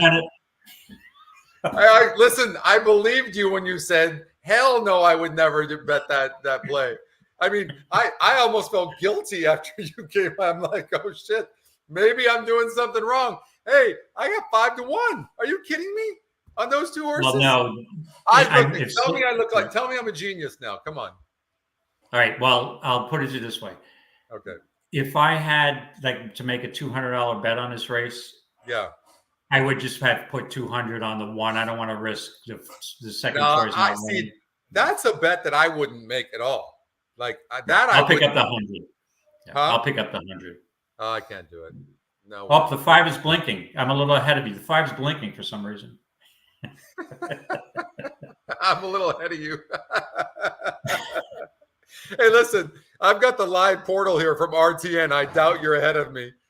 Exactly. The 2 got all right. 1, 5, well, 2. Scotty, I got to wrap it up here. Yeah, I think I'm getting delirious. I was fine until we started looking at Charlestown. Yeah, you're right. Yeah. So. All right. Well, thanks, we got a late everybody. evening Thanks, tonight. David. So, all right, thanks. We still got 2 more races. Hopefully, I can squeeze in. I got my $4.20 added to my. So hopefully, I can squeeze into the top 29.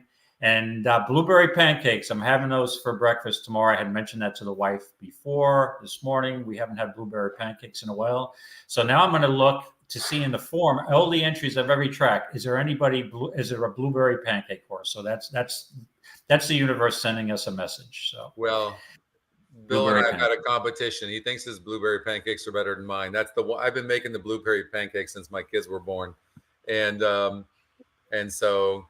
But yeah, in fact, it's making me hungry. There's nothing like blueberry pancakes if you know how to do them late at night, especially, right? It's better, except in the morning when you get up and it's a beautiful morning. Maybe you make it, but at nighttime it's fun to it's fun to have late night pancakes, especially after a drinking night. Yeah, those are way past my days. I never liked syrup late at night, or after drinking. That makes me ill. So I'm totally on a different page. I'm a morning blueberry pancake guy. You are, yeah. No. All right, Scotty, I'm heading David. out. You're making me hungry now. I need my slice of pizza left over. And just so I'll be on Sunday with the guys instead of Saturday, and I will be bringing a slice of pizza and giving you a review as long as I don't get sued. And if you have your attorneys, let me know. I can't do that. Just let me know before Sunday. Thanks, everybody. Yeah. Thanks, Scotty. Have a good weekend, my friend. All right, everybody. Had a blast today. And thanks for everybody for listening, tuning in. I really appreciate it.